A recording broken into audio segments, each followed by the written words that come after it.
Area G Alternate Director Tim Cottrell, who's filling in this morning for Director Robert. So welcome, Tim. Thank you for being here with us for the day. Directors, have a look, please, at your agenda for corporate services. I'm looking for a motion to approve the agenda as presented. Moved by Director Bauer, seconded by Director Bush. I'll call the question. All in favor? Thank you. Hands can come down. And anybody opposed? Okay, motion carries. Thank you. We're going to go on to item B on the agenda, Communications Policy Planning Workshop with Jan Enns, and I'm going to refer over to our Communications Coordinator, Eric Thompson, to introduce Jan Enns. Go ahead, please, Eric. Thank you, Chair. Jan Enns is a communications consultant. She works with the public sector and she specializes in helping professionals improve communications for their organizations and specifically with the public sector. And she has a lot of history with this type of work, working with local governments in a number of different areas. And her presentation today, I think you'll find very informative. It's a workshop designed to unpack some important ideas, including the communications policy. And I'm sure along the way, if you have any questions, there will be lots of time for discussion. So I'll leave it to Jan Enns to tell us a bit more about herself and to introduce the workshop. Jan. Thank you, Eric, and thanks so much for having me here today, because I am so grateful to be part of this conversation because it's such a critical one for our organizations. I'm going to tell you a little bit more about what we're going to go through in the next hour and a half, but first I just want to say a few comments about how important this conversation is and how grateful I am that you're having it. First off, from my own experience, I've worked and spent my entire career pretty much in the public sector. I worked for the Central Okanagan Regional District for 10 years, looking after all their waste programs. And from there, what I found is that we're good at doing things as local governments. But really where we need a hand is how we inform and engage. And this was actually a life-changing moment for me when I worked at the regional district, because I looked after all the solid waste programs. You know, all those fun things that we like to do to people, like new garbage collection programs, getting rid of burning barrels, reducing the amount of, all that kind of good stuff. So there are programs people not in your community might not necessarily want, much less want to pay for. So for me, though, it wasn't the fact that we were doing these programs. It was people expect us to do that. I mean, you folks deliver 140 different services, and you do that pretty well. But where we need to grow our skill set that I've seen in my career is how we inform and engage people. And that's why today is so important. So one of the things I want to share with you as well is just a little bit of the research behind this, because research actually links excellence in public relations to excellence in organizations. Your organization exists to satisfy goals and solve problems. But it's not just enough to do your own, and especially in local government, you have to do that for your constituents. And in fact, that's who we act on their behalf. It's not like they have a choice between Pepsi or Coca-Cola. For the most part, we're it. So it's really important that we bring them along and that we enhance this communication around engaging folks. So right now, we're going to talk about that today. I'm going to switch over to share my slides. I do have a slide deck for you today, and switch over to share there, and one. There we go. Excellent. So let's just talk a little bit about unpacking the communication policy. Now, you've already started on this, which is fantastic. And I think this is the right point to have this conversation. What we're going to cover off today are a couple things.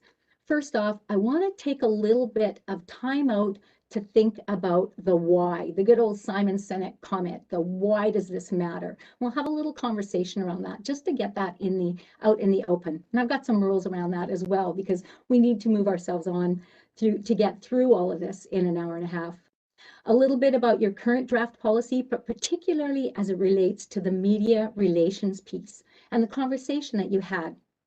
A really great conversation. I listened to it the other day on how to handle this opportunity to get our message out through the media.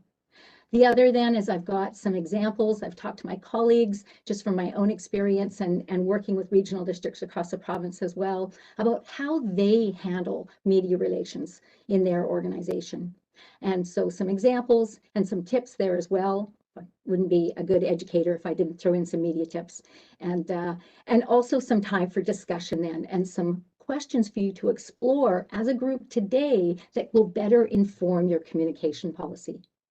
But before we get started, I want to talk to you about why this matters. So here's the rules around this. Not really rules, but for facilitation purposes. We want to take a few minutes and just to hear from you about why is this so important to you? Now, just a sentence or a comment, 15 seconds or less. It might be a bit chaotic, but just throw up your hand and share, why does this matter to you personally, as a leader in the regional district? Who wants to kick us off? Yes, Director Coyne. Oh, you have to unmute.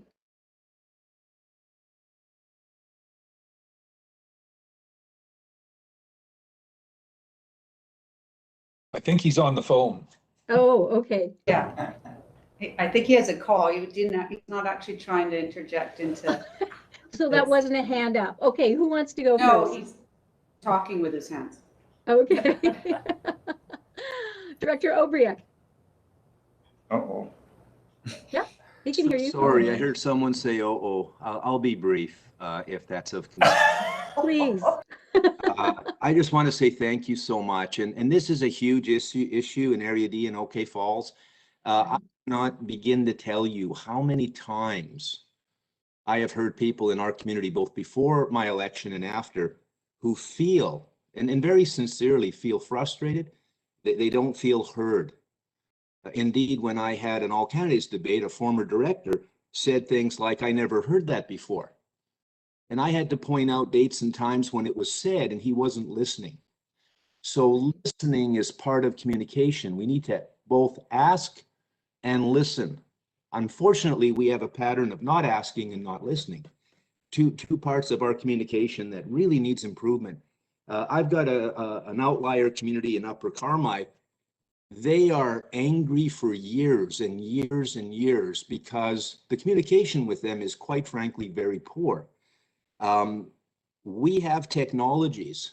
Now, we also have failures in technologies. We don't have good internet broadband. You know, when we look at how we can communicate, we could do better. We do have mail. I mean, we use mail. We use the mail in our area. We communicate through mail. But what you said resonates with me phenomenally right now. Right now, we're going through a process of public engagement for municipal governance review. We've got a commitment from the province. We have COVID, which makes communication tougher. Public meetings are harder than ever. So we need your advice right now. And I'll tell you, in my community, we have a lot of miscommunication.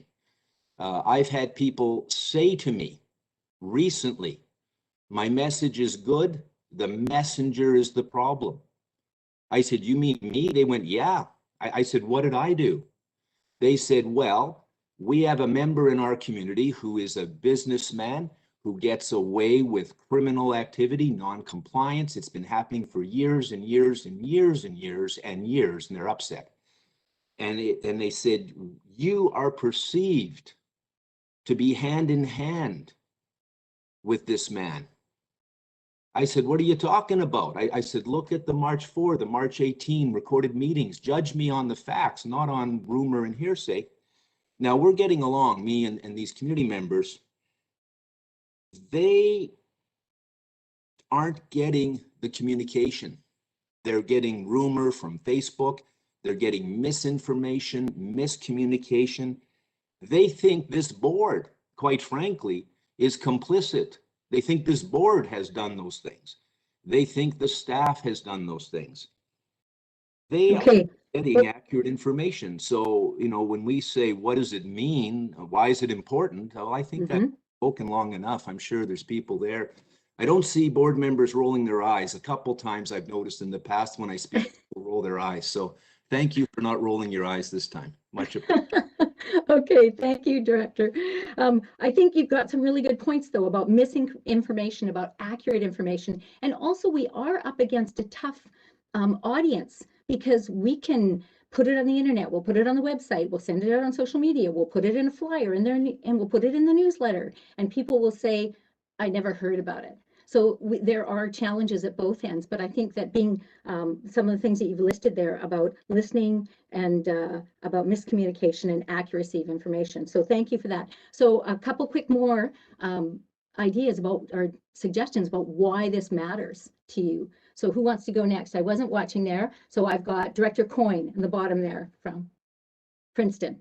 Yes, thank you. I just want to And then ask something based on what you just said about, we put it on the Facebook, we put it on our website, we put it in the newspaper. We cover every avenue that we can possibly cover. At what point does, what is enough, right? I mean, we Right. try to cover every aspect and every avenue, but we still get the criticism that we're not communicating enough.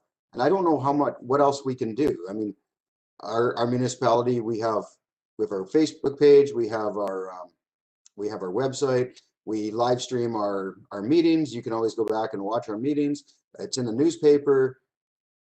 I don't know what else we're supposed to do to be able to get the message across when people aren't going to engage in the mediums that are there for them to be able to get the information. Right. That will always be a challenge, without a doubt, right? That's that bell curve. There's that bell curve. That's that 10 to 15% of our audience that is all over us. They want our programs, or they want to learn more about what we're doing. And then there's a 10 to 15% that they're not interested in. But there's 70 to 80% in the middle that we can reach, and we do that through that concentrated communication planning and that strategy and talking about what we're talking about. So we'll talk a little bit more about that later on, but I think that's a really good point, and I thank you for noting that. So Director Murkertoff, I have you next. Thank you very much. I like what you originally said about not only speaking but listening.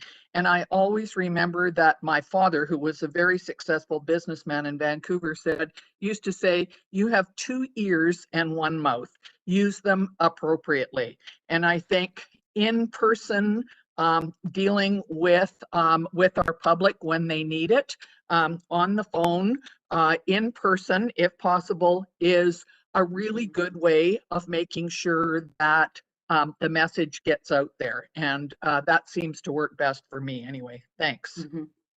Thank you. Thank you. Who's next? There. Director Vasilaki. Thank you very much, and thanks for coming to talk to us on this matter. It's very important. But I can tell you what Director Albrecht said this morning. We have the opposite effect in Penticton. We take our main thing is to engage our public. We do it in person, we do it by Zoom, we do it by all sorts of different communicating systems that are available to us.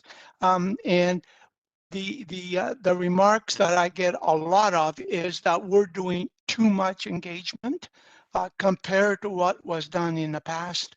And they say we gotta stop sometime doing this because we're at them all the time. Constantly, we're asking for information and what they think about City Council, for example, our staff or the community. When something important comes up, we always go to the public to get their their consent as well as what they actually want us to do and how they want us to approach what it is that we are working on. So it's not all communities that have those problems. I mean, we have those complainers constantly as well, and it's usually the same ones time after time after time. But we're doing well in Penticton, and our public appreciates what we're doing for them.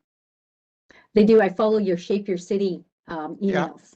And there is a lot there. And it's a fine balance, right? And we will never be, and again, because we're, you know, we are sort of one size fits all when it comes to local government, and certainly therein lies the challenge, is that people don't have as much choice about.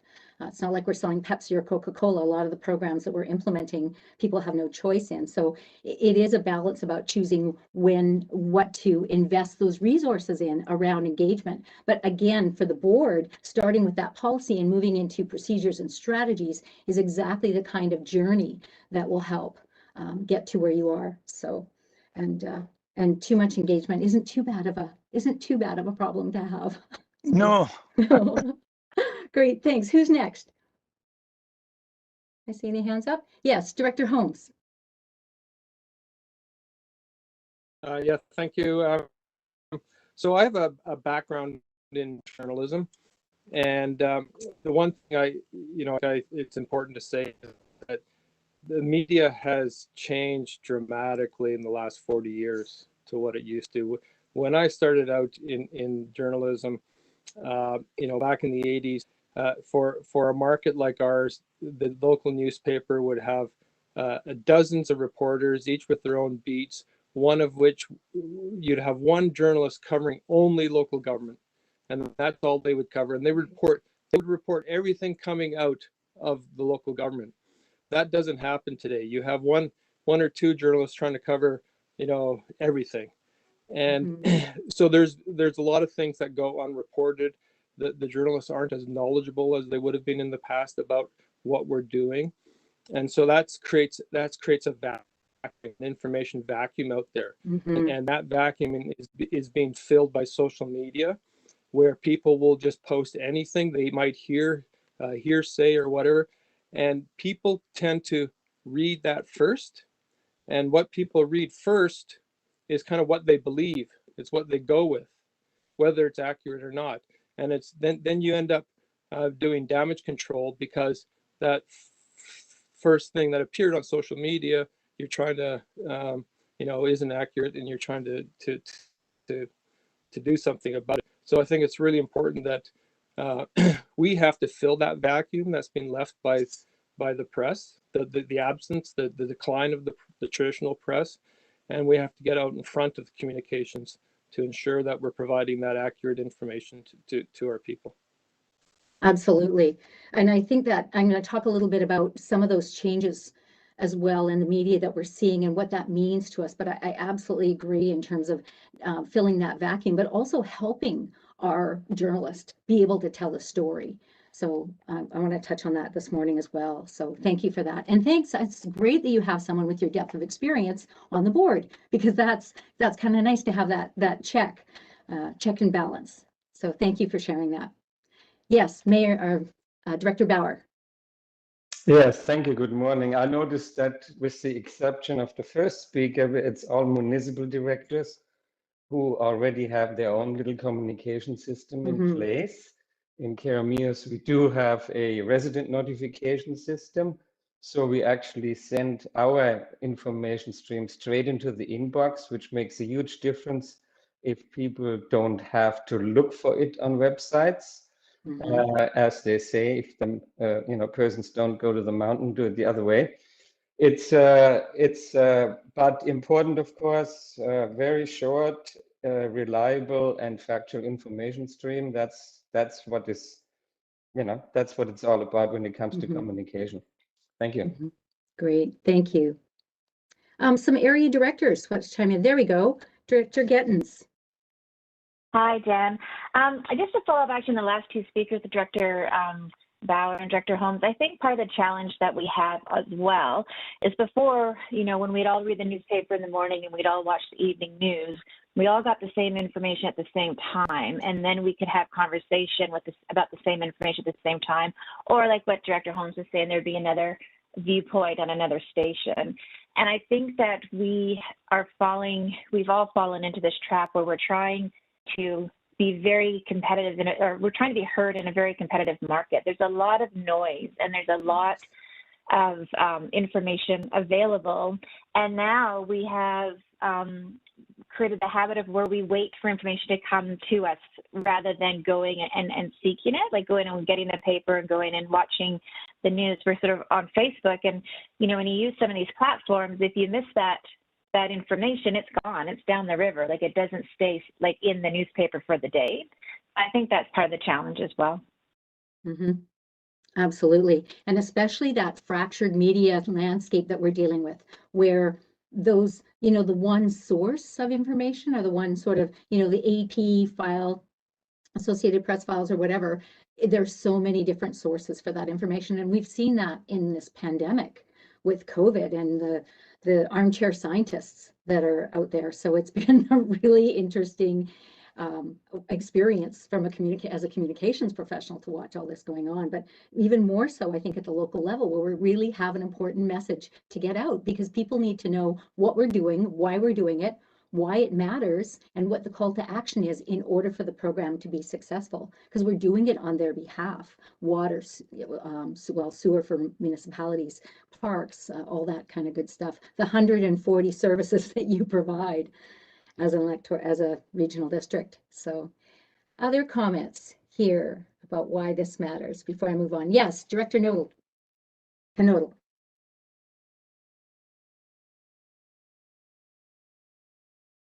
I think you're on mute still there.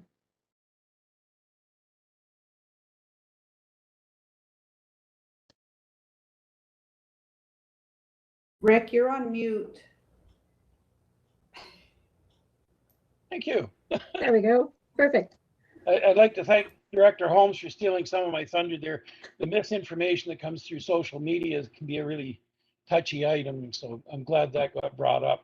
One of the other things is we've got 9 rurals and 6 communities, but as you move farther away from the hub of Penticton, communication systems change, and there's different newspapers and communication outlet, and we'll have to be cognizant that they're all included in these systems, and it'll help considerably in getting the word out. Thank you. Great, thank you. And that is so important, because it's usually a combination of things. It's that bulletin board. That's how I got my first puppy, was the bulletin board at the Rock Creek Petrocan, combined with the sign on the side of the road, combined with a Facebook page. So it's these multiple media outlets that we're seeking for information. So especially in rural communities, and I've spent my whole career working in rural British Columbia, is how can we do that? What are the channels? And I think that'll be part of a bigger discussion as well, in terms of gleaning from you as area directors, what is the best way to get the information out in your area, and incorporating that into the communication strategy that would lead you forward, so that every time we go out, these are the channels we are going to use that will provide consistency in the channel. And we'll talk more about consistency of message. So thank you for sharing that, especially about the variety of sources. Any other comments before we move on? I'm just checking any show of hands. Jan, I don't think you can see me because I'm so tiny in the board. So okay. I'll hold up a sign. I just wanted to add, we've at the regional district here, we have greatly increased the number of information releases that we put out. Yes. From what we did, say, in our previous term. And I think that's been very helpful. It helps us get the information out that we feel is necessary to share with our citizens. What I have found with the change in journalism over the past several years is that there seems to be a race for all of the journalists to get their information out as quickly as possible online, because everyone's looking at online media. And often I'm not seeing the follow-up inquiries from media that I used to see years ago, just to get more information on an issue or a point. So sometimes information gets out that isn't quite accurate or didn't include the whole picture. So something we are trying to do is more information releases to get out there to help inform the public. That is excellent. I mean, that is such a fantastic way to reach the media. I mean, think about this for a minute. How many of you do community presentations? Right? You all do community presentations, right? So you're going to talk to what? A Rotary Club, for example, or a Lions Club, or a community group, and you're going to speak to, what, say 30 people, right? Okay, how long are you going to spend? Just show up your hand, throw up your hands. How long are you going to spend preparing for that presentation? An hour? 2 hours? 3 hours? Yeah, right? You're going to, want to make sure you have your messaging down and whatnot. So you're going to spend 3 hours to talk to 30 people in your community. And don't get me wrong, word of mouth is critically important. We saw that in your survey, and especially in our smaller communities. That is such an important way to get our message out through those key influencers in our community. Might be the person who works at the local store or whatever. But we're spending 3 hours to get that out. What I commend you for is investing in people and staff to be able, and resources to be able to get your information out through those info releases. Because you're going to put together one info release, but how many people can you reach? Right? We're talking tens of thousands of people.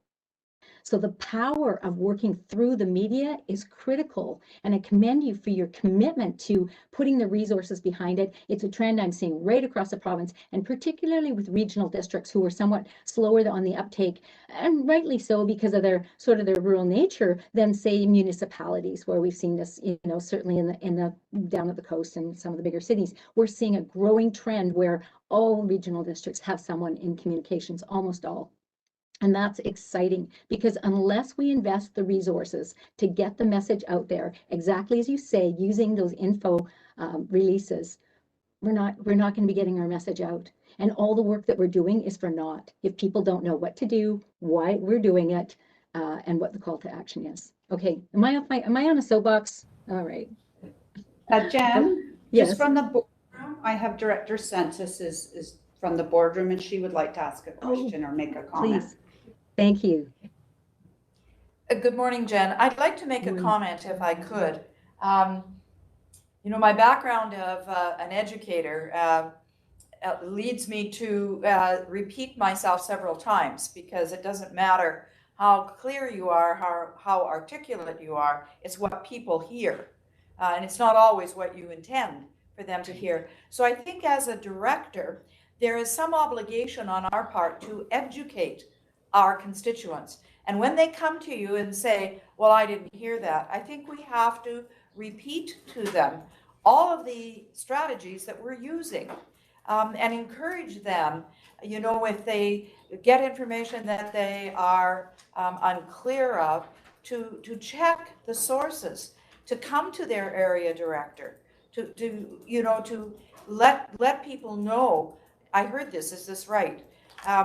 And I think sometimes we're guilty of saying, oh my God, we've got to do more. We are doing a lot, but I think sometimes the constituents don't always see it that way. So they have to put some effort into their gaining their information. It's not all the fault of the board or whoever the agency is. So I think we as directors need to be straight up with some of our constituents and remind them of the opportunities to get the information, because they too have an obligation. Anyway, it concerns me sometimes when we accept all the blame for everything and try to look to do it better. I think we are doing a tremendous job in this day and age of immediate attention via the internet or what have you. So that's just my point, that I think as a director, we have to really work with our constituents to make sure that they are aware.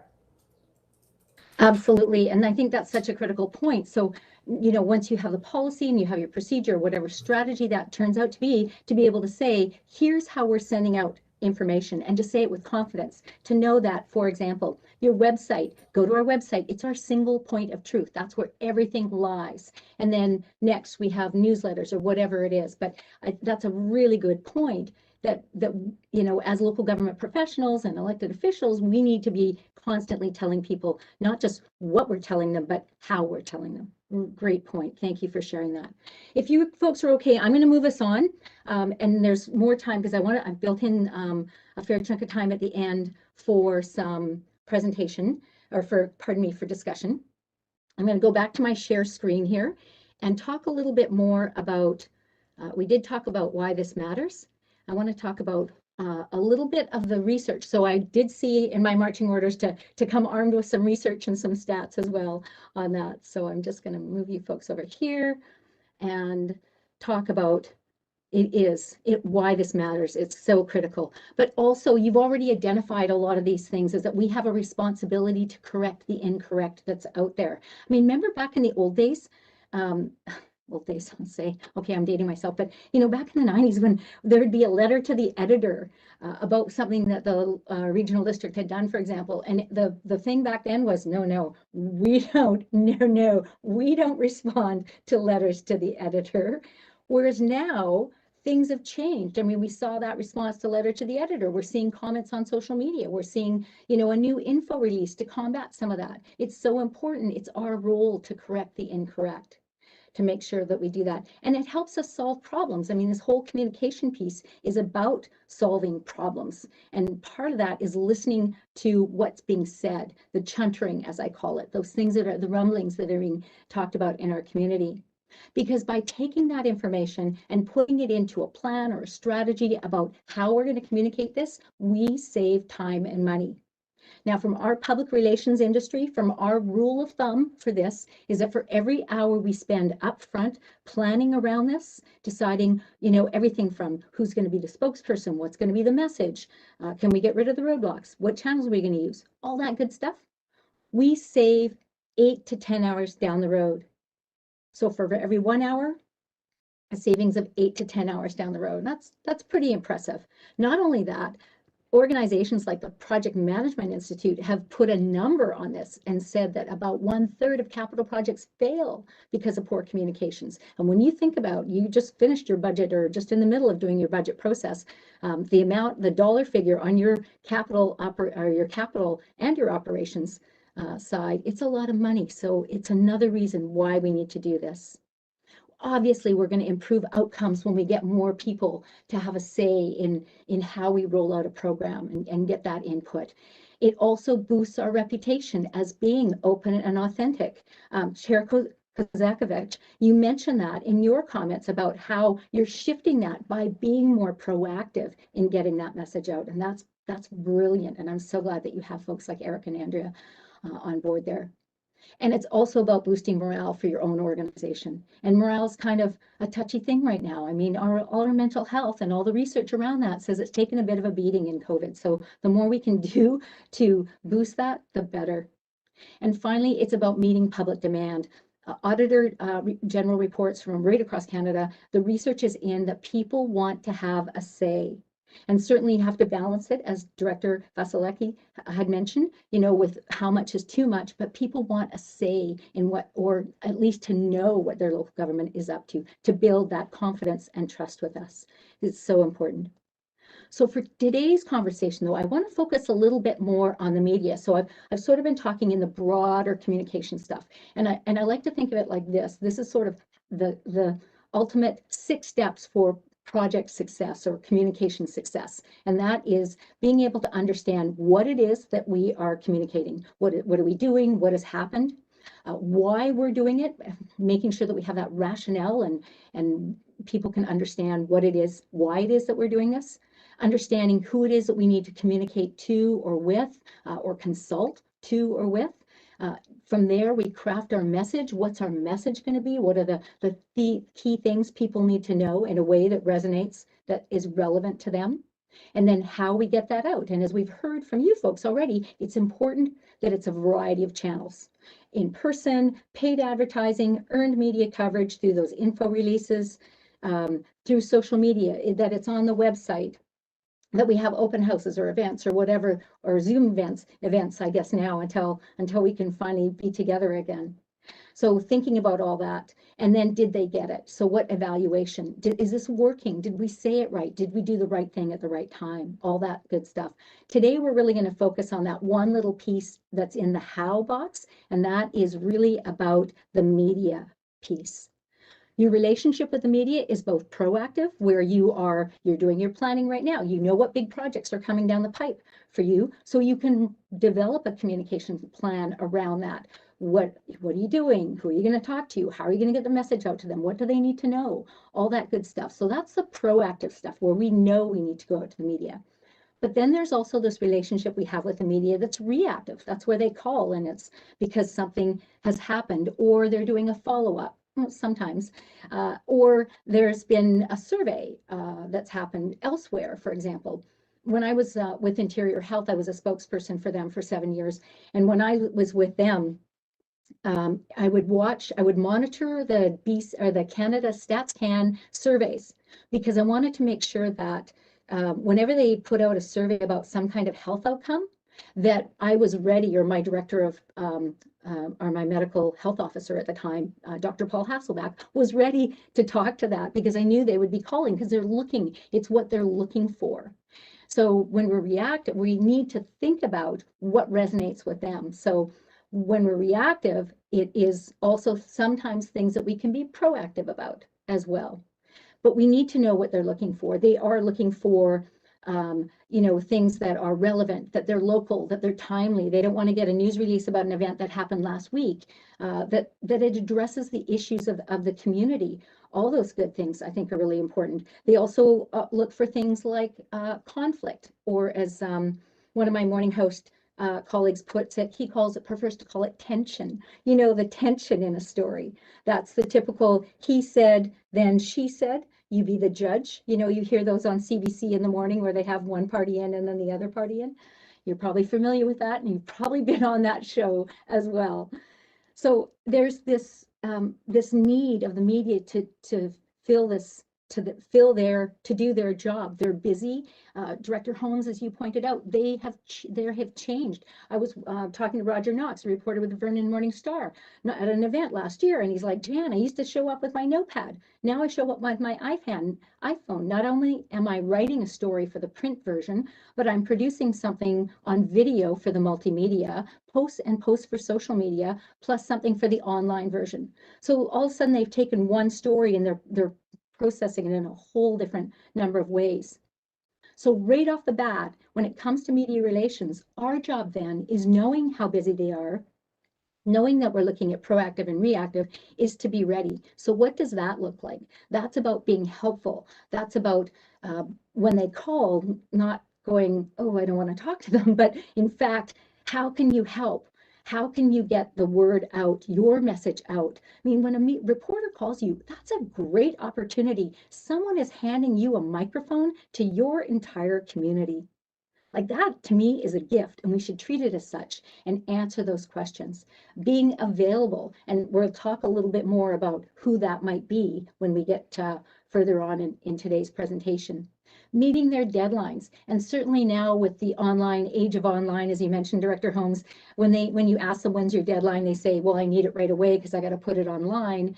But there's still some leeway, right? You don't have to take that call immediately. You can step back and take some time to prepare. Remember our Rotary story, or our Rotary group, the amount of time we take to prepare for them. So there's some things that we can do. And most importantly, it's about staying on message.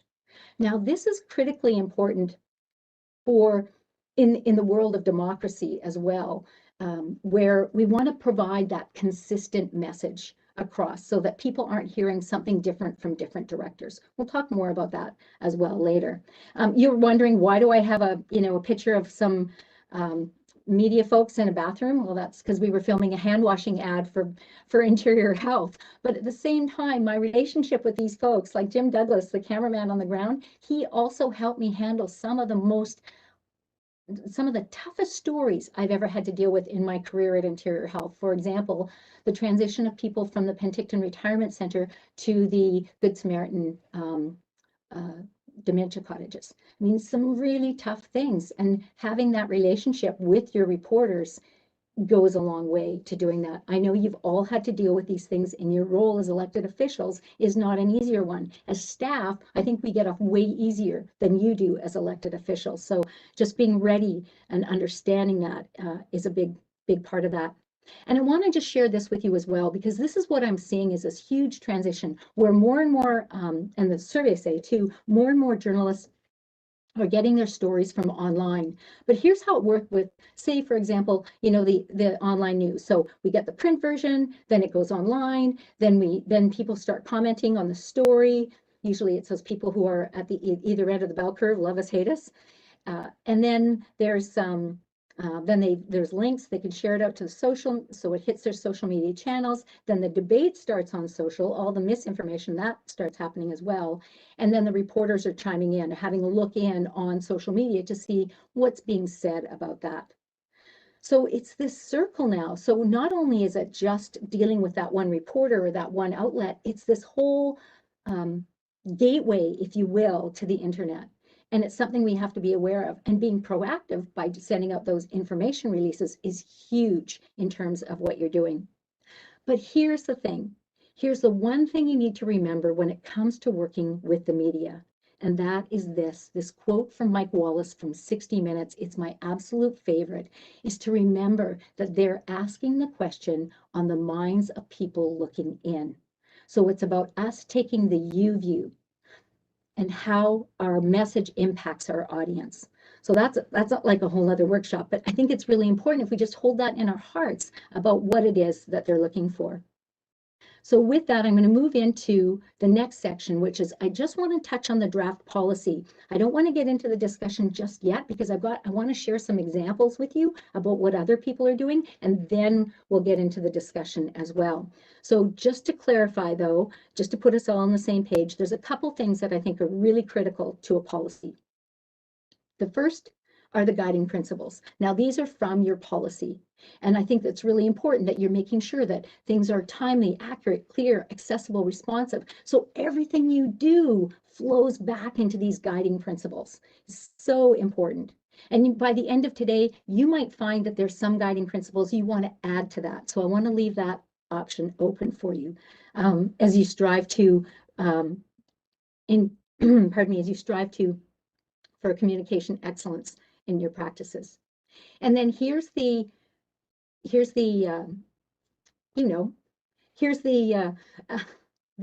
from the board report, pardon me, that looking at who would be the spokesperson. So ideally this is what's proposed right now. The primary spokesperson is the chair, and they're authorized to release the information releases and so on. And other members of the board are secondary spokespersons on regional district matters. So chair, regional matters. But there's also a motion that was put forward about having the electoral area director or their designate. So Director Cottrell, that would be you in this case, be the spokesperson and promoter for their electoral area. So that's sort of where you left the conversation, and then asked me to come back with some examples. So some data, stats, and examples. So I think we did the data and stats about how important this is and the importance of the media, but let's look at some examples about what others do. So first off, when it comes to spokespersons across the board, regional districts, I have yet to find a policy that does not identify the head of state, their chair or their vice chair or designate as the official spokesperson for the organization. Some also some are silent and just leave it at that as a designate. Some also go on to say that it may be an electoral area director. And there's one that I found, the Caribou Regional District, where it says actually that the area director will be the spokesperson for their area. This is outside of emergency operations. This is just on regular business of the regional district. So there are a couple options there as well to consider. They do also identify that there should be your CAO and your communications and subject matter experts.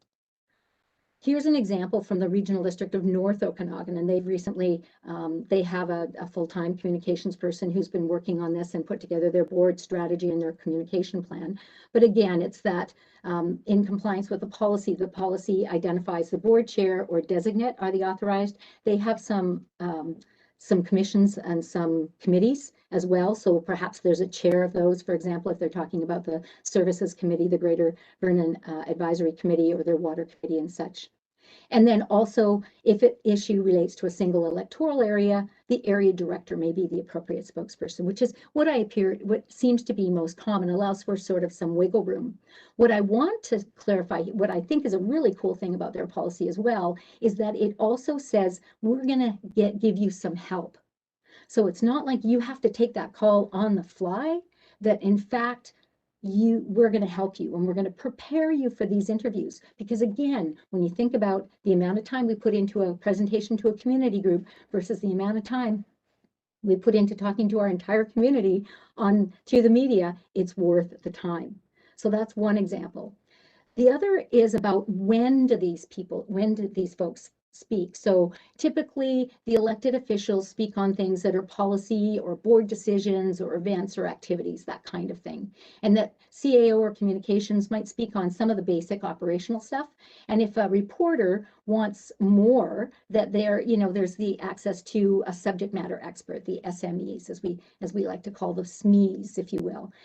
What I found too, I'm just speaking from my own experience too, is 7 years as a spokesperson for Interior Health, was that my relationship with the reporters was great, and I would phone them and say, okay, I can do this. And they're like, yeah, but with all due respect, Jan, we really don't want to talk to you. We want to talk to the doctor, or we want to talk to the nurse, or we want to talk to, Alan Dolman, who was our board chair at the time. So it's quite, it's also about asking the questions of the minds of people looking in, but making sure that you have the best person for the position or for that spokesperson. So it does vary by situation as well, the kind of thing. So here's an example I pulled up. Now, I had the pleasure of working with you folks as a consultant with my consulting hat off and my background in solid waste, love to talk trash, on your solid waste plan back in 2009. So you think about a solid waste management plan. So your board chair would be the spokesperson because it's a regional program. So they may be the spokesperson, but then you may have, for example, you may have then the area director. We're going to do an open house in, area B because we're going to close a transfer station or move it, or this is just an example, don't want to raise any expectations there, because transfer stations, as I know from my own personal experience, are very near and dear to our community's hearts. So just using it as an example. But your area director would be then the spokesperson, maybe at the public meeting, that could speak to that. But then you also have staff who are there who can speak to the technical details. It's a shared responsibility. And this is a trend that I'm seeing in some of these policies, so that they're written to allow that wiggle room for making sure that you have the best possible spokesperson for that. So here's an example from our colleagues in the Cariboo Regional District, where they look for the best spokesperson for success. It might be an electoral area, a fire chief, with the electoral area director standing beside, if it's related to water, who knows what. So it just depends. And I think policies, in my opinion, policies need to have that wiggle room that allow you to adjust to that situation. The other is then, how does this happen? Like, what are some of the logistics behind this? And it is, first off, it's about having your communications person. A lot of them have their communications person, once they have someone like an Eric, that they're the main contact on the media release. So training your media, working with your media to contact them directly, because then they can triage it and say, have that conversation with the CAO and or the board chair and or the area director on who would be the person to be the best spokesperson to do this. Sometimes if it's reactive, it might be who's available, who can get in there and have that key message out to the community as soon as we can in response to this, even without speculating, but even if it's just to reassure and say, we're going to get back to you with more information. This is a developing story. So it does depend, but what I'm seeing then is this trend towards one contact there. If it's very specific in an area, you might see more another spokesperson. Maybe it is the electoral area director and the communications person, and you're briefed and ready to go. Remember, I talked about proactive media stories and reactive media stories. So the proactive ones are where you plan for that. So if you've got a project, say you're putting in a new water system in your area, for example, or a park project or something like that, maybe it is you as the electoral area director that's speaking along with the person from parks or the public works person, so that the two of you are on that news release and it's localized and you're speaking to that issue. directly. So that happens in the planning process. So right now you're doing your budgets. What are all the things that are going to be happening? What kind of communication support do you allocate? I'm always after the folks, the engineering folks, to say, this is great. You put in contingencies, but did you put in a percentage of the project cost to account for communications? So even if it's a 5-year financial plan, whatever that looks like, we need to account for it. We need to make sure that we know it's there. Just a little bit about how, again, when the media calls, determining who is the correct contact first. So not necessarily having to take that call. Thanks for calling me, because you all get calls off the fly. Let me just check on this. And maybe it's just, let me clear my desk, and you are the spokesperson. You have the key messages. Maybe just want to clear your desk, make sure that your dog, like mine, is 2 rooms away so he doesn't bark, especially in our Zoom world. And then take the call, take a deep breath, get a drink of water, all that kind of good stuff. Making sure that you're the correct contact then. So hanging up the phone and saying, who else is speaking to this? And this was something I saw in a lot of organizations. If a reporter's on deadline, they're going to try every contact they have in that organization to get an answer, to feed that story to meet their deadline. So it might be that they've tried everybody and you just happen to be the only person that answered their phone on a Friday afternoon. So, and not necessarily be the correct contact for that story. So you want to find out. And that's why it's so important, if you are interviewed, that you let a central source know, or have some central way of keeping people informed. A lot of them feed it back into their communications person, who then feeds it out to everybody, or everybody that needs to know, so that there's no surprises. So it's not like, oh, so-and-so spoke on this, and this happened, or whatever. So I always like to go by the no surprise rule, and I'm sure you folks do too. You don't want to be surprised by your citizens. When it comes to how the media calls, I'm just going to show you this as a little card I'm going to send you in the mail down to Eric, and he can distribute these when you are in person. But it's a little cheat sheet for you to keep in your wallet that's got 8 steps to take when the media calls. I also have some social media tips on the back there for you. So I'll send those off to you.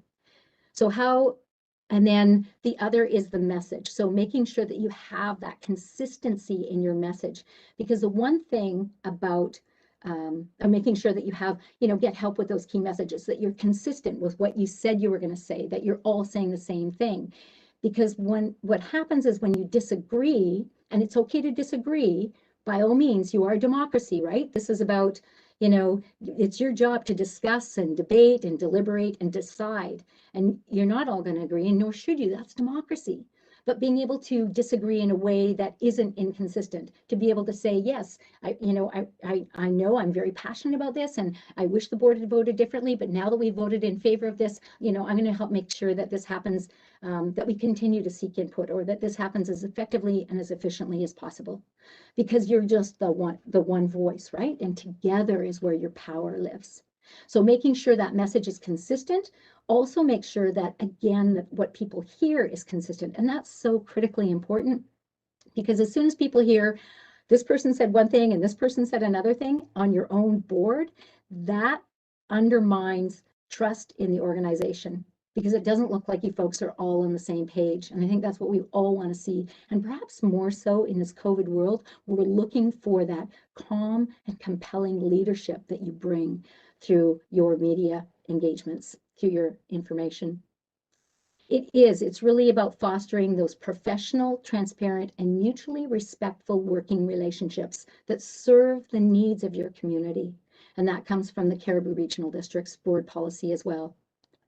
The other thing too, I just want to share with you, is that the Central Okanagan Regional District just put together a strategy, a communication strategy for their electoral areas, and they had just presented it, and they're looking for opportunities for area directors to be more engaged. And how can we do that? And that's a communication strategy in itself. How are we going to do this? How are we going to make this happen? Not just on this project, but on other projects, for example.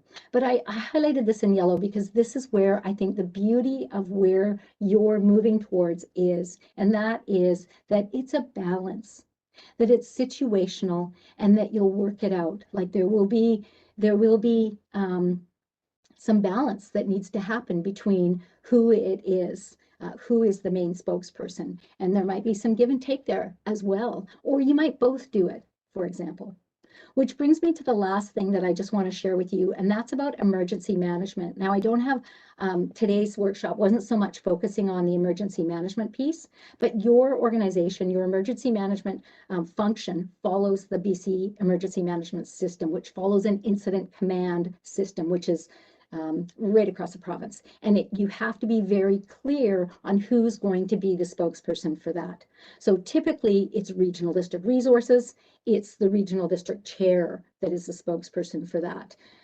And then there's ways, and this is for my colleague, amazing colleague Renee McCloskey up at the Fraser Fort George Regional District, who has dealt with a ton of fires and issues and whatnot, and some of the direction that they give for as area directors of how to support that message. But also that's a conversation that you can have about, okay, it's something that's happening in our area, it's localized, it's not like a fire that doesn't recognize regional district boundaries. It's something localized. So should that be, is there a more of a prominent role that the area director takes? Well, the regional district chair might speak on some of the regional response to that as well. And again, that role that you play as the known person in your community to be that calm leadership, to be able to tell people, you know, we've got this trained team on this. I mean, my goodness, you folks have had so many fires and floods and things like that in your region. You have a finely tuned machine there for responding to that. So that's just a note I wanted to leave you with that. We'll move into the discussion next. But I just want to say this now. This is my new puppy Chase, or pardon me, Knox.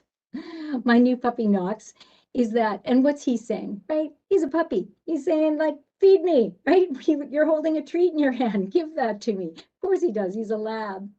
The bottom line is that you cannot not communicate. Either by communicating or by not communicating. You are communicating. So I'm excited to facilitate this conversation as we move forward with the next part of our workshop and open the floor to questions. What I would like to do, though, is give you 4 things to think about as we move into this next section. The first is clarifying, because that's really the purpose of why we're gathered here today. What are we going to put in the policy about who speaks and when? How might we ensure a consistent message? How can we avoid those surprises so that we're all on the same page, even when we agree or disagree? And what are the guiding principles? We've got some in there. Is there something that you heard today that you want to add to your policy that will guide how you will communicate? So with that, I'm going to stop share and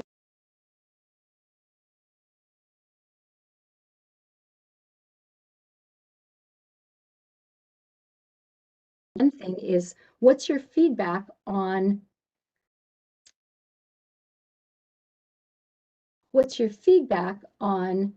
who speaks and when? Because that's really the important issue. Now, I understand that we have until 10:45 today for this discussion. So there is some time, some space to be able to have this. We're not trying to cram it into a small section. Now, with that, I will open the floor and see where this takes us. Yes, Director Vasilaki.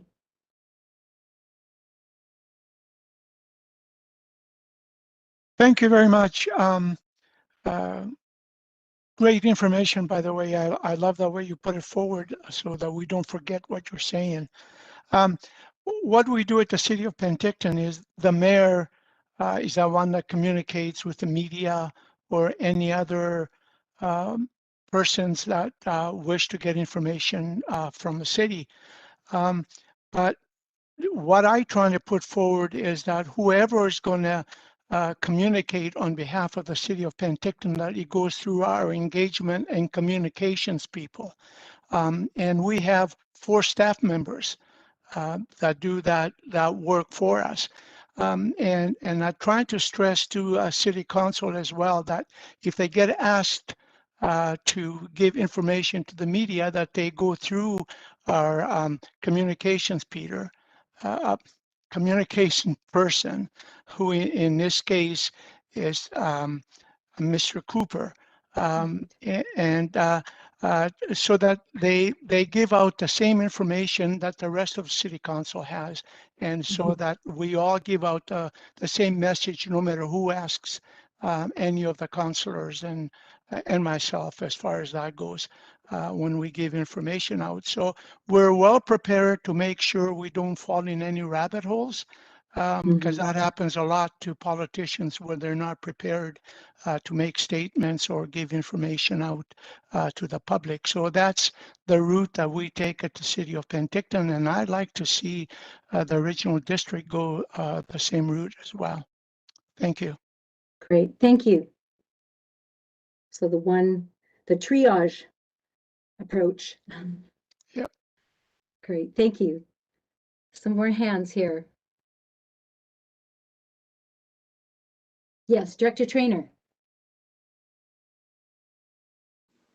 Hi, thanks Hi. for your presentation, Jan. It was really good. I think one of the quotes that really stuck out for me was the Caribou Regional District. They had something in their policy that says, who is the best person for success to speak? And I really like that, because at the end of the day, it's not about us. It's about what our constituents hear, and we want them to get the message. And so I think whoever can do that, like whether it's the chair or whether it's one of the regional or electoral area directors, we want to make sure that the constituents hear what we are trying to say. And so I really like that the other things that you talked about was determining who speaks depending on the topic. So if it's something very specific to an area, so like I think you use the example of a new water system in a specific area, then I think at that point the electoral area director and the chair could work together to see who speaks to that specific issue. And I think that that's good, because the constituents in that local area, they want to hear from their director. And so I think in that case, it's really important that that person speaks. If it's a bigger issue that's about the entire board, then absolutely, I think that the chair should speak. I also really liked when you said balance and depending on the situation. So those are my thoughts on that. I think balance. Yeah. Great, thank you. Thank you for that. So yes, giving it some flexibility. I do like that best person for success quote in CRD's plan policy as well. Next, there's some hands here.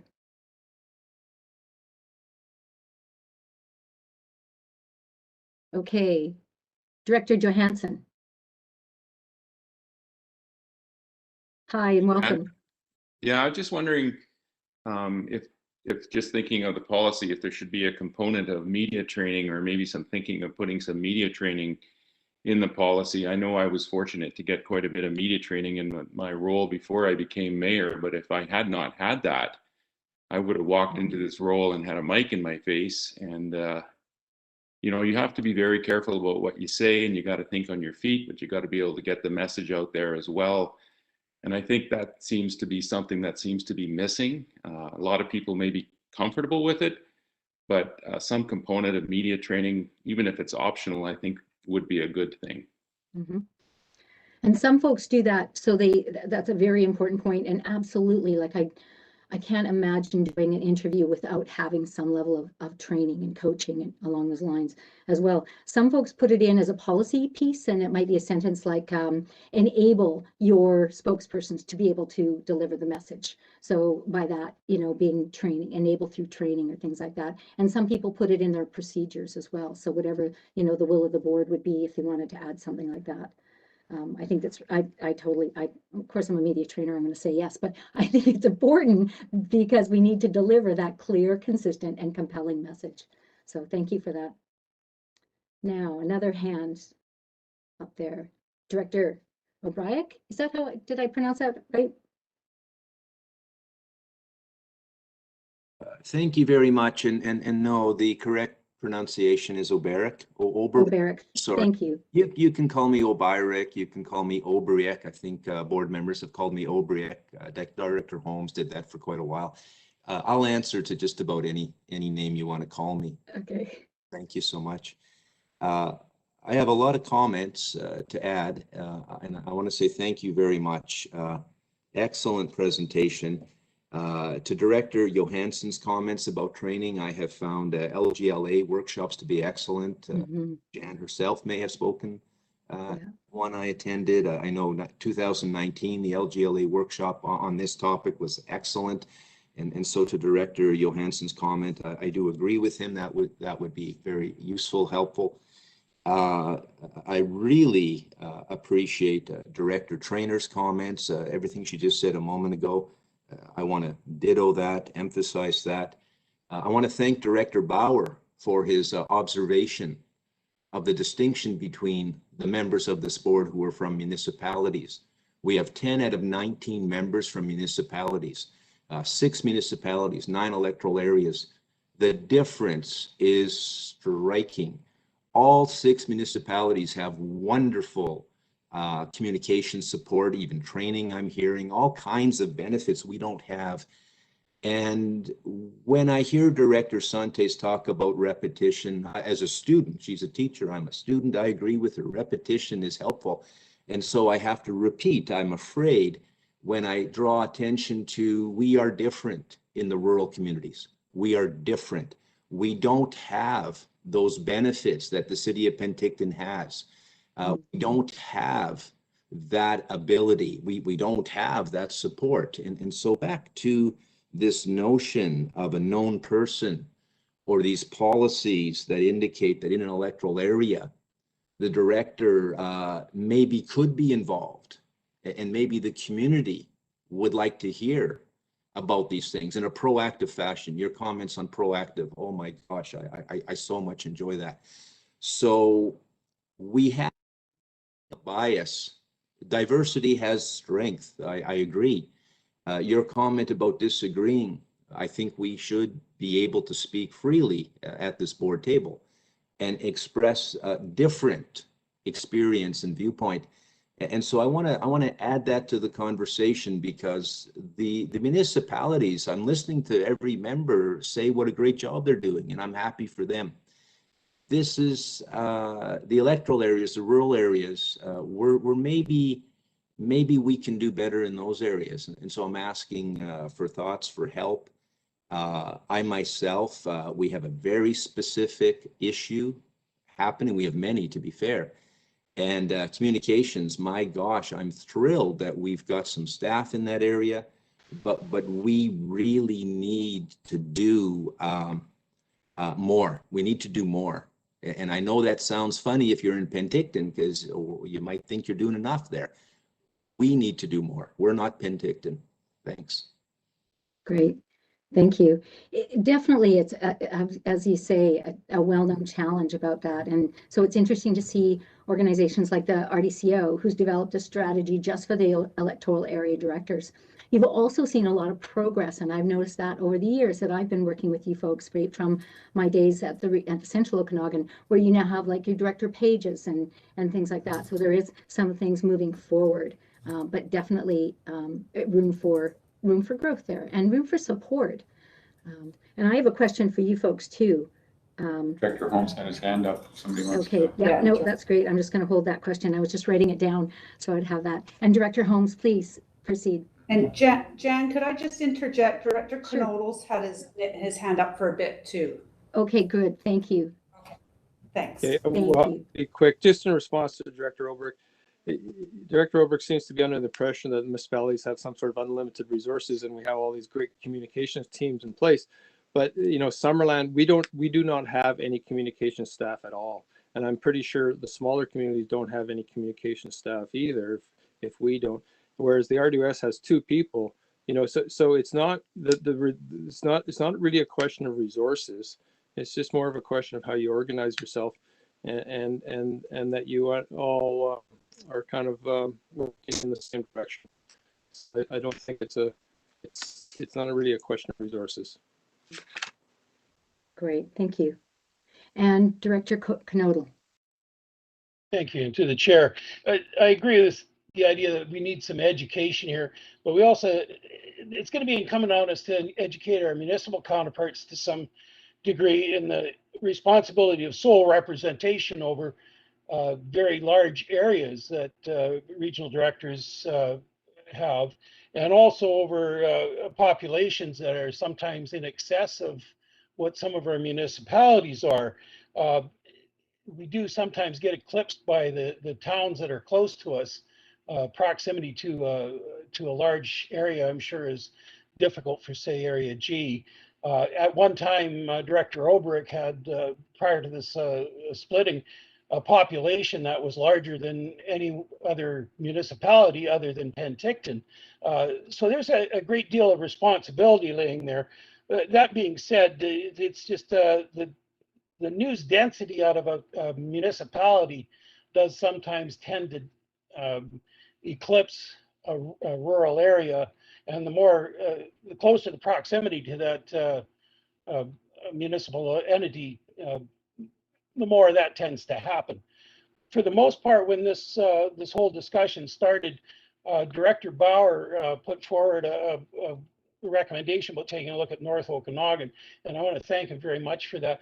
I think for most of the rural directors, at least for myself, page 14 of the North Okanagan's policy covers everything we were asking for. We're not looking to get out in front of our chair or in front of the issues that control the whole board. It's just to be noticed that we are there, and it'll add to the educational issues that we face. We also end up with people from other provinces that don't see this type of government. We end up with people moving in, especially into the larger population areas. Again, I'll use Director Obrick's area, where he has a lot of people coming in from cities and towns where they're not familiar with it. So a little bit of visibility for the directors makes it a learning experience in itself, and put it forward. Thank you for your time. Great, thank you. Great comments as well on that too. And I think the RDNO too is, again, the chair, and then the electoral area may be the spokesperson. Again, it varies by situation. And again, that's where the proactive piece comes in, because Ashley Gregerson, their communication person, works closely with the entire organization to do those communication strategies that identify, here's our comp plan for rolling out this water system. Here's the identified spokesperson. So you know that in advance as well, and they can decide this is an EA thing, an electoral area thing, or this is a region-wide thing. Thank you. Who's next? Do I see some more hands? Director Gettens has her hand up. Yes, thank you. Great, thank you. Thank you for the presentation. I just wanted to clarify that the discussion today is specific to media relations, because there are other parts of our communications policy around relationship building and promoting our areas that also are quite important. So yes. I think, is that correct? So this is just around media communication? It is. It's that okay. Recommendation that was proposed last time about how with the area directors, there's a desire to give the area directors a greater voice through the media, and what would that look like, given that the board chair is the by default the main spokesperson for the region. Sure. I put forward that motion because the other part of the policy too includes the relationship building that we do as elected officials with our neighbors and with other municipalities and with our neighboring bands, and also that promotion piece that we also take on for our areas, because that also was designated to the chair and not the electoral area director. So relationship building for Area F, for example, was supported by the policy to be for the chair and not for me. And I think that the media relation piece, I'm completely on board that the chair and our communication team and the information releases and that proactive plan and the spokesperson for the regional district is that I think that's, I think most of us agree that that's definitely the greatest role or the best suited for the chair. I think it's those other pieces of that reaction, and how do you then coordinate planning a reactive response if it's about your area and the media is calling you about something that's happening in specific to your area, and then having to do that kind of planned communication piece with the chair. I think that's a challenge to plan that reactionary piece, but I also think that our policy needs to support, because the only consistent that for Area F residents as me, because I'm the only one that's going to be here for the 4 years. The municipal directors, they have a little bit more flexibility around their term, and the chair is a 1-year term. So the media piece I'm very comfortable with. It is the promotion, the relationship building piece. And then also hearing from admin reports that that's a bit of the discretionary part of the role of the chair as well. Like, it's up to the chair how much time and effort that chair may want to put into those extra roles that come like beyond the ceremonial and the presiding responsibilities that a chair may already have. So I think that's part of it as well. It's just ensuring that, you know, for electoral or for the citizens of Area F, I'm it for their 4 years, and I really need a policy to support me because I need staff help. And if it's not in our policy, then the staff aren't empowered to help me do my job as well as I can. So I think that's what's quite important for me anyway. May I just ask a follow-up question too? Because I think it's really important. What you're talking about is almost two things. It's like the promotional piece. So that might be the planned proactive piece. And it might be related to an event or as well. So there might be some other things. So sort of that hyper-local area, electoral area, that's a promotion piece, as opposed to, say, the media piece, which might be where it is about getting the right spokesperson, as you say, for that, and having some procedure around that. That first we would triage, you know, and some training for you folks to be able to say, okay, here's what happens when, you know, John Arndt, or I don't think he's there anymore, but, you know, might call and you might say, okay, let me just check and make sure, let me get back to you in half an hour, whatever it takes to be able to provide you that information. And then going back to Eric and finding out, okay, here's what's happened, you know, is this regional, is it hyper local, you know, what would that look like? So that is always going to be a bit of a moving target, but you could support that in your policy by saying, you know, just saying that your area director may be the person to do this, and then have procedures around that. Here's a process around that don't have to be enshrined in your policy. But that also speaks to another question that I have that I want to get to today, and that is, what support would you look for, and would that be the kind of support that you would be seeking? Director Gettens, if I could call on you, in terms of what you were asking there, is that, did I get that right? So the support, for example, if there's a conversation. Okay, say the question one more time. Make sure I'm going to answer the right one. Can you just say your question one more time, please? Yeah, certainly. I guess, and I've sort of, it's a big one to unpack, but I guess if the process is, if the policy says, you know, it's your board chair, it could also be the electoral area director, depending on the situation, or however we're going to write that. But I'm thinking about more, what happens when that reporter calls you, and how would that procedure work for you? Some of the ways that we've seen are having, you know, you not take the call right at the moment. Let me just check on that. I just want to make sure I got my stats and facts, or clear off my desk or whatever, and then getting a hold of Eric or Andrea or the chair and figuring out who's going to speak to what. That's really for the reactive things. So is that the kind of support, would that type of support be helpful? Because that might be something more to put in a procedure or a process or a strategy, as opposed to a policy. If that were, so if the media, yeah, so if a media person was to call me and it was about an Area F specific issue, and I felt confident providing the information, then I would provide the information on the phone, because I think our media colleagues depend on that timely answer. If it's information that I need more data on, I don't have a problem saying I need more data on that, and then I would go refer, be it Eric, or if it's about a water system or public works person, whoever has the actual information. I often get called about the Okanagan Film Commission, and I'm not the best spokesperson for the Okanagan Film Commission, so I always refer that to the commissioner. So I think those are pretty straightforward answers. Is that what you were looking for? Yeah, if that's the kind of support that would be helpful, and knowing that if it's something that is sort of that rule of thumb, I always call it things that make you go, why are they calling, right? Are they calling, you know, in terms of answering that media call right away? Is there something else? Are there some potential pitfalls behind that? Because sometimes that does happen. I certainly knew that from my experience, but those to me would be fine, that you'd be okay to, you know, this is my area, this is my project, or whatever, you're good to answer. So to me, that would be the kind of what that would look like. So if it said that the EA could be it, that would be the kind of thing that it could look like. What really helps the organization then for consistency is that if any of you get these kind of calls and you handle these calls, A, if you get it and you don't want to answer it, that you forward it on, but B, if you do the interview, just let people know. So that flows into, for example, that could flow into Eric or Andrea, for example, and then she would flow that out to everybody. And that comes back to that no surprise rule. So that yeah, I think actually sharing that information timely would be really helpful rather than waiting for the board meetings. I would like more real-time updates when areas are being, like my areas being discussed. That would be really helpful. Right, right. And just as a follow-up, if I were to get a call about a board decision or a regional matter or another area, my default would be to go to the chair. Like that would be my answer, is that I don't speak on behalf of the regional district. Right. But I do need to be able to speak on behalf of my area. Yes, absolutely.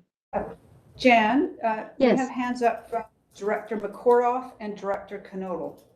Okay, great. Thank you. Director McCordoff.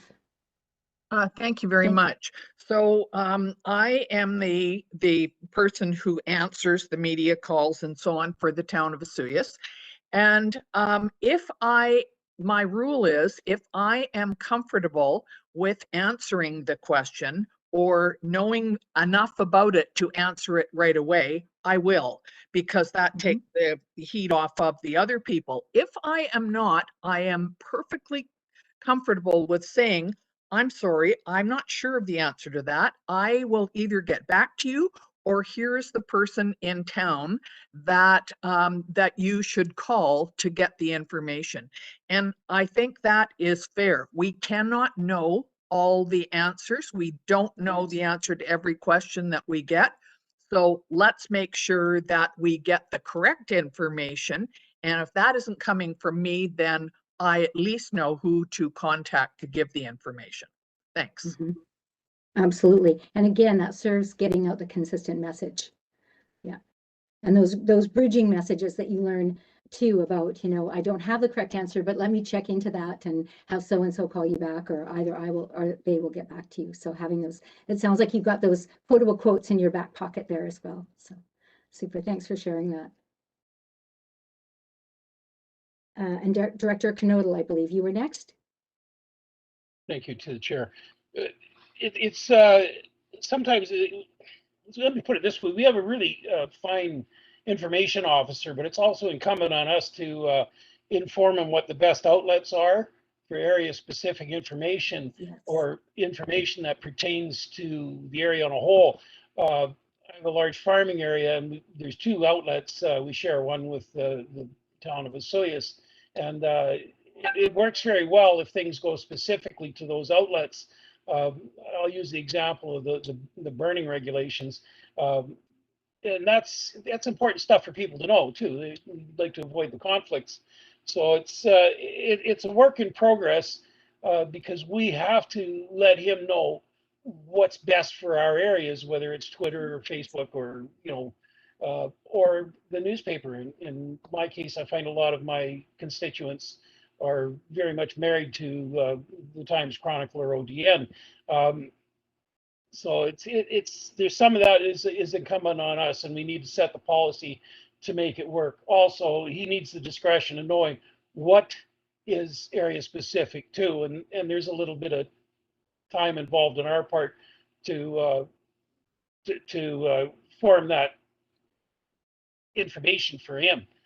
Thank you.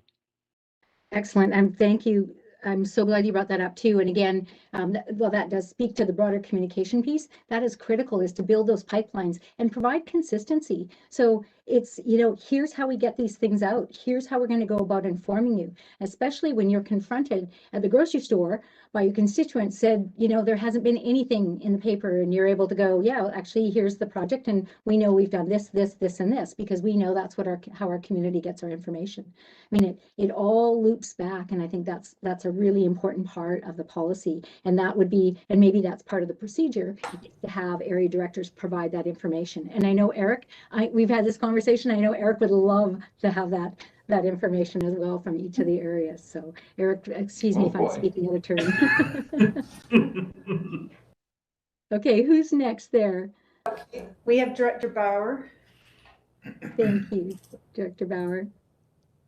Yes, so I feel that the municipal directors have a little bit of a different response immediately. If you get called and it's a regional district matter, you just refer it to the regional district.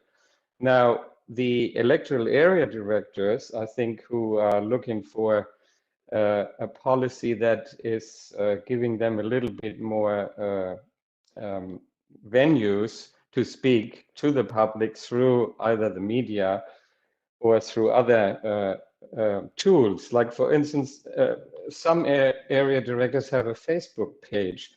Now, is that something that would be used for area-specific issues? Because I feel you're still tiptoeing a little bit around on what is area-specific, because in general, I have to really think about what is not RDOS and what is only area specific. And I think it needs real clarity when we put a policy up. So there is no ambiguity about who is responsible to respond to this. And some are very easy to say, okay, on behalf of the RDOS. So when you say area specific, what do you mean? Doesn't that belong on a Facebook page, for instance? Be interesting to see what you have to say about that. Thank you. Definitely, because I know a lot of area directors do have their own websites, or, Director Forsyth and the Caribou Regional District runs his own blog, and he talks about decisions of the board and just as a way of keeping his folks. So I think, there's a certain amount of followers that you gain that way, and I think that's great, and especially if they're your people on Facebook or Twitter or wherever. So getting out that message, I think it's more important that it's a consistent message. But that's another avenue to be able to communicate. And it might be as well, if you have your own Facebook page for your region, and please chime in, anyone that does on behalf of their region, that you're putting things there. Here's what we did at the board meeting last night or whatever, but you're doing it in a way that's consistent with what the decision was, or in a way that doesn't, as your policy states, doesn't sort of undermine the decision. So I think social media is really that sort of channel to get that information out. You're right, though, because you can run into challenges if you start getting questions on that. And there are some ways to handle that so that you're not getting into debate with something about a regional district decision. So there is some, like anything on social media, any responses or those community groups that you may belong to, that's a whole other ballgame. But it is something that's out there and is a channel to spread the word. But please chime in if there's anyone that's got that wants to add to that. We still have, I think, Eric, are we good for 45 till 10:45? Is that correct? Or Chair? Sure, we can go to 10:45. Depending on your discussion. Yeah, and we have Director Gittins and Miss Malden has something to add. Go ahead, Miss Malden. Great, thank you. Hi, thanks, Chair. So we had talked a little bit about the social media aspect of things, and I know there's been lots of questions from directors on what is and is not good social media practice and what are some of the pitfalls in that. And I thought, after this meeting and after we sort of talked a little bit about our communication policy, and that perhaps down the road we want to look at having another session with Jan specifically on social media, because again, I've heard enough questions and I'm not the best person to answer that by any means on what that could look like. So if the board is in favor of that, I think we could look at something down the road. Okay, thanks very much, Christy. So Jan, you've got Director Gittins. Director Gittins, great. Hi, so I have a blog for Area F, and it was started with my predecessor. He started it, I think, probably about 7 years ago. And it is a blog that says right on it that it's just my opinions, my thoughts. It's a way for me just to answer questions of things that are being asked of me from the residents, the citizens of Area F.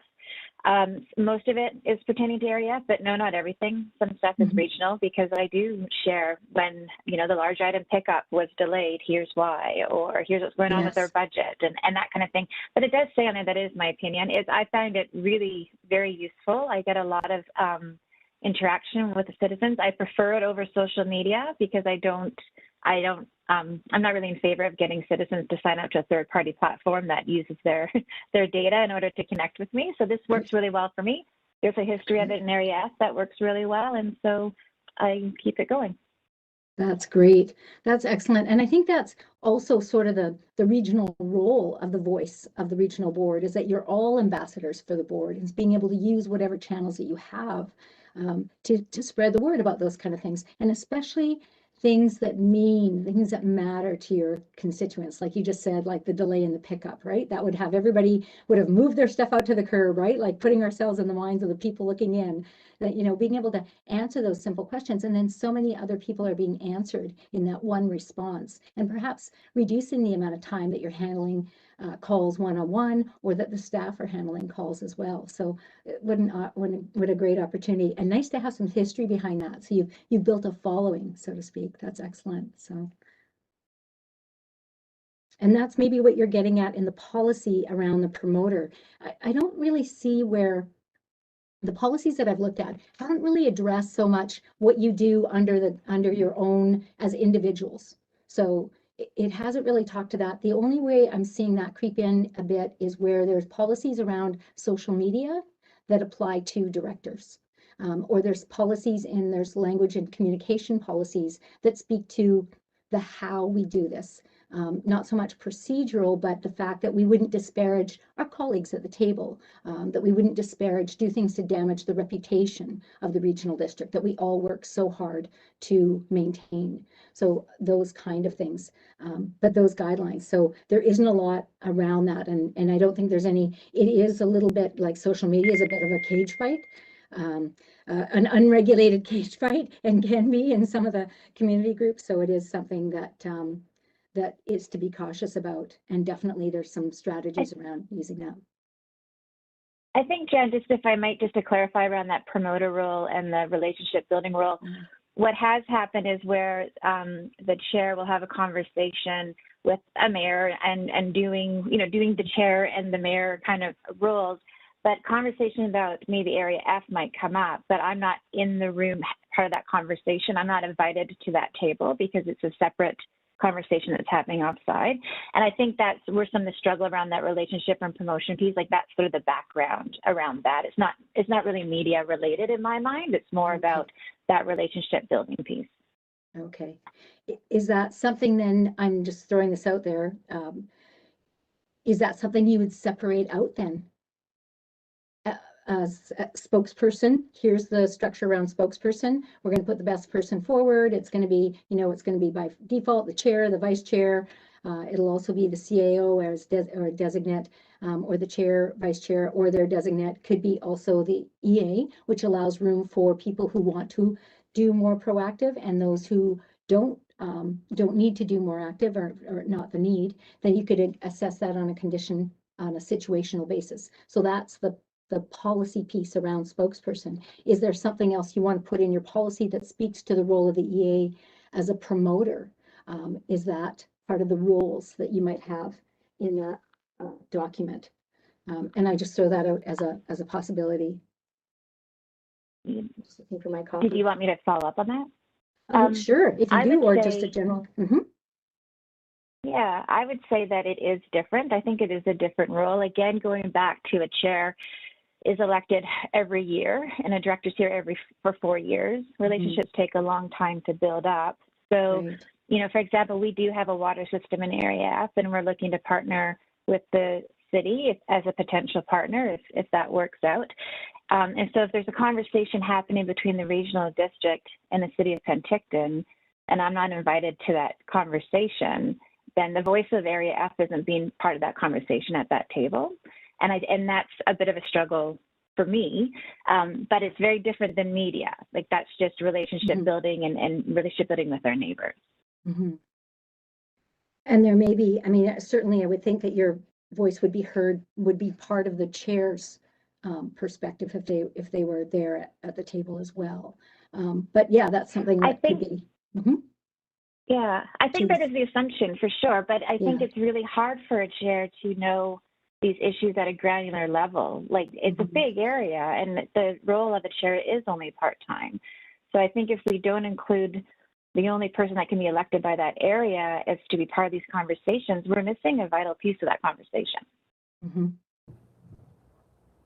Yeah, Jan, you have a question from Director Monteith? Great. Okay. Thank you, Director Gittins. Yes, Director Monteith. To the chair, or sorry, to Jan, I definitely appreciate what I'm hearing from my fellow electoral directors. It is a challenge when you are, seen as the connection from the regional district to an electoral area. So including us, I think, is the important part. I recently had a town hall meeting for an upcoming sewer project, and Eric reached out to me and asked if I would be present and help, do the intro. My community loved that. They saw me. I was present. I've had 2 other town hall meetings. I wasn't seen. I was acknowledged for being there at one, and my community noticed that. So as an elected director, it's important that we're present, and it doesn't mean that I stole the show. I didn't even, really engage during the town hall meeting, but I was seen as being there and seen supporting the project and staff, and it helped follow. The project continued on discussions later, and residents acknowledged that I was there and I was present and I was aware.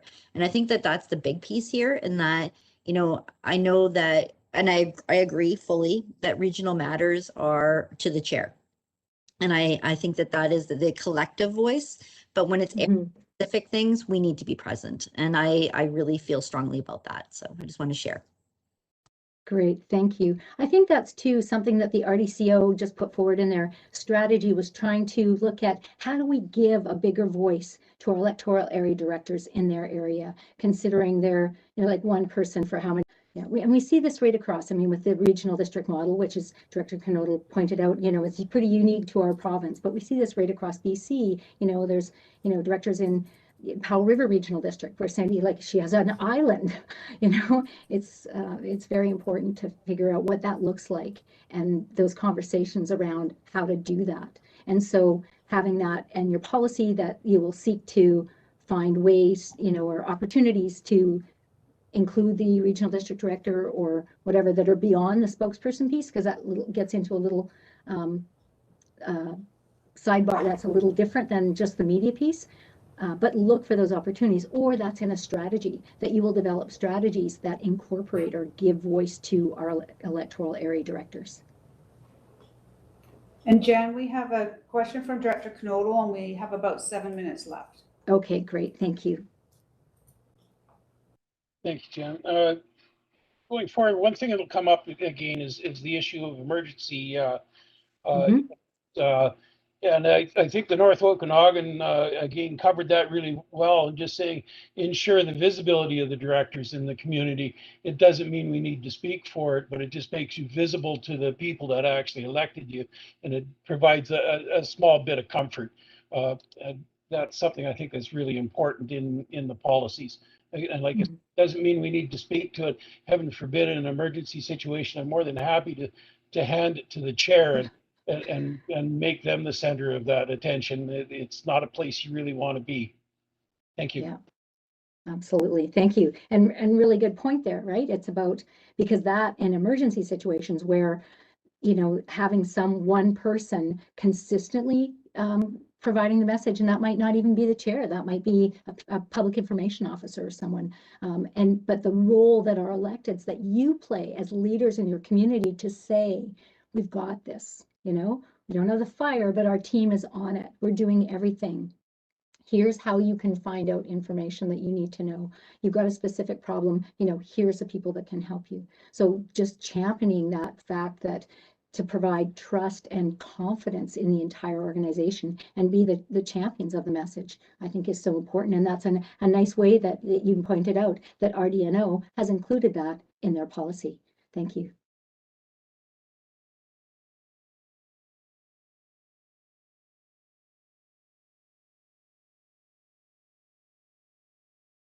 Any other comments or questions?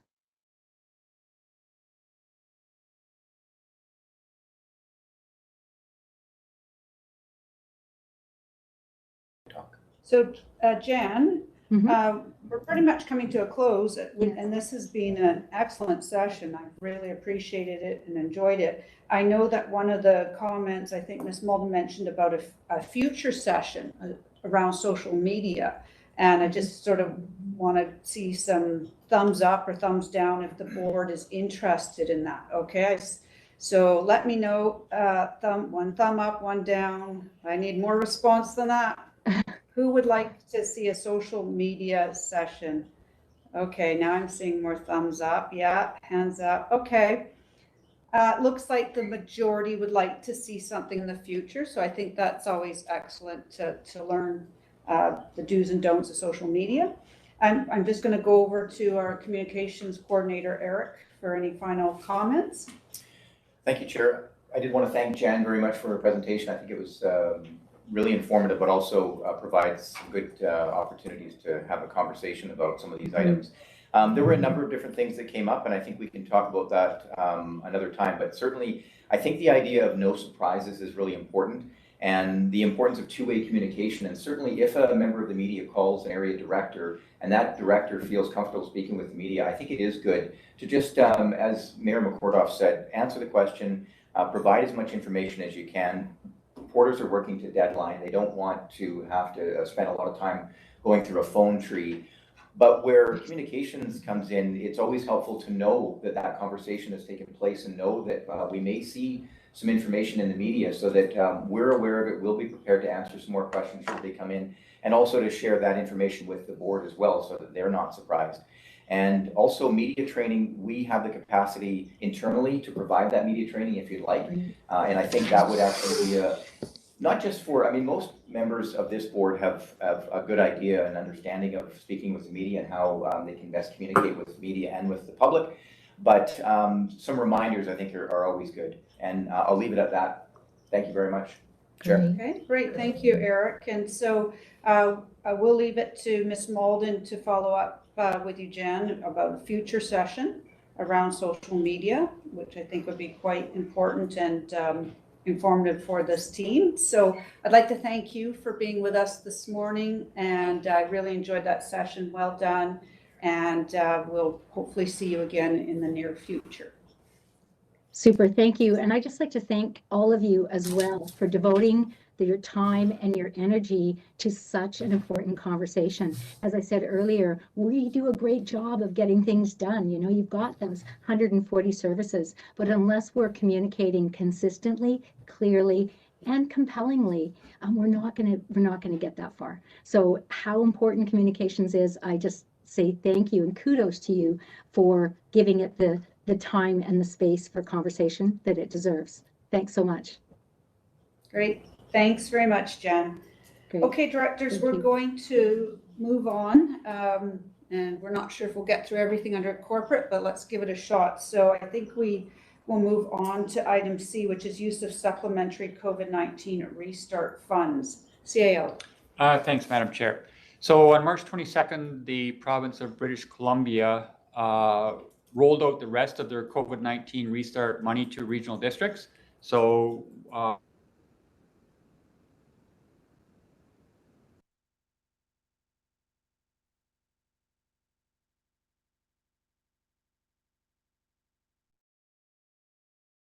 We got no sound board. Okay. Oh, you're back. You're on pop.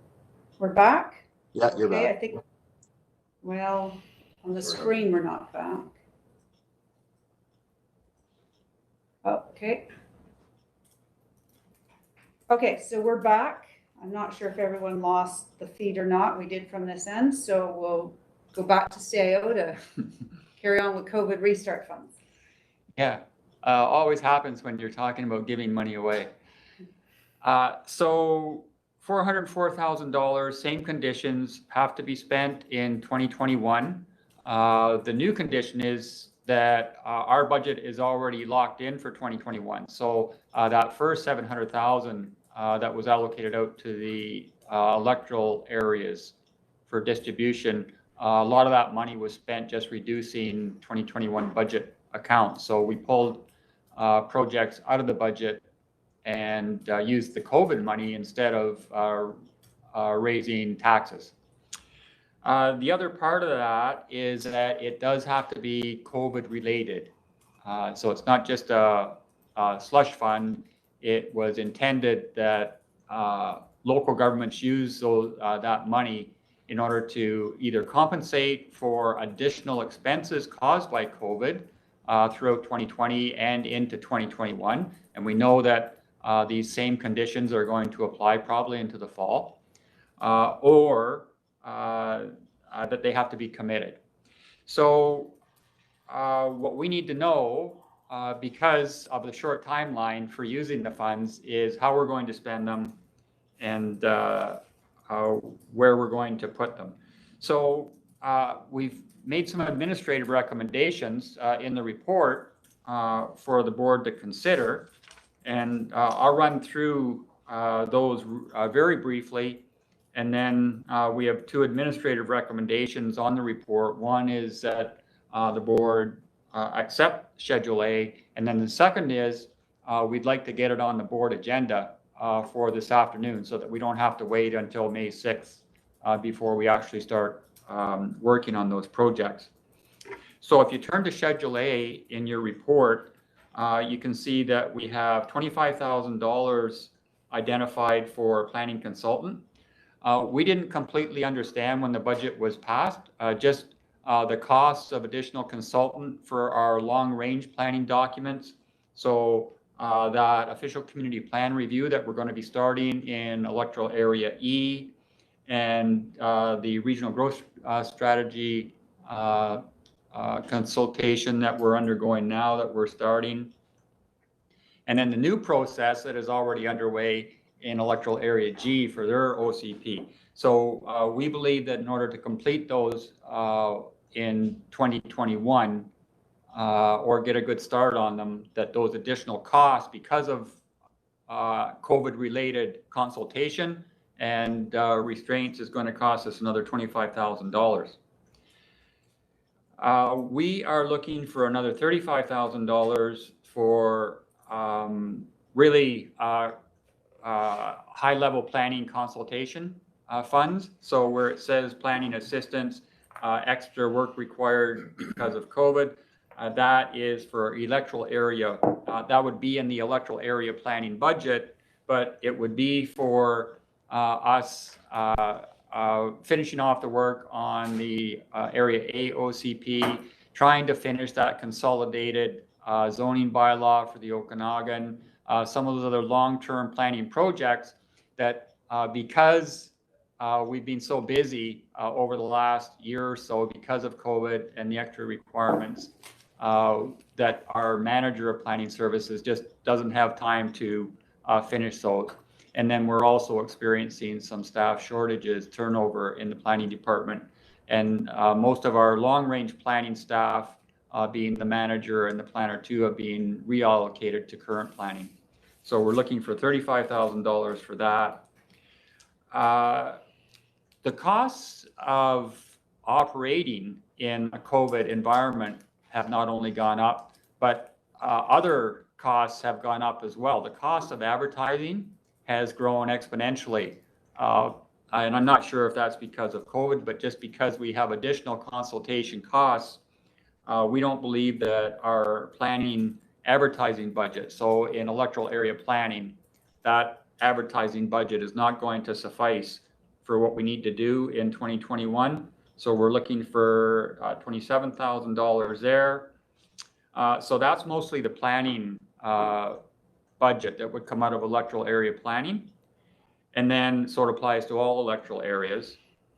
Parks and Recreation is looking for additional funds so that when we do get to open up our recreation facilities, trails, and parks and programs, that we can do a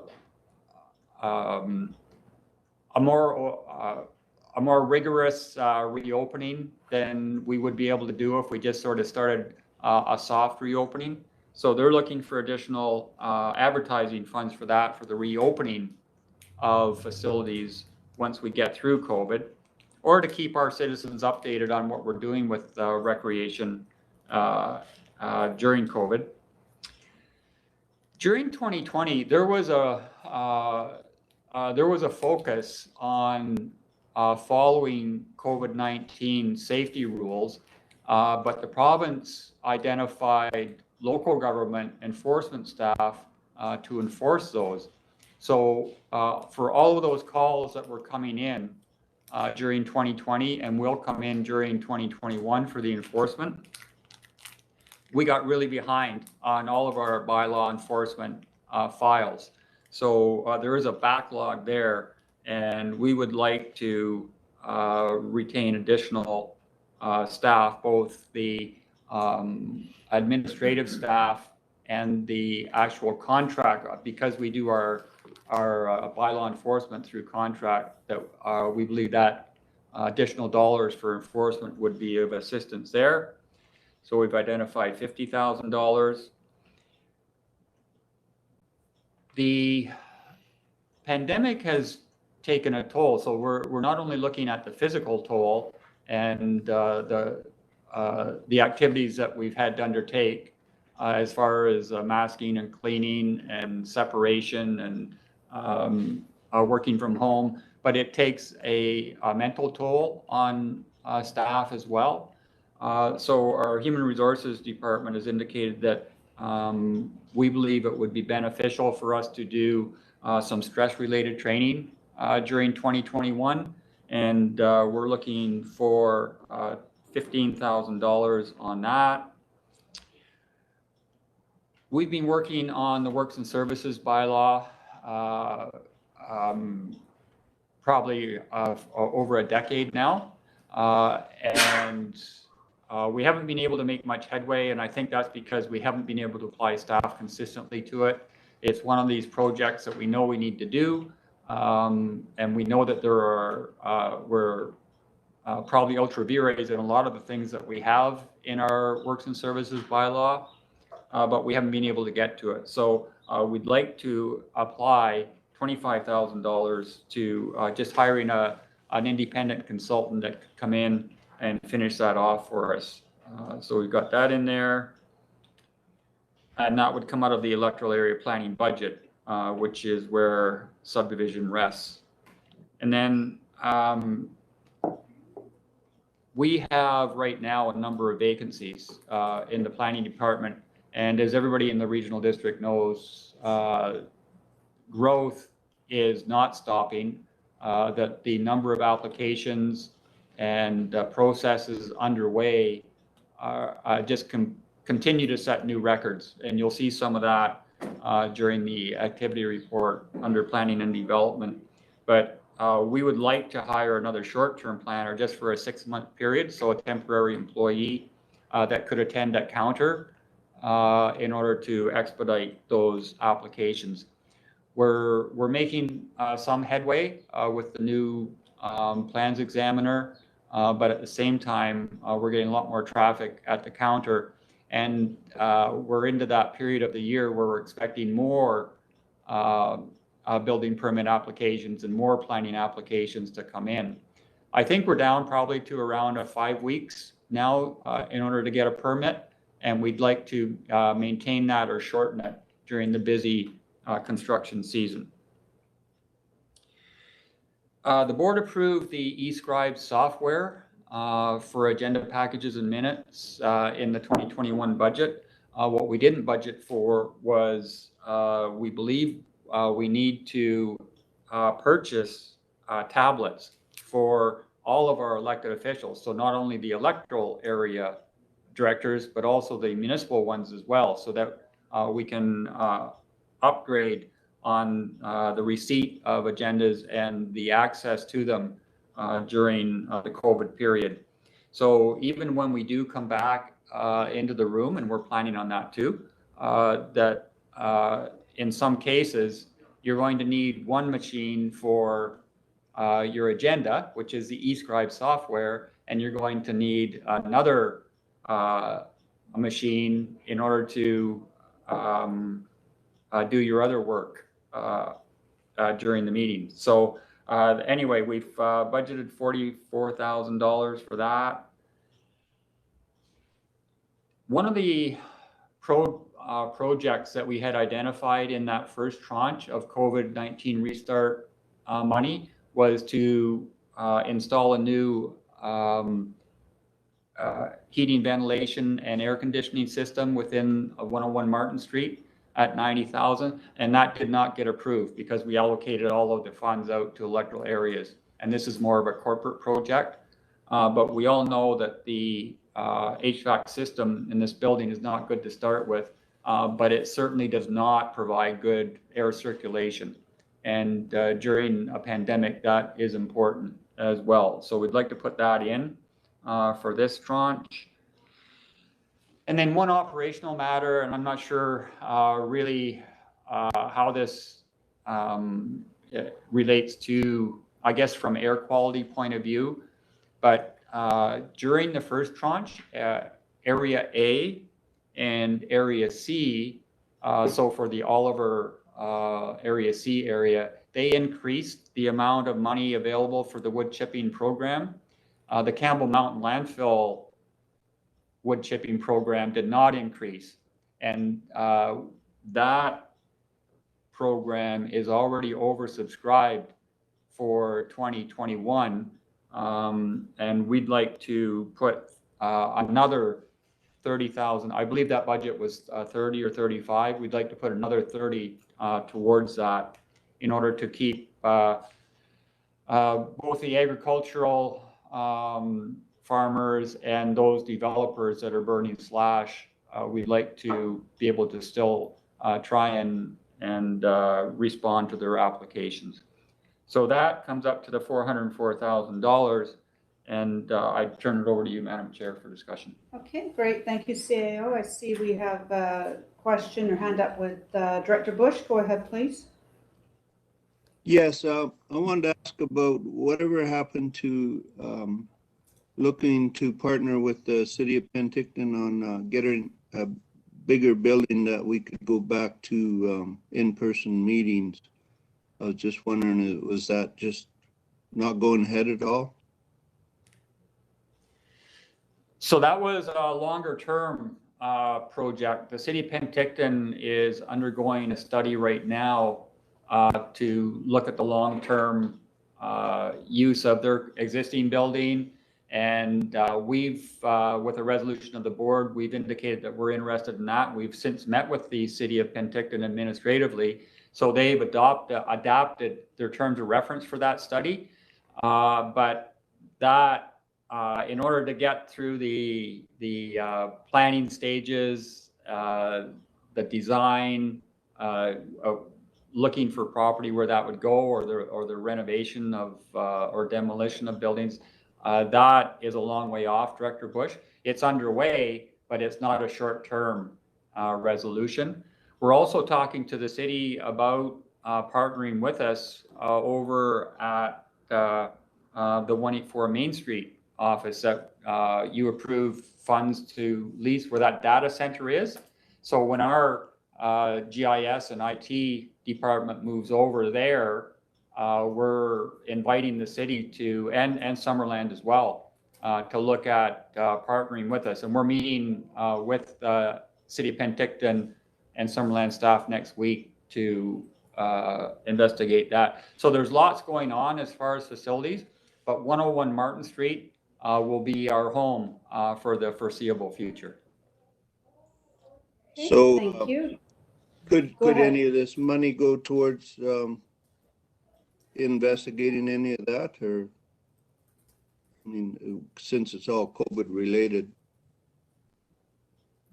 That's not COVID. Well, yeah, it's supposed to be COVID related, and it's supposed to be spent this year.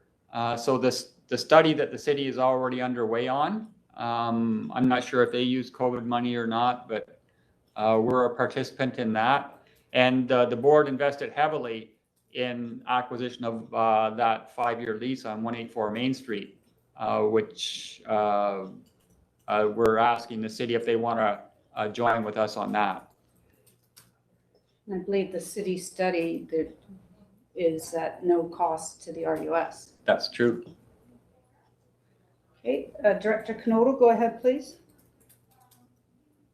There was just a discussion between Director Johansson and myself over our parks and recs, there was an inequality in the representation of COVID monies from the town towards parks and recs.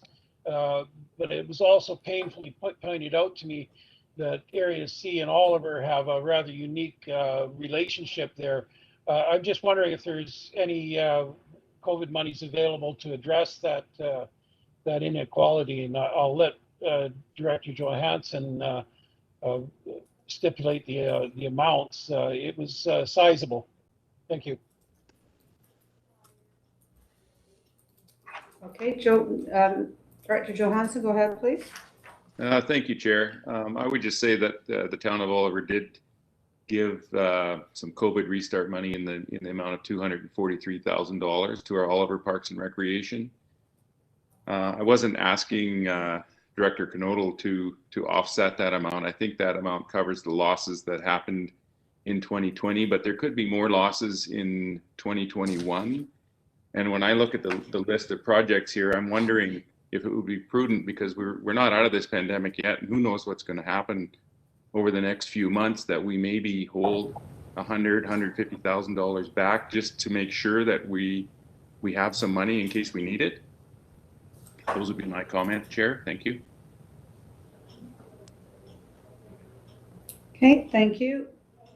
CAO, did you want to address that? It'd be up to the board to make a change then to this list. Okay, I'll go to Director Gettens. Great, thank you, Chair. I'm just curious about, well, actually, I think, sorry, just really quickly, I think Director Hanson made a good idea there about holding back a little bit of money. It doesn't seem like we're getting anywhere closer to the end of this pandemic as it stands now. I'm also curious to hear from the board an idea that we've been playing around with in area at for some community bulletin boards. And I know that their communications team is looking at a community champion program, and it's coming up also as a recommendation in the greater West Bench age friendly. Is there any appetite from the board about maybe getting branded bulletin boards for our rural areas as a way of communicating? I know in our recent survey we had a hard time getting a hold of people just because we can't do these public gatherings, but I'm wondering if that was something that would fit in with the criteria of this spending.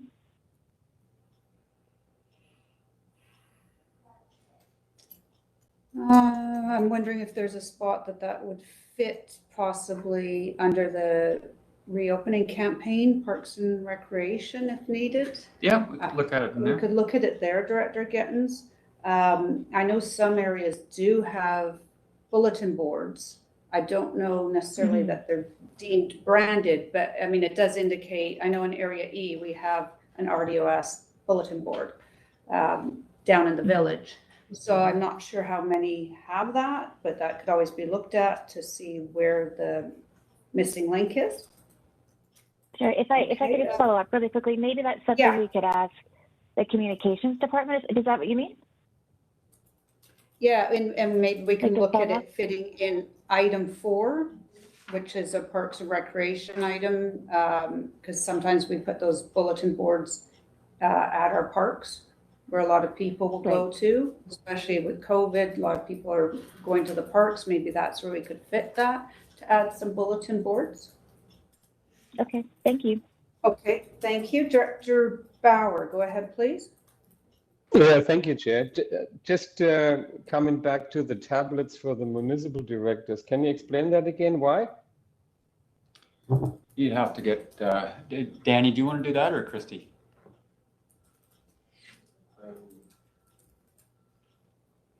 I need to talk to Christy about that. Christy. Okay, so Ms. Malden, are you able to speak to that one, please? Sure. So what we know with eScribe is that the easiest way to ensure consistency and that every director is, you know, having their information look the same and retrieve the same and all of that is to have the same type of tablet. So Danny and I have talked a lot about, you know, when is the board going to need to look at new laptops and such. And the fact that we don't ever provide any equipment for our municipal directors. And we know right now that we struggle with different operating challenges, I guess, with those directors who are currently on an iPad. And so we thought, and it was also recommended. It's essential. It's not absolutely mandatory, but to get everybody on the same tablet would probably be the most efficient and the most effective way of making sure the board integrates into this new board management software consistently. So that was the thought on that one. Okay, thank you for that clarification. Are there any other questions or suggestions, Director Olbrich?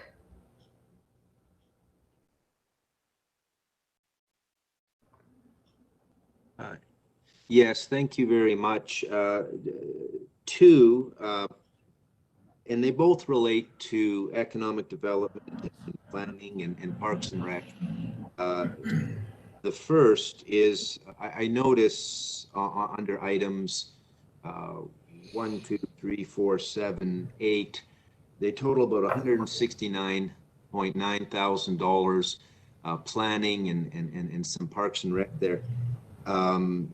For Area D, the two parts. Number one, we have some money in budget now, but the master park planning process, that's something that's been of high concern for years. That's a planning and overlaps with Parks and Rec.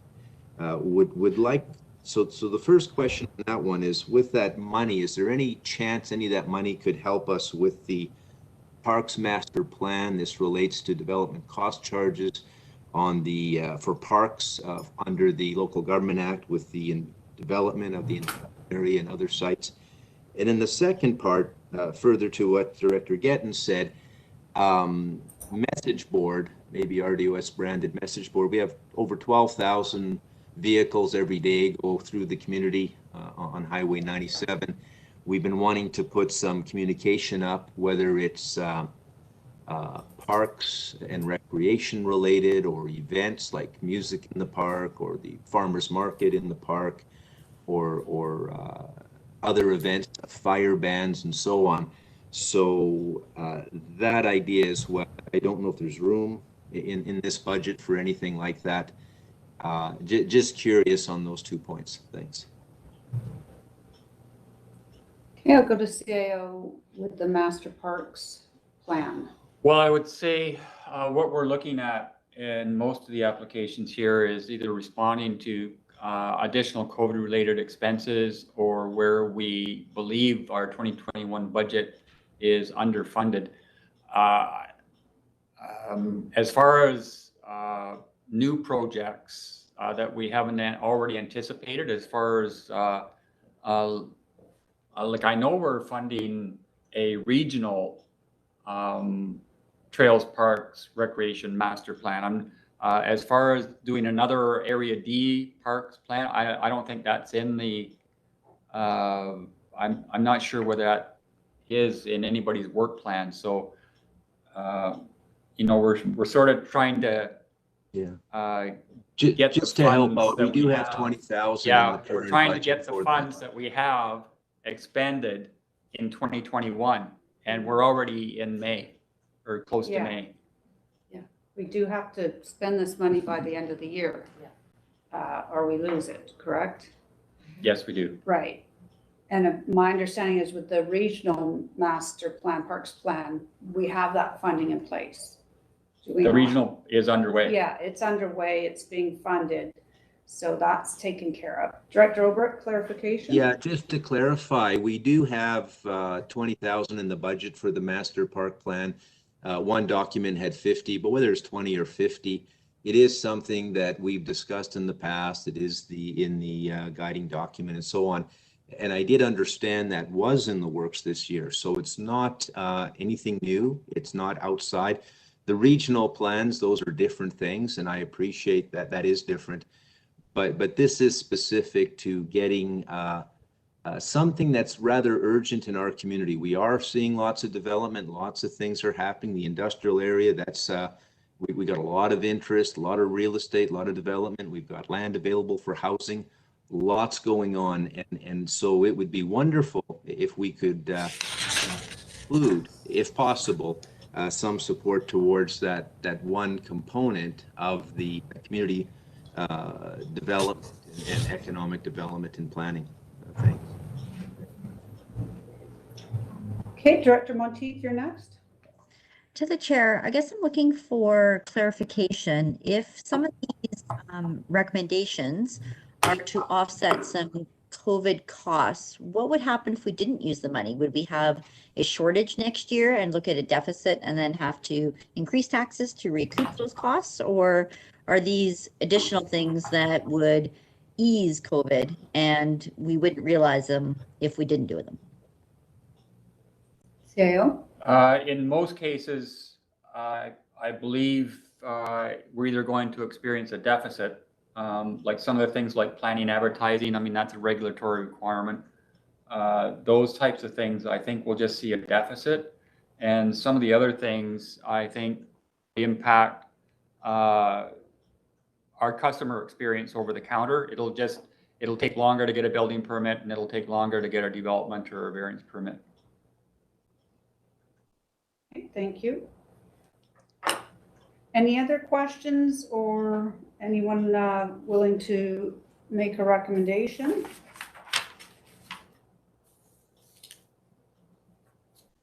Director Gettens? Can we make a recommendation that we revisit this in May after staff has had a chance to take a look at some of this feedback and put something together? You want to defer this to May? Is that a motion to defer? Is that a motion to defer to May? Sure.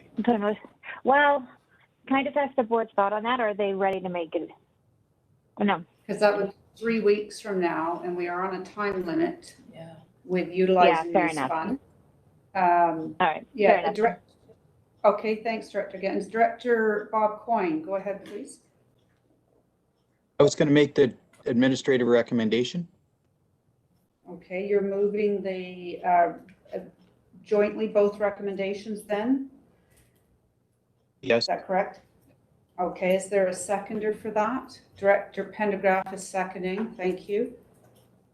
Any further questions or concerns? Okay, I'm not seeing any. I'll call the question then. All in favor? Thank you. Hands can come down. And is there anybody opposed? I'm not seeing anybody opposed. Motion carries, and we will see that at the board this afternoon. Correct, CAO? Yes, ma'am. Okay, wonderful. Okay, we're going to see if we can get through the next 2 items if possible. We'll go to item D, Corporate Business Plan Q1 Report. CAO. Thanks, Madam Chair. As is typical, the second meeting after the end of a quarter, we bring in our activity reports and our update for the board on their corporate business plan. So the corporate business plan for the regional district was adopted at the board on January 7th of this year. And we're starting to work on the projects that were identified. There weren't that many identified for Q1 because by the time that the board gets the plan approved and then administration starts to work on them, we make progress, but we don't really accomplish a lot of them by the end of the first quarter. So I just highlight a couple of them. Under our goal number 1, which is effective and fiscally responsible organization, we have adopted the financial plan. So that's our 2021 budget, but also the additional 4 years that go along with that. And we did get it into the province by March 31st, which is our regulatory requirement in order to file that. And also in Q1, during the budget process, we had those 2 major policies. One was on our overhead costs and one was the reserve policy. So the board discussed those. There is still some ongoing discussion between the City of Penticton and the regional district about the overhead cost one. But nevertheless, I think we met our obligation to get those policy documents forward to the board in Q1. The other one, Objective 1.1.2 about being an effective local government. Obviously, for us to be effective, we have to have capacity and we have to have space for our staff to work in. the board indicated at that time that they were in favor of submitting a letter of interest to the city of Penticton to partner with them on the long-term space planning project that the city is undertaking. I mean, let's face it, we both got old, outdated facilities that are costing more and more to maintain and operate, and long-term, we're going to need to replace them. So the city has started on that. They have a project underway. They've graciously allowed us to participate in that, and we appreciate that. And meetings are ongoing on that. So we believe that we have completed that one, Madam Chair. Other than that, as far as Q1 projects go, in cultivating a high-performance organization, we did complete our staff perception survey at the end of 2020 and got the results in 2021 that we always use in our performance management system. And wanted to just point out under goal 2.2, which is about improving bylaws, policies, and process, that's where we have that new development services software package that we purchased in 2020. So that basic gov program, we had thought that we would have that operational by early in 2021. Not going to happen. It's probably going to be more into the third quarter. And some of that was because of COVID, some of it was because of our cyber attack, and some of it was because the basic gov program doesn't interact as well as we thought it would with our SharePoint. Our genius manager of information services is correcting that for us, but it's going to take longer, and it's going to be into the third part of the year. The developing a healthy and socially sustainable region. We had one in there about bringing the Regional Emergency Management Program concept through the CAO group and the Protective Services Committee. And we did present on that in Q1. So we believe that we completed that one. Still more to come on that. We had that exercise, and we're still looking at recommendations out of the Christie Mountain After Action Report. But we're underway on that. And then under implementing the 2021 phase of the Parks program for Q1, we did have the Sickle Point acquisition, and we did have the Center Beach acquisition, Sickle Point in Area I, Center Beach in Area E.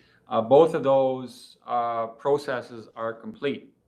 Different results, but the process is complete, although understand there is still some activity and interest in Sickle Point. So that may still come back. The commencement of the Area G official community plan, we had that scheduled for Q1. We have commenced that, and that's underway right now, so that's complete. And other than that, I believe that we had no further. Oh, we had one other Q1 activity, and that was the adoption of the 2021 corporate business plan, and we did that. So I'll leave it there and then take questions if there are any, Madam Chair. Okay, thanks very much. Any questions for CAO on that corporate business plan Q1?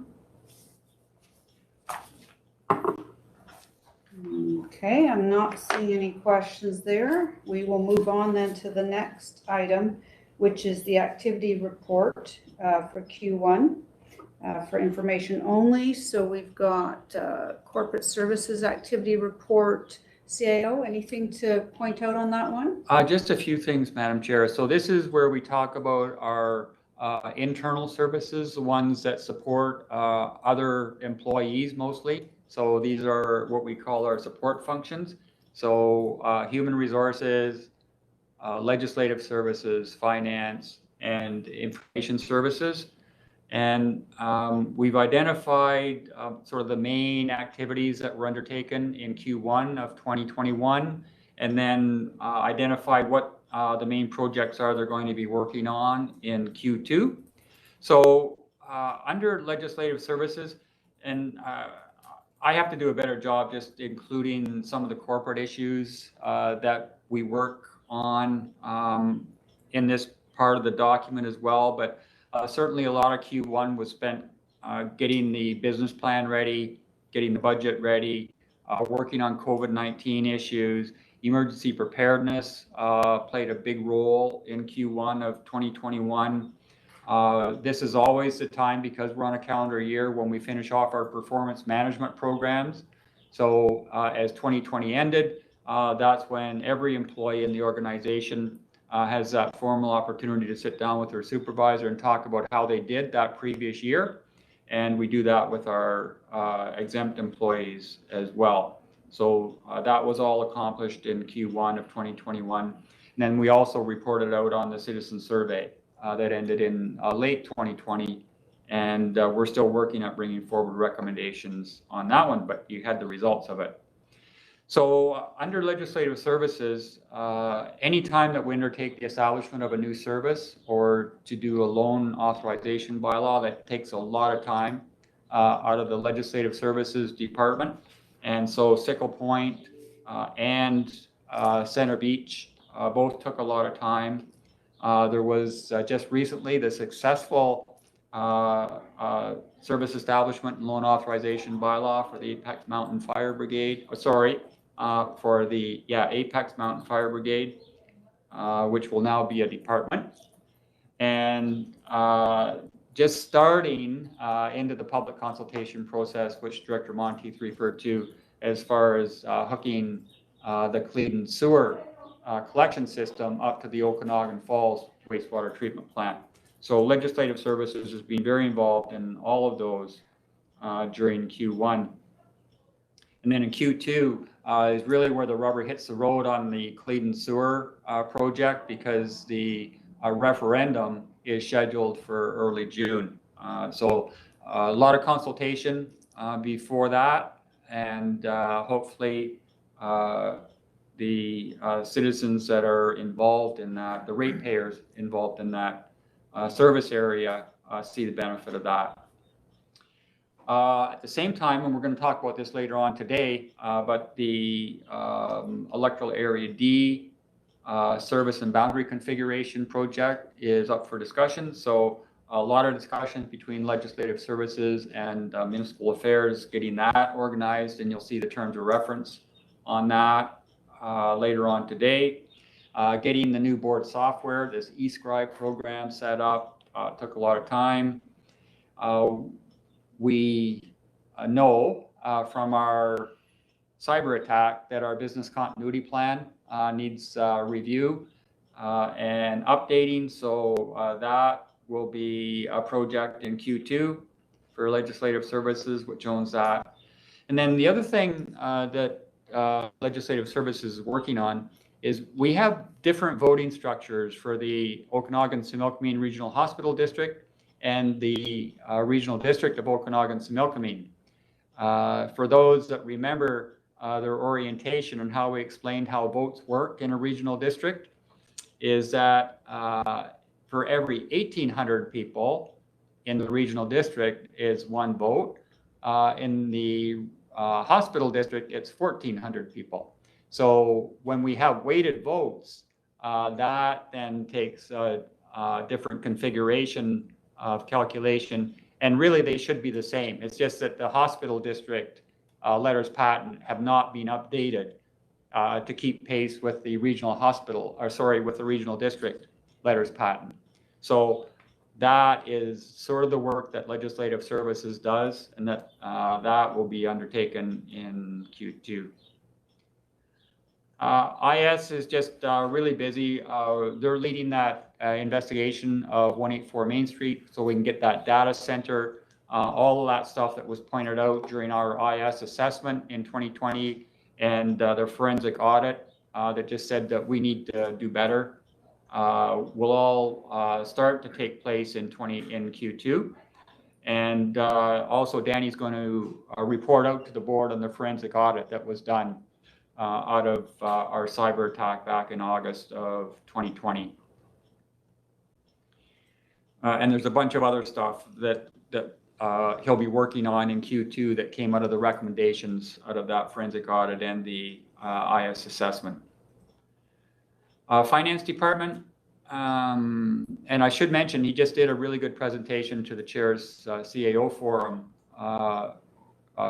yesterday, talking about our IS assessment and the cyber attack. So a lot of interest regionally, or sorry, provincially, on the impact of that and getting ready for it. HR, not only were they, finance, really tied up with just the budget consultation process and then getting the budget approved, but also the working papers for the 2020 audit. Just the first part of the year is just a really busy time for finance. And then in addition, we're trying to get our asset management committee up and running in order to complete that. And then also from an emergency planning point of view, as we said, once the event is over, that's when the accountants and the lawyers come out. And in Q1, finance just finally completed, almost completed, sending in the invoices out of the Christie Mountain fire that occurred back in August of 2020. So by the time that we get all of the claims ready and get them submitted, because during an event we pay up front and then we claim back from EMBC on the eligible expenses, and they're getting more and more, they're giving more and more scrutiny as to what they're paying out on. So finance is doing a good job making sure that we get all the money back that we had spent during that event. And then during the second quarter, be mostly focused on the audit and then commencing the budget process review, which I'm sure the board will be involved in this year. Just trying to get some comments on how we can straighten out our processes on that. And then HR, just really involved in assisting the town of Oliver right now in their CAO and CFO recruitment under our enterprise center, and working on the 2021 safe work procedures. That's a requirement for OH&S. And as always, looming over everybody, COVID-19 and the safety precautions that every organization, especially now, has to take. And WorkSafe BC is going to get instructions, if they haven't already, from Dr. Henry to be more specific about closing workplaces down if there is any indication of contamination within a workplace. So just more onus on us to be very careful on the safety of our employees. So that is the activity report for corporate services. Okay, great, thank you. Are there any questions on that report? We do have one more remaining, and that's communications Q1 update. Yeah. So why don't we go to Eric? Eric, is there anything you wanted to point out on your update? Thank you to the chair. I'll keep this brief. I know we're running short on time. A few items that we worked on in communications for Q1. One of them is the community champions that Director Gettins mentioned earlier, and working on terms of reference for that. The idea being that when we see a community champion or identify someone in a community who might be able to help get the word out, however that may be, whether it's bulletin boards for sure, or other methods, we want to have terms of reference in place. So that's underway right now. We did purchase some video equipment, and I'll talk about that in just a moment for some of our Q2 planned activities. We have, luckily because of today's technology, we didn't have to spend a lot of money. We had a Sony a6400, which is an amazing camera that even 10 years ago we would have had to have a much bulkier, more expensive piece of equipment. It has been a very busy quarter, and it was mentioned during our workshop earlier about two communications people, and I'm reminded often that we call it a communications resource. We really have one person, and that is me, the communications coordinator. And with all due respect to Andrea Rendell, who also works with this department, she is considered an admin assistant and technically not part of the communications role in the sense that we have two full-time people working on it. She has more or less been seconded to that and works on it because of the capacity issues that we have. So we could continue building this department out even more, but we, I think, do a lot with what we have. But again, I'm reminded that we were only, technically it's one person, what I'm told. Again, that's not meant to be a diss to Andrea by any means, but there's so much work to be done that she, and she does an amazing job in supporting this department. the resource. One of the other projects we worked on very briefly, and I'll be calling the CAO of Princeton back on this one, is an AAP that the town of Princeton has started. So we worked on an information release to get some of that information out. In Q2, we're working on Indigenous relations, and we want to continue researching and dialogue. And it's a big project, and it's important that we do it right, and we want to make sure that we speak with the Indigenous communities in this area in a respectful manner. And we're not going to barge into this issue by any means. So we're taking our time. A couple of other things very quickly. So with video, Local Government Awareness Week is coming up in May. It happens every year in May. We're proposing a video. We've written a script and we'll be sharing it with you shortly. We're going to invite our area rural and municipal directors and the chair and the CAO, if you'd like to as well, to participate in that video. It's all written for you. Your input would be appreciated too. And that's one of the projects we're working on, as well as trying to get information out to people in this area. It's a wide area. I appreciate what Director Knodel said, that sometimes it's very specific to areas. So we're working on a video announcement project. It would basically be once a month to start with. We'd like to make it bi-monthly eventually. And the idea would be, here's some of the things you need to know about what's happening with your regional district this month. And a lot of people enjoy watching video because it's short and sweet and they don't have to read a bunch of text. So with that, I will send it back to the chair. Thank you. Okay, great. Thanks very much, Eric, and for clarifying, you are it. Communications team. Okay, any questions on the report that was submitted by Eric?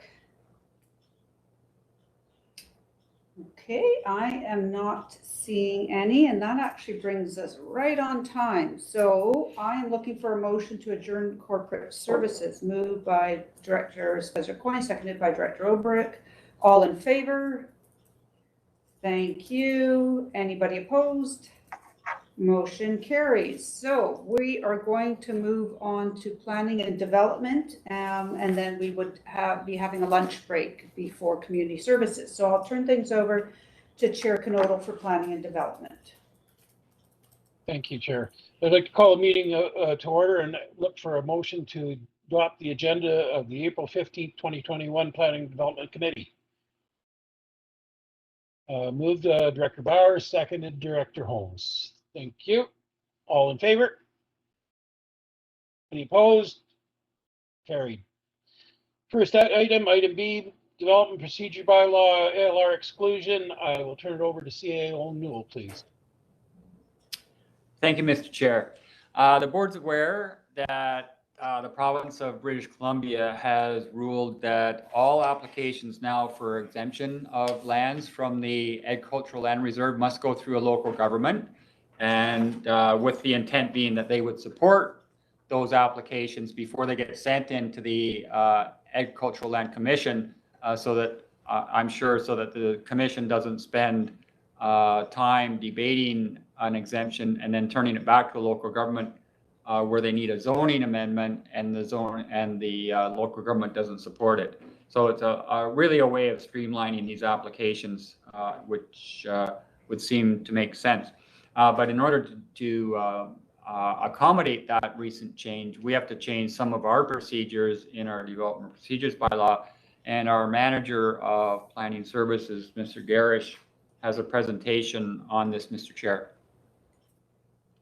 Thank you, Mr. Garish. Would you do your presentation, please?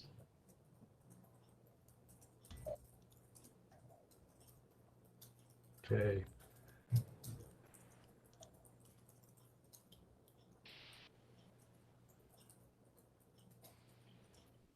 I should make sure my microphone is working. I trust everybody can hear me. You're good. Good. Okay, so as the CAO was just mentioning, the Land Commission Act was amended in September of last year. Private landowners are no longer able to make an exclusion application. Only the province, a local government such as the RDOS or First Nation can now do that. And as the board is further aware, at its meeting of March 4th, 2021, so a month ago, sorry. We did the board did adopt policies for the OCPs that speak to its preferred approach to dealing with these requests for exclusions. which is, basically that, ideally they be looked at in the context of an OCP review, that property owners are encouraged to seek alternate approvals from the ALC prior to approaching the regional district with an exclusion request, and that also the board generally supports maintaining the integrity of the ALR. Now, there's some issues that we would like to try to address with these processing procedures, despite the OCP having these policies. And that's basically that, we can't prevent a property owner from submitting a request to the board outside of an OCP review, and also prior to them making other applications to the ALC. And effectively what that means is the board then has to review each of these requests as it comes in and make a determination as to whether it's going to support it or not. And obviously we want to be transparent and consistent in how we deal with these, but also the other bigger issue for us at a staff level is determining at what point community engagement with these exclusion requests should occur. And I think we're proposing today that that occur after an initial board review. I also wanted to highlight for the board too that if the boards have an opinion to support one of these exclusion requests, the ALC has specified mandatory notification requirements that it expects us to undertake as part of this process. And a lot of this is going to be familiar with what we have to do under the Local Government Act for rezoning applications. So the ALC is requiring that we do a notice in the local newspaper. I believe it's only one, and that it's not more than 3 days, sorry, not less than 3 days and not more than 10 days before a public hearing, which the Land Commission is also requiring. And that we also give copies of the application to exclude to any local or First Nation governments who might be impacted. And then finally, that we put a site notice on the property. Now, the board, and I've got a note here at the bottom about this, might have noticed in this that the Land Commission is not actually requiring that we notify adjacent property owners or residents as part of the exclusion request. And the Land Commission also has a slightly different approach to the public hearing. As the board is aware, when we do public hearings for rezonings, when a public hearing closes, no new information can be considered. But of course, that wouldn't really work with these exclusion requests because, of course, the Land Commission very well may have to consider new information after the board authorizes an application to proceed. So the hearing itself isn't quite as regimented as it is for rezonings. So, and then finally, I just want to touch on too with this whole process, essentially the Land Commission has now shifted the burden, particularly for hard costs for these exclusion applications onto local government. So now we're going to be responsible for the newspaper advertising costs, the cost of having the site notice prepared and put on the site, and then also any costs associated with approaching First Nation governments. And of course, that's not even counting the soft costs in terms of staff time for administration and resources to prepare the application and notification materials. So, given those cost considerations, as well as the Land Commission's notification requirements to the public, what we are proposing, and we have patterned this proposed process after what the board adopted for LCRB cannabis retail store proposals, which is basically that when a request is made, staff do an initial assessment and bring a recommendation forward to the board. And only after the board resolves to support the request will the community engagement be undertaken. I suppose the alternative, which is open to the board, is that, prior to even the board seeing it for this initial one, the consultation be undertaken. But of course, we have concerns about the costs associated with that, particularly if the board is not going to be supportive of the exclusion request. We also want to do, or put a more positive spin on it, to go above and beyond what the Land Commission is requiring for notification. I've put asterisks here on some of these requirements that would be beyond what the ALC Act requires. So we are proposing that we notify residents, surrounding residents and property owners of an exclusion request. Obviously, we have to do the First Nations and local government notification. We are proposing, again, beyond what the Land Commission requires, to post information on our website and social media accounts. Obviously, the site notification is a statutory requirement. We are proposing consideration by the applicable APC, which the Land Commission doesn't require. And then finally, the mandatory public hearing requirement. And then, similar to the LCRB referrals, we're proposing that this consultation period be not less than 28 days for the public to submit their comments. Once that's complete, we would give the board a final chance to review the exclusion request and make a final determination based on the public engagement. whether it still wish to proceed, to not proceed, or to defer making a decision for whatever reason might have come up during the consultation process. So that's the rough outline of how we're proposing to deal with these requests. The options before the board are pretty standard. If you're satisfied with that, we would initiate the amendment. If you're not, we wouldn't. And then if there's anything you want to see changed, we can work that in before bringing it back for first reading. And that's it for my presentation. Stop sharing my screen here. And I'm happy to answer any questions that the board may have. Thank you, Mr. Garish. Any questions for Mr. Garish? Director Coyne Senior.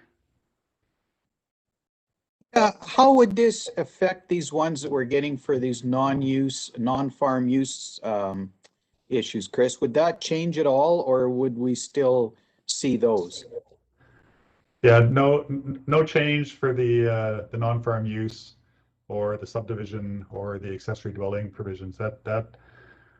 They can still be submitted by the property owner. The Land Commission doesn't have the same notification requirements for those that they do for these exclusion applications, so this wouldn't affect those in any way.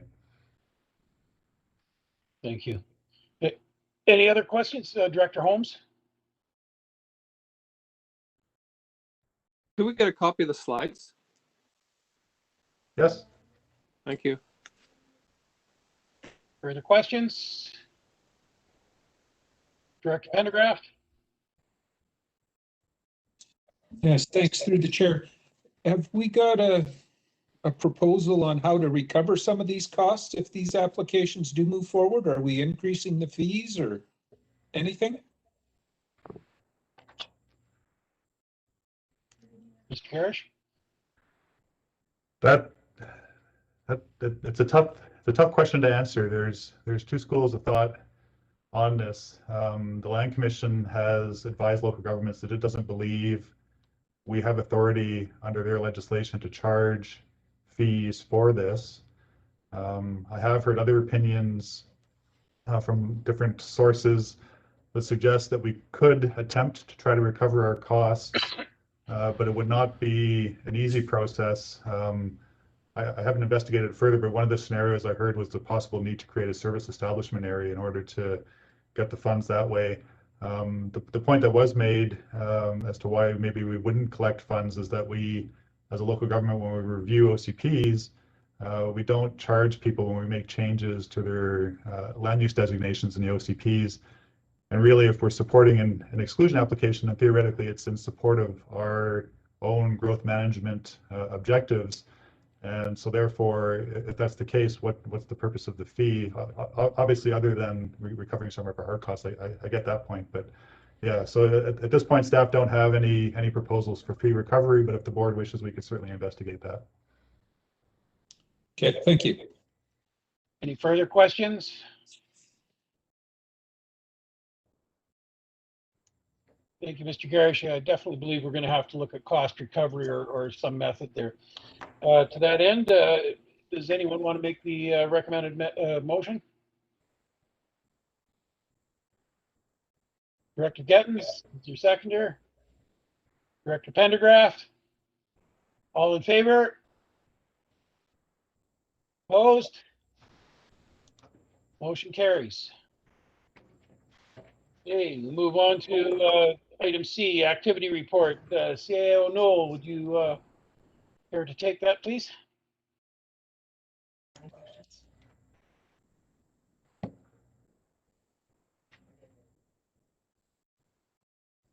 Chair. Go ahead. The chair muted me, Mr. Chair.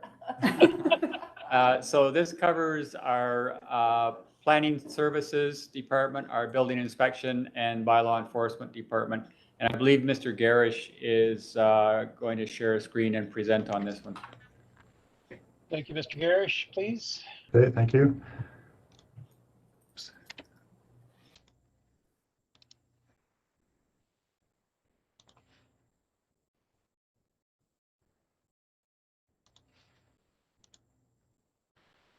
Okay, so development services activity report for Q1. I'm going to start with some of the building stats. And sorry, I just got to move the screen here so you can get all the numbers. So as the board can see, there's been a significant increase in building permits issued this year versus last year. An even larger increase in the number of applications that were received versus this time last year. Not quite as big, but the dollar value nevertheless is again an increase over 2020 numbers, as is revenue. At the moment, the average timeline for the department to be issuing the building permits is currently at 24 days, 24 working days, I believe. Working days. Yeah, working days.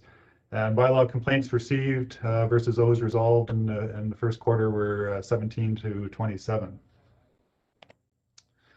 In terms of the breakdown from construction activity by electoral area, so we've got this pie chart here, and I guess the big three, if we want to put it that way, A, C, and D, seem to be the heaviest in terms of activity, as well as dollar value, followed by area H and then the other electoral areas.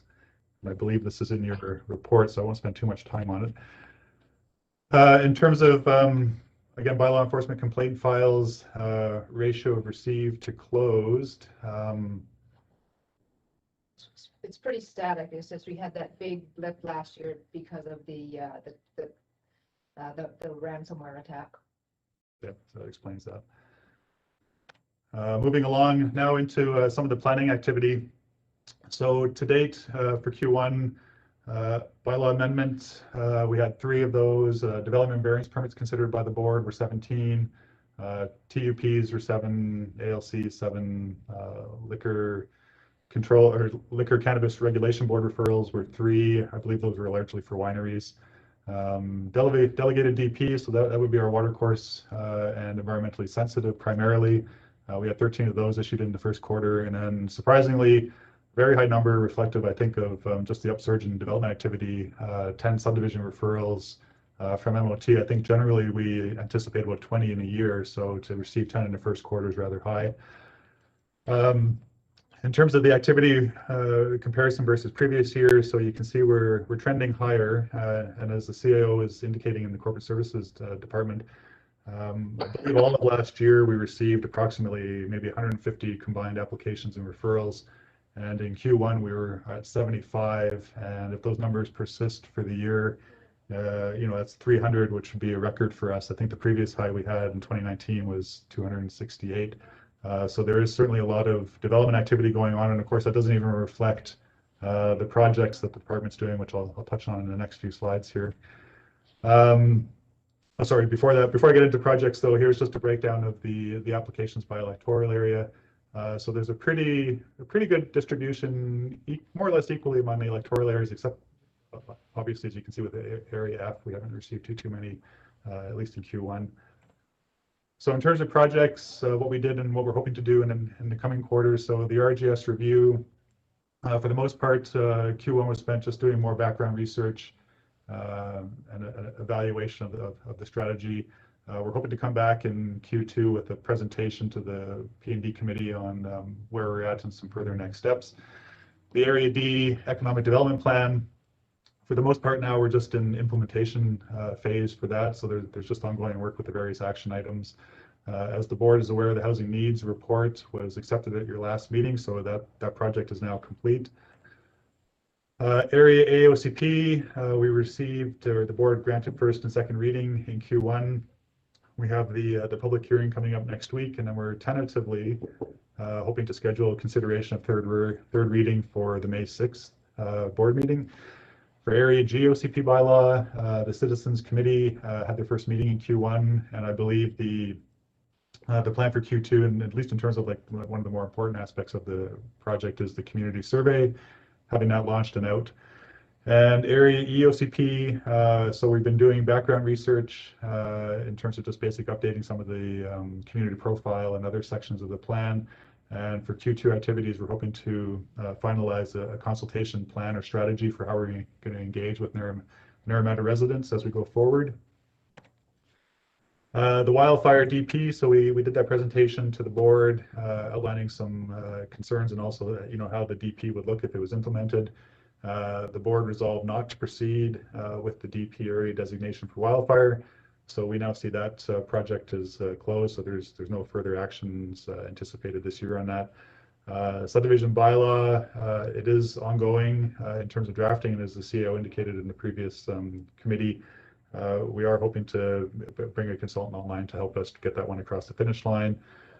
West Bench Geotech, we're a little behind on this one, but we're hoping to finalize the report shortly and schedule the presentation of it for a P&D committee, possibly in May, if not May, early June. Solar energy devices received first and second reading in Q1, and we're proceeding now with the public hearing and third reading, I believe, at the next board meeting. Zoning bylaw review, so the C4 zone, which is another electoral area D, that's we have a bylaw related to that on your regular agenda today. And we also have been doing ongoing work for the residential and small holding zones, and we're tentatively planning a presentation at the May 6th P&D just to give the board an update on where we're at with that particular amendment bylaw, and also just some of the consultation strategies that we're going to try to employ with this one, just because it affects so many properties within the electoral areas. Ongoing discussions with the province about land use contract LU60, which is the one up at St. Andrews, and also at DREO, in terms of possible suitable replacements for that once all the contracts terminate. So that's just ongoing. Might have touched on this last time, but just to confirm, the OCP and zoning bylaw review project that we were helping the village of Karameas with, that's now complete. Those bylaws were adopted, I think, the February 16th council meeting. So that project's done. No further action items on that one. ESDP review update. So we did get direction from the committee in Q1.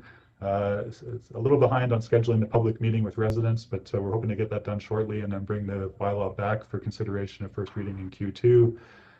The ALR exclusion policy, which was the OCP policies, that was adopted in Q1, so we see that is now mostly done. Obviously, what we just discussed in terms of the procedures bylaw, development procedures bylaw requirements, it's ongoing, but we're hoping that wraps up shortly too. And that's it. I think the only one I might have missed is shipping containers, and I want to let the board, I haven't forgotten about that one. It's just, it's in the hopper, and I'm hoping to get to it as well shortly too. Stop sharing my screen here, and if there's any questions, Laura and I are happy to try to answer them. Thank you. Any questions for Mr. Garish, Ms. Miller? Not seeing any. Director Pendergraft? Yeah, I do have one question, and it's to do with the mileage expenses for some of the noise bylaws. I see some applied to Area A, and we don't have a noise bylaw, so I'm just wondering how that can happen. I'll have to double check that. Our could be stats just are an done. error, but if it could be checked, I'd appreciate it. Thank you. Any other questions for? Not seeing any. I don't think we need a motion to accept this report, do we? Chair Kozakovich? No motion necessary. I thank you both for your report.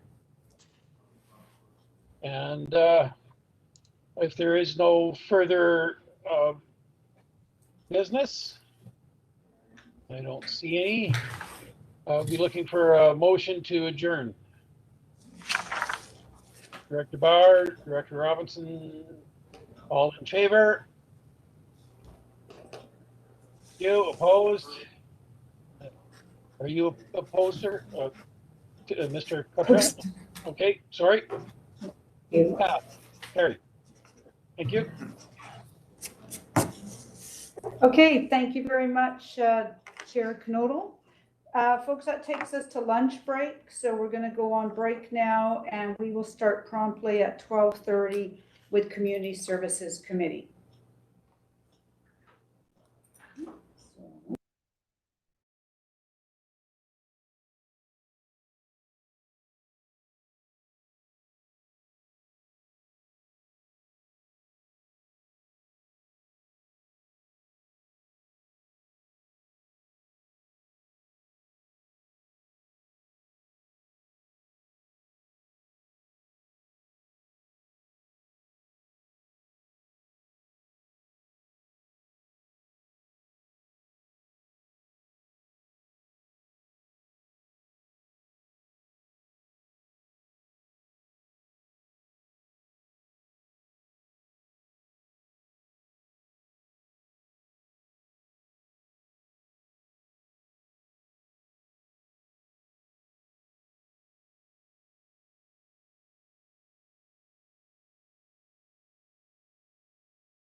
Okay, good afternoon, directors. We are going to get started with Community Services Committee, and I'll turn things over to Chair Bauer. Go ahead, please. Thank you, Chair. Call the Community Service Committee to order. May I have a motion to adopt the agenda? Director Coyne, Jr., seconded by Director Coyne, Senior. All in favor? And opposed? Don't see anyone. Motion carries. First item on the agenda, Greater West Bench Age-Friendly Assessment and Plan Project, CAO. Thank you, Mr. Chair. So I am just going to turn this over to Augusto Romero, our Manager of Recreation, and he is going to present on the plan that is just completed for West Bench. So we'll turn it over to Augusto. Thank you very much, and I'll just pull up the presentation here to be shared with all of you.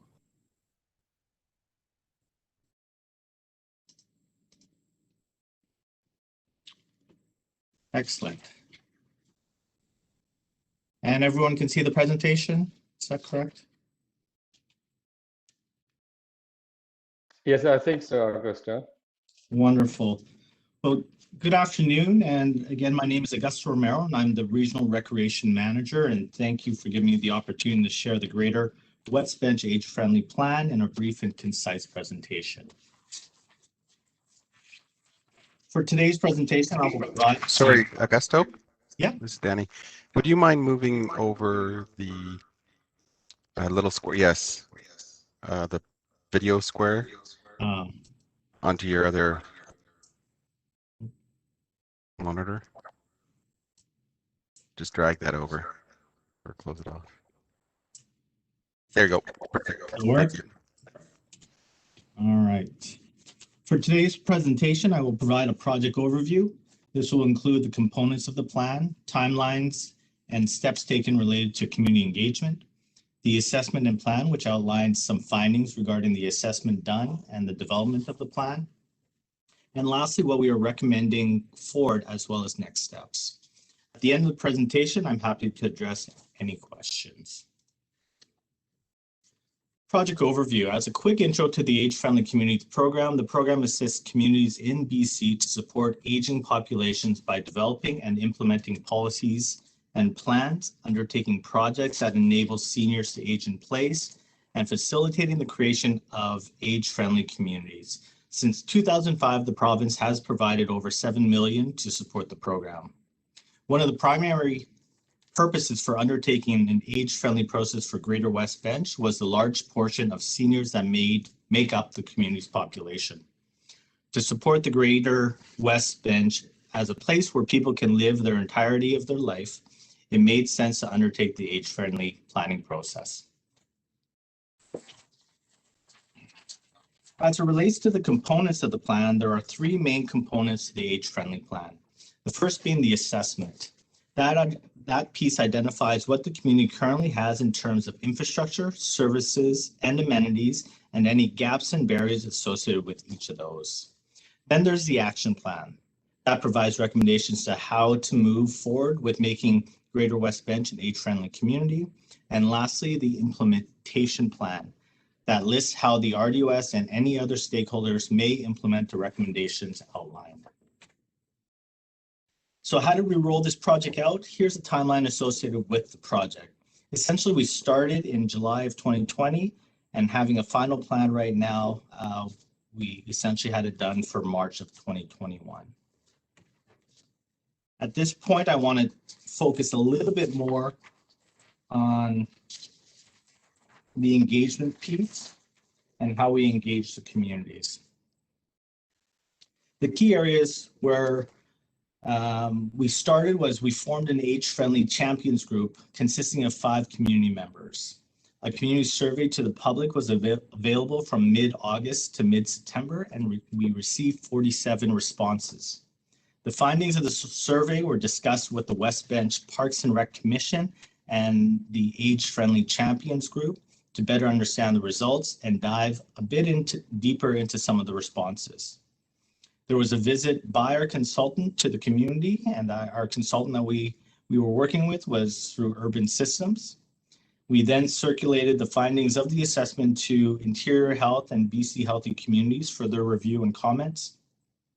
And based on the findings and the engagement and assessment, we took all that information to create our first draft of the plan. With that first draft, we again recirculated that to a number of our stakeholders, key stakeholders such as Interior Health and City of Penticton. We posted it on our RDOS Regional Connections page for public review and comments. We even released a secondary survey where we got another 17 responses. And then we did a virtual presentation on February 3rd where we had 8 people attend. With all that review and feedback, we revised the plan, which resulted essentially in our final report. As a result of this work, there were 5 key priorities that were identified by the community to assist in efforts for making Greater West Bench an age-friendly place to live, with the number 1 being outdoor spaces and buildings, followed by transportation, and to round up our top 3, community supports and healthy services. The details of each of these key areas are outlined in the report, but just so folks get a glimpse, the next slide highlights some of the findings related to outdoor spaces and buildings, which can be found in the report.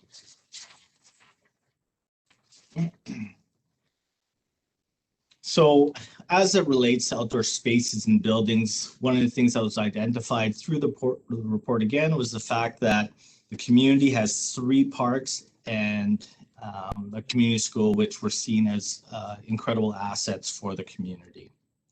It's worth noting that the school district and the RDOS do not have an agreement at this time as it relates to the school. In terms of gaps and barriers, wheelchair accessibility for the park spaces is a challenge. Community does, as I mentioned, doesn't have an agreement with the school, and the community does not have a formal community gathering space. As a result of reviewing the assets and the gaps, we have suggested the following strategies going forward. Undertake a park development plan focusing on accessibility, and then continue to work with School District 67 regarding the school space. So for this report, I would like to, as you can see in the report, there were 2 recommendations. One, to receive the report for information. And at this point, I'd like to focus a little bit more on the second recommendation, as it's tied to pursuing official age-friendly status through the Age-Friendly British Columbia and recognizing Greater West Bench as an age-friendly community. Essentially, by completing our age-friendly report, we've done 2 out of the 4 steps required to become an age-friendly community. The 2 remaining steps is to establish an age-friendly advisory or steering committee, which we could potentially, could be our volunteer group or our champions group that was established through this project. And then the last step in terms of becoming an age-friendly community would be a board resolution to support, promote, and work towards ensuring that Greater West Bench becomes an age-friendly community, which is why it's included in our recommendations.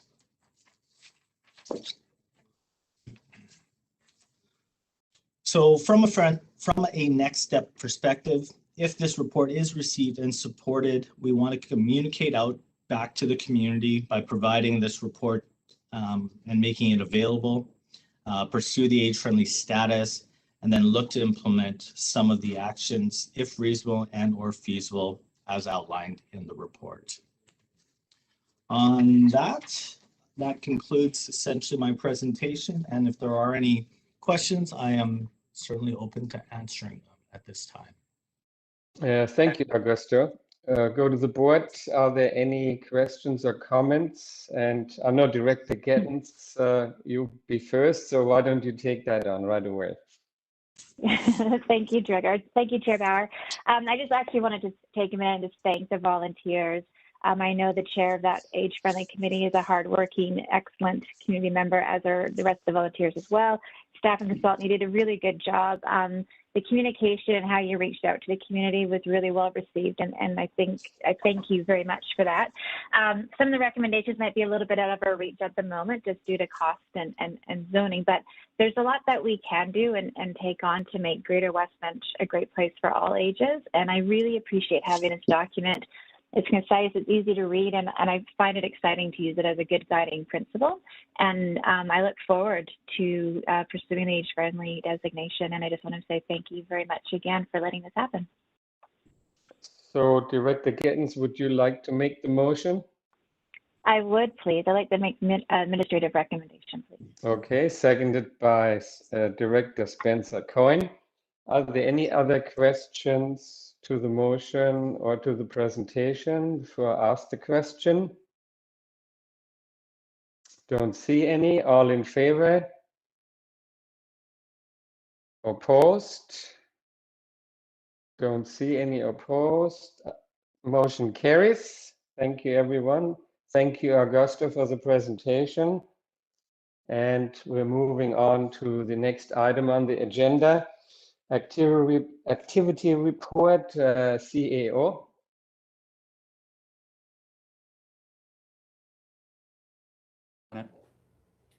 Okay, I think we just missed a bit of that. CIO turned it over to Mr. Woods. Oh, Go ahead, please. I see. Back on the mute. Great, thank you, Chair.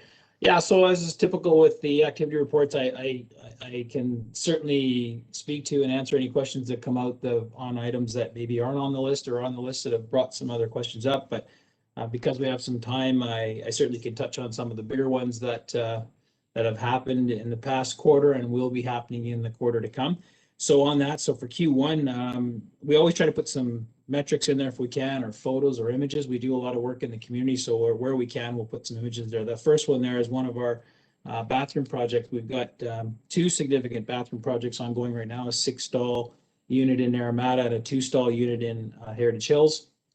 So those are some new amenities that we have in place, and good example of where the communities have done their work. And we just heard from the West Bench there that a park development plan can come in the future, and those are the documents we use to outline the types of amenities like this that are needed in a community. So coming to fruition in Naramata and Heritage Hills, for example. We also have activity happening with the KVR and Similkameen rail trails that have been occurring throughout the winter months, and now starting to work into actual construction phase, specifically the Similkameen rail trail piece, the old VV&E between Karameas and Coston. So lots of negotiations and discussions that have been occurring, and our projects crew is just getting ready to commence with some work out in that area. Another one with the Suias Lake Park and pedestrian corridor. This is an example of where, it's a project, but it's also a repair. Back in 2017, we had sustained flooding. I bring this up because it's a good example of where sometimes it takes us quite a bit of time to have funds put back in place to repair some of the damage that occurs from these types of natural events. In the case of the pedestrian corridor, it's immediately adjacent to Suias Lake, and it's taken quite a bit of time and effort to get us back to it. But so just an example of how some of these things can take time. But good to see that it's going in now. We have a project that we've completed in Q1, which is the install of the KVR trail, as we call it, road bypass route. As you know, some sections of the KVR trail have been sold off and not available to us any longer, so we require sections of highways right of way, and that can be challenging. So it's also been challenging for us to get appropriate signage for the public to know where they're going. So we did secure approvals from MODI to do that work. And now coming out of Okanagan Falls and also down in the Osoyoos area where you're required to go on the road, you actually have some signage that points you in the right direction. So we're pretty happy to have that one completed. Of course, spring has sprung, and we have had our crews. We have to onboard our crews back on our seasonal staff. So that has occurred and continues to occur. We have students coming back from university. So we're getting them back into the park. So one big part of that is getting our parks fired up, irrigation, and some of the bathrooms that are not typically open in the wintertime. On that note, we also have some design work in place to look at full season bathrooms. We have some grants out to look at that as well. So with COVID, and this is one of the good outcomes we had the public was very much out in the outdoor spaces. And as was recommended by Dr. Bonnie Henry, space yourself out and go find some of these places that are safer to be in. So we've experienced a pretty tremendous growth of use in some of these locations. And the feedback we get is it's too bad there's not a bathroom there or some of these other amenities they're used to seeing. So it's helping us to think about whether or not that's something we need to build into our future planning. One I want to point out here on the next page is that's our little tunnel, which is part of the KVR right-of-way infrastructure in Area E, Naramata. We actually secured a grant through the provincial government, a $450,000 grant, which was funds that flowed through Rec Sites Trails BC's budget, as is the case with their local trail managers, ourselves included. They'll often flow funds to us to really do contract administration for the work that they want to do on their asset. So that's a good thing for us because we're able to accomplish some of the safety and risk goals. In this case, there's pretty substantial rock scaling that needed to occur in this particular location. Some of the other locations dealing with snag trees and dealing with assets that are starting to fall into disrepair. And it also helped us to work on some signage, updating the trailhead signage and come up with some consistency. So that project has been rolling on in the past quarter and will continue to do so because it's a pretty big project.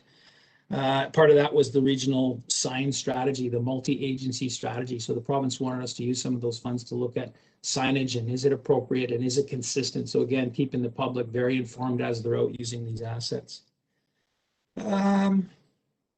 The board supported the upgrade of the renovation for the Similkameen pool 2 meetings ago. So that project is commenced. And staff and contractors are working diligently on that. We want to make sure that we meet the timeline for having the pool open, which is in June. So quite a bit of work that's going to occur in the coming weeks and months on that particular project.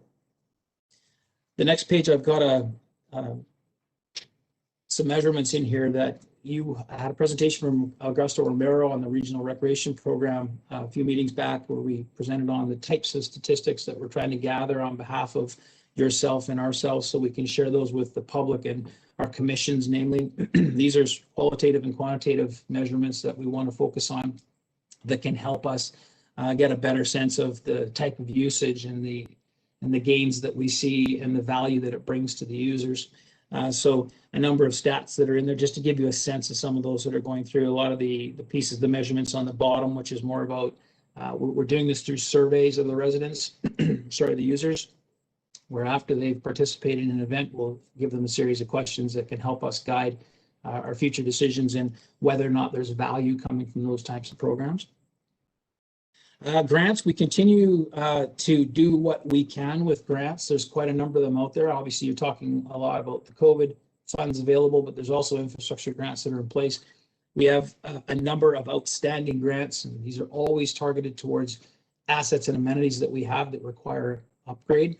We have a number of facilities that are starting to age, so we'll always do our best to target those, which would certainly be part of our asset management process. So moving into the next quarter, again, spring is sprung, so we have a number of projects, and of course we have a budget now. So we have a number of projects that are occurring that we have already begun, some that will start now and some that will work their way through the next quarter 2, quarter 3, and even quarter 4. Of note, I mentioned the Area B and G Trail project. We've done a lot of the planning for that and development and negotiation, so we'll be tendering that project shortly. I mentioned the bathrooms. There's also some associated projects with landscaping in our parks that will occur. The image you see there with the cycling route, you might be familiar with that. You've probably seen it out on the highways, and you recall a few years back, we worked with the area tourism associations as well as the Ministry of Transportation. And there was an interest there to create what at the time was called a cycling precinct, to try and showcase the fact that cycling is a prominent sport. And for the folks that are out on the highways, they should be aware that they're going to come across cyclists. So thankfully, the province agreed, and we ended up coming up with this particular sign. We're very fortunate to be able to be the first one out of the first region out of the gate in the province we now are part of the Ministry of Transportation standards for highways signage. So, and the change here is that we've got Ironman Canada coming back. So this is an example of where we implement these projects, and sometimes you make some tweaks and changes. because they're out indicating where cyclists will be, but they also help people who are here training or they want to ride on the course know where they're going. So with that, we need to make a change to the existing signage and make some tweaks there. So not a big project, but I think an important one to continue to market that positive step that we all took. And with that, Chair, I think I'll cut it off unless there's any questions. Okay, thank you, Mr. Wood. Board members, are there any questions for Mr. Wood regarding the activity report? Director Gettens, is that a hand? No? Yeah, good. Yeah, great. Thank you, Chair. I'm just curious about the regional bathroom hours. I did have a few calls from different citizens who are hosting their scouts or their Girl Guides in the parks, and they wanted to know about the bathroom. So do we have a standard start date for our seasonal bathrooms? And where are the full season bathrooms in the regional district, please? Full season bathrooms for us are porta potties at this point. So until we actually start to change those out and we make them seasonal, one example was in Kenyon Park in Okanagan Falls, where that is a seasonal bathroom. So we retrofitted it. So that's one. Other than that, there's a number of porta potties that are used in some locations. So yeah, I think again that's one of those things where we have to start working on, because we are getting a lot of requests. When do you open? Historically, we open May long weekend. A big part of that is having our staff in place. So we rely on our seasonal staff to come back in. So typically around May long weekend. And so as we speak, we're onboarding those staff. And the other part with the issues when they're not full season, we can still get some pretty cold nights. So the last thing we want to see is a freeze thaw type of situation. May I ask a follow-up, Chair? Absolutely. Thank you. Thank you. So if we do get a request from a local scout group for like a heads up, how much time would you need in order to be able to open that? Or is it just something that we can't really take on before the May long weekend? Yeah, I think it's dependent. If there are events, we will sometimes make a change. Again, we'll always look at weather, staffing, weather, availability. For example, on the West Bench, we would usually target the Easter egg event, because we knew that was a large scale event. There's gonna be lots of people there. And if it's very cold weather, but it's warm, if we can accommodate it within our resources to go out and do it as a one-off or work with a group to help us do that, we will certainly try to do that always. The events are what we want to support. The groups are what we want to support, but it's obviously dependent on resources and timing and weather. Okay, are there any other questions of Mr. Wood? I don't see any hands. Thank you, Mr. Wood, for the report. Looking forward to see that trail being put in place between Carameres and Carson. We've been only waiting for since 1956, eh? Yeah. Absolutely. So thank you very much for that. If there's no further business, can I have a motion to adjourn? Director Coyne, seconded. Do I have a seconder? Director Robinson, thank you. All in favor? Opposed? Opposed, Director Cottrell? No, can't be. Okay, no one. Meeting is adjourned. Thank you very much. Back to Chair Kosakovic. Okay, great. Thank you very much, Chair Bauer. We're going to move right into Environment and Infrastructure Committee, and I'll turn it over to Chair Gettens. Go ahead, please. Thank you, Chair. I'd like to call the meeting to order, please, and if I can get a motion to adopt the agenda. Thank you, Director Coyne Jr., and seconded by Director Knodel. All in favor? Thank you. Any opposed? Fantastic. We've got the first item, the only item, the Q1 activity report. I will go over to you, please, CAO. Thank you, Madam Chair. And on this one, we're going to turn it over to Ms. Bloomfield, and she'll present both the engineering and operations projects that are underway or planned. Great. Thank you, Ms. Bloomfield.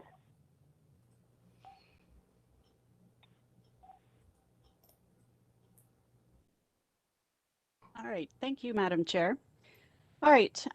So yeah, the engineering and operations crews have been very busy first quarter, as it typically is. Now we have budgets, so we can move some of our projects forward. I'm just going to go over a couple of larger engineering services projects that our staff are working on right now. We have the Oliver Landfill Organics facility. We are just finishing the detailed design and starting to prepare the tender so we can go out for construction starting in the next quarter. We're pretty excited about that one. And it also, we're going to include a water service coming up from the town of Oliver. The Naramata Dam safety reviews. We had a presentation done by Hatch to the board in Q1, and we put together a list of recommendations. So what we're doing right now is we're working on our 2021 work plan because there are some things identified that we do want to undertake this year, and we'll bring it to the board in the next quarter. Specifically, probably the geotechnical investigation work. Also in Naramata and Olala, we have water main design work underway, and we're getting it all to the pre-design or detailed design levels so that when the next infrastructure grants come up, then we're ready to go. And the mosquito control program is well underway. We retained our staff for the year, and March 16th was their first treatment date. So it's probably the earliest we've seen. And the dips that they did were quite infested. So we're glad that they got out so early. But they're out hitting the ground quite busy these days now. Under wastewater, so at the wastewater treatment plant in Okanagan Falls, the wetland is just started its second year of commissioning. The plant's seasoned over the winter very well, and they're looking really good for our second year of commissioning. Our solids processing project also at the wastewater treatment plant, we finished the detailed design in Q1 and the tender, and it's actually coming to the board this afternoon for award. So we're going to be moving forward with our centrifuge dewatering facility, and that will be a great addition to the plant, probably about a 6-month construction window. The liquid waste management plan for the village of Naramata is also getting underway. We put out our request for proposals just last week, and we're going to be getting the consultant on board within the next month. And we're working with planning on this as they do their OCP, so we can sort of go hand in hand through both the OCP and the liquid waste management plan process. And the big one we're working on right now is the Culleton Sewer project. We had our first virtual town meeting actually last night. We've been putting together all of our communications package, such as various planned the public virtual town halls, as well as I'll be hosting some office hours planned in the next quarter. So those will be a couple of hours every Monday for 4 weeks where people can just come into my WebEx page and ask me questions during the 2-hour window. So I figure it'll be a great way to informally have people be able to contact me and actually talk to a live person right away. So yeah, so that's basically it. As well, we also had our projects coordinator retire this last quarter, Zoe Kirk. So she's enjoying her new life on the island, and we have a new staff member who's joined us as well, Shelley Fiorito. So, and that's about all I've got right now. I'll just take some questions. Okay, and thank you. Chair Gattens, if I could just let you know, CAO Newell would like to comment. Oh, yeah, fantastic. So go ahead, just before we go to questions, I thought I'd just pile on some of the activities that committee should be aware of that we're doing at Campbell Mountain Landfill, but always these long-term projects, sometimes they just slip under the weather, and they're huge projects for us. So the BioCover pilot that we're doing at Campbell Mountain, committee is aware that when the province brought in the gas capture regulation, the landfill gas management regulation back in 2009, That required all regulated landfills to have an active gas capture system in place by 2016. When we did our research, we figured out that that wasn't going to work for us. The province bases their requirements for those on a model. They don't actually do any on-site investigation or research. So they have a model that estimates how much methane will come from a landfill. And so when they looked at our plan back in 2009, which was another requirement of the Landfill Gas Management Act regulation, they figured we'd have 1,500 tons of methane coming out a year. Our active research on the site, where we actually had consultants going out, showed it at about 550. So once you get over 1,000, you have to have one of these active gas capture systems. So of course we started complaining because these are tens of millions of dollars to put an active gas capture system in. Campbell Mountain Landfill is an attenuated site, so based on fractured bedrock, no liner. Of course, back in 1972, those weren't requirements. Now they are. And to put an active gas capture system in there would be tremendously expensive. Tens and tens of millions. We thought around 46 million. So we submitted, there's another section of the regulation for other types of methane capture. And over time, so between 2010 and 2016, lots of lobbying going on by the board, meetings with the ministers. We finally got environment's attention, and they said, okay, you can do a pilot. So over the last few years, we've been doing a pilot project. That was a 4-season type of performance metric that they were looking for. Luckily, we've had Lisa consistently with us over that whole period, working away at it. And we finally got to the point where we had our final presentations ready on the BioCover project. So BioCover is a mixture of biosolids, sand, and wood chips. And on our pilot, we did 4 different plots. One was sort of the base case, and then 3 different types of mixtures of that biosolid, wood chip, and sand, and trying to find the right mixture that would work in our case. And we believe that there was substantive proof that showed that a BioCover project would work at Campbell Mountain. So the final application, we submitted several drafts and always got requests for more information.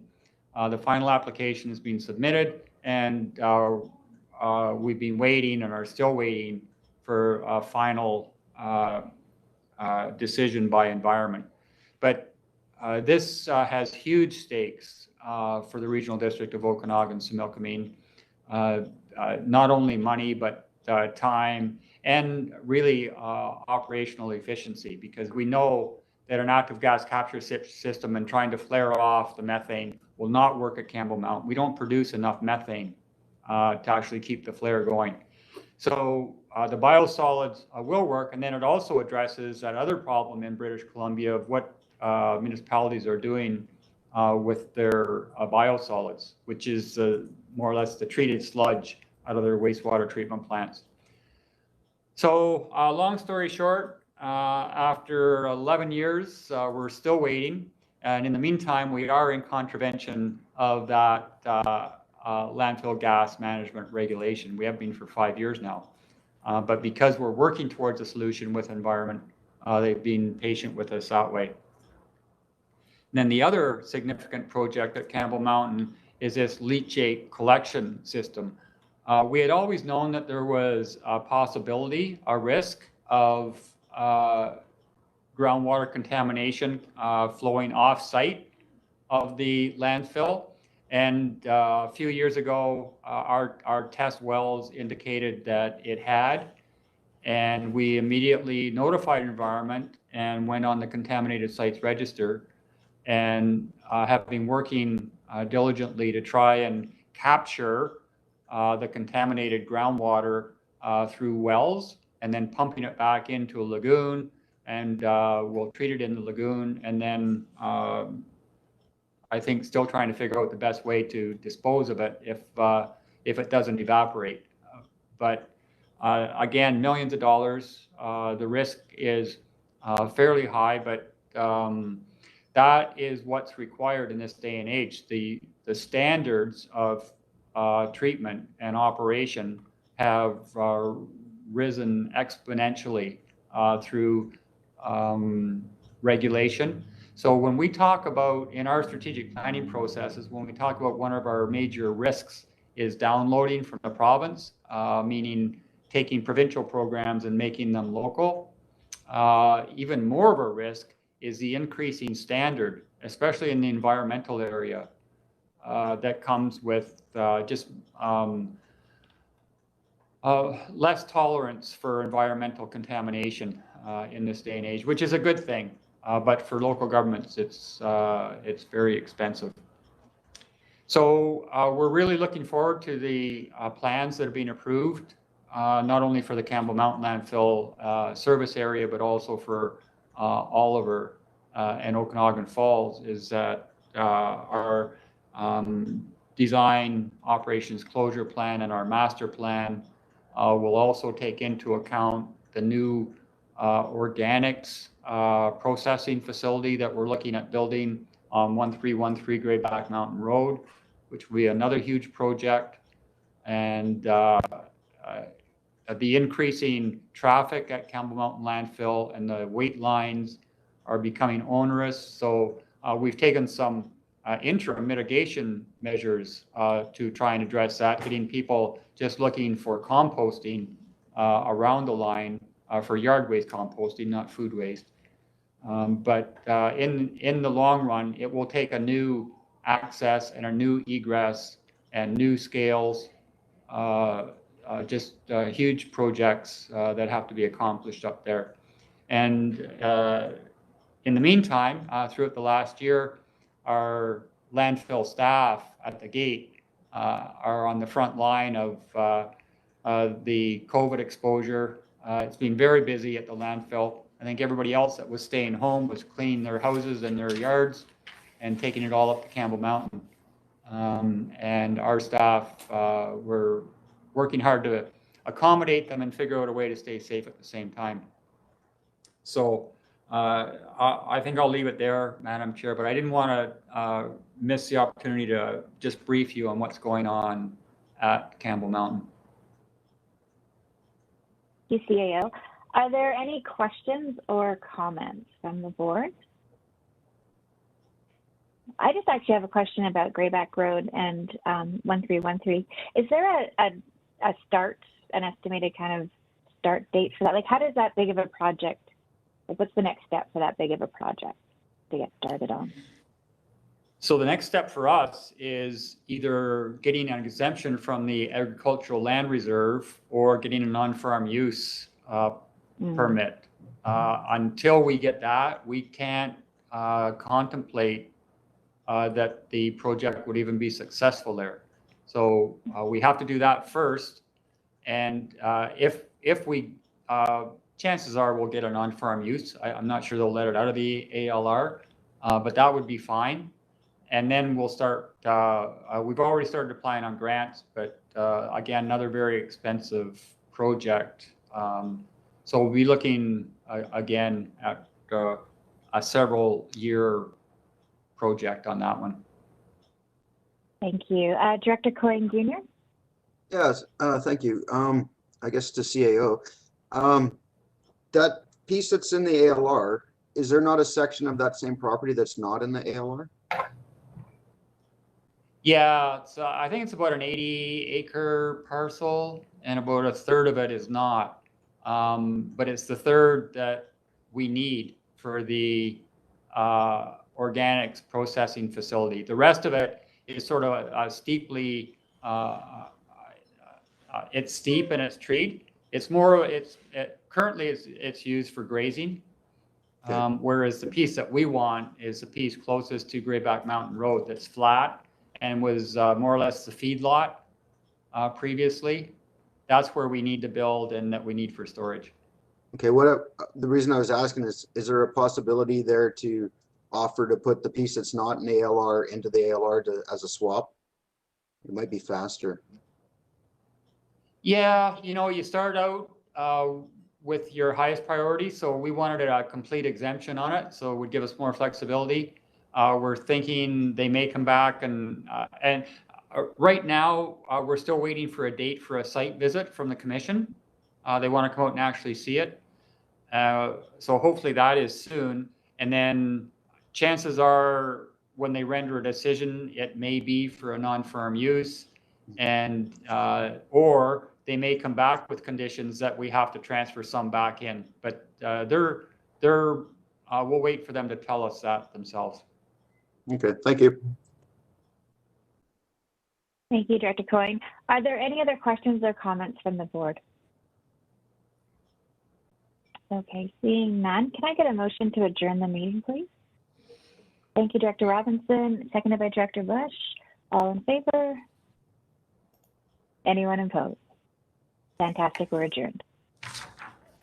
Okay, great. Thank you, Chair Gettins. We're going to move on to Protective Services Committee, and I'm going to turn it over to Vice Chair Spencer Coyne. Go ahead, please. Thank you, Chair. Call the meeting to order. Can I get a motion to accept the agenda? Bauer, seconder, Gettins. CAO, the quarterly one report. Thanks, Mr. Chair. So this is all about emergency management and policing and our emergency telecommunications system, and more so on FireSmart, just because of the number of grants that are available for that right now. So again, we'll turn this over to Mr. Woods, and he can point out the more significant activities.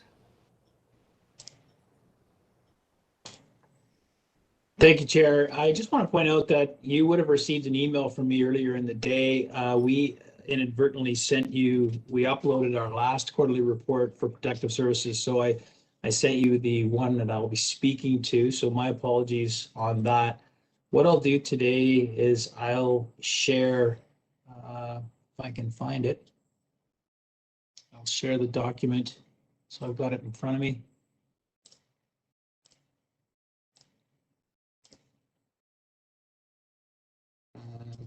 Not seeing it.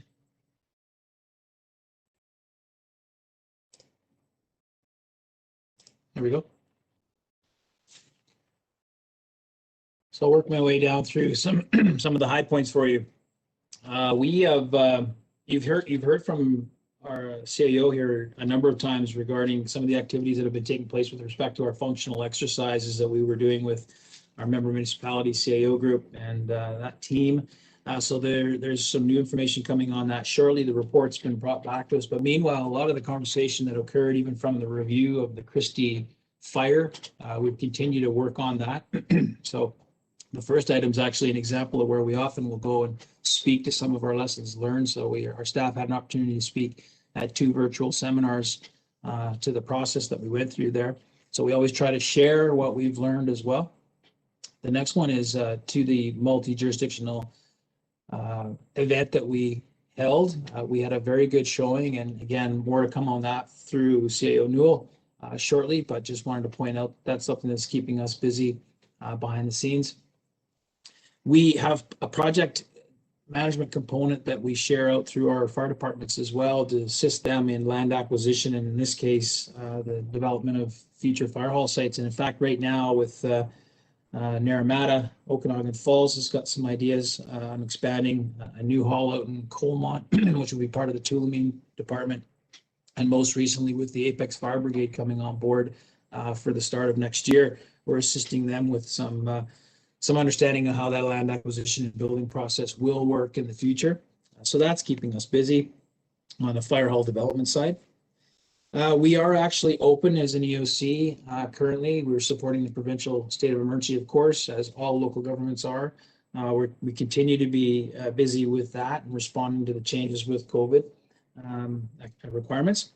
But we also run our 24/7 emergency management program, and as much as we're not into fire site season yet, we still have events that occur. In the case of a small slide that occurred in Olalla and a small fire that happened in the Area C, McCuddy Creek area. These are the things that we keep online with Emergency Management BC, BC Wildfire Group, and whichever agency might bring it to our attention. And our role there is to coordinate any activities that support the site. This, fortunately, after some very quick assessment, there wasn't any activity and no need to take it to another level, but we still track that information so that we have a sense of what's keeping us busy. We have started on the, we've been continuing actually on the planning for Loose Bay. We will operate that system in the same way we did last year, which is really supporting the operators that have been in place for a number of years. Staff continue to work with the Ministry of Agriculture as well as the Health Ministry, working on mitigation plans for COVID, because there's change constantly, as we all know, and the protocols related to that. Isolation plans are something that's evolving and changing because we have different mitigating factors, but also the players in that. So that's not within our wheelhouse. So from an emergency management perspective, our role is really coordinating the experts to come up with definitive plans. So that continues and has continued through the last quarter. The next section is on the stats for training. A big piece of what we do for emergency management is train ourselves as an organization, our member municipalities, and our other partners and other agencies. So we track those to get a sense of the tips of and numbers coming through. So we're up over 200 people now that have been through various training in the first quarter. In the E911 and fire dispatch and radio dispatch piece, we, of course, provide the contract administration on the 911 system for fire dispatch, and we're also a member of the primary E911 out of ECOM in Vancouver, so all those keep us busy. We're also a go-between for the fire departments and the fire dispatch group, and as much as we want them to know that they, and we communicate to that effect regularly, that they can and certainly can share any issues that they have with fire dispatch. We try to formulate that in a way that's strategic so we can address them and not lose sight of those. So this rendering here on the side is a small application that the IS department came up with to allow our chiefs and incident commanders that are on scene, if they have an issue, we want to know about it immediately. So this is just a tool we've put in the toolkit that'll help them with that. And again, make sure that we can circle back with any outstanding issues that are in place. We've started to work on a E911 two-way radio communication assessment for the Summerland system and the Willowbrook system. So also as the administrators of the localized 911 tower infrastructure, we have a series of recommendations that were provided to us in past reports. So we've worked our way through the bulk of those, and now we're starting to reach a point where we're addressing other issues that have been raised. So we know in the case of Willowbrook and Summerland, there's been some outstanding challenges. So we have our primary communications contractor working on those, and we'll be starting that process shortly. Within the ESS world, emergency support services, the folks that come out and help people during evacuations, major events, but also with small fires and different activities throughout the year. We did, one of the lessons learned we heard from Christy was, listen to the folks that are primarily involved. Our residents, the folks that are either being evacuated or they're certainly concerned. So one way of addressing this, our emergency management team has come up with this volunteer role that would be part of the steering committee for all the ESS teams. So we've secured an individual that was a part of that can essentially be a champion for that discussion. So we're excited to do this. It's not something we've done in the past where we have someone dedicated to come in and speak specifically to the event that they were a part of. So another good example of taking those lessons learned and building it into our processes. So some stats for you on the ESS side, again, tracking that regionally. You can see the ESS team that was involved and the type of event that occurred and the number of persons that are affected by that. Just another metric for us to follow.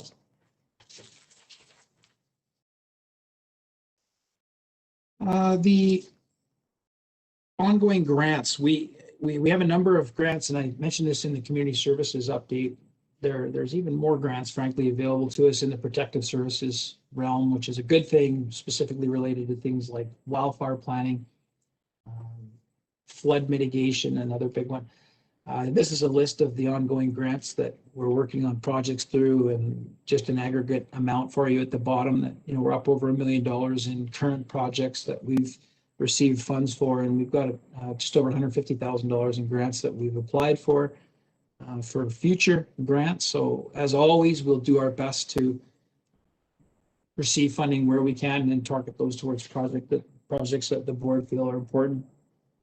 So planned activities for Q2, I've mentioned this before, but foreshadowing that our primary contract for fire dispatch out of Kelowna, that's coming to an end in December 31st, 2021. So we've started the process of discussion with those, and there'll be more details for the board coming in that shortly.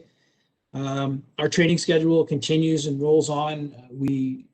Amidst COVID, we still will continue to undertake online training where we can and in-person training where it's an option.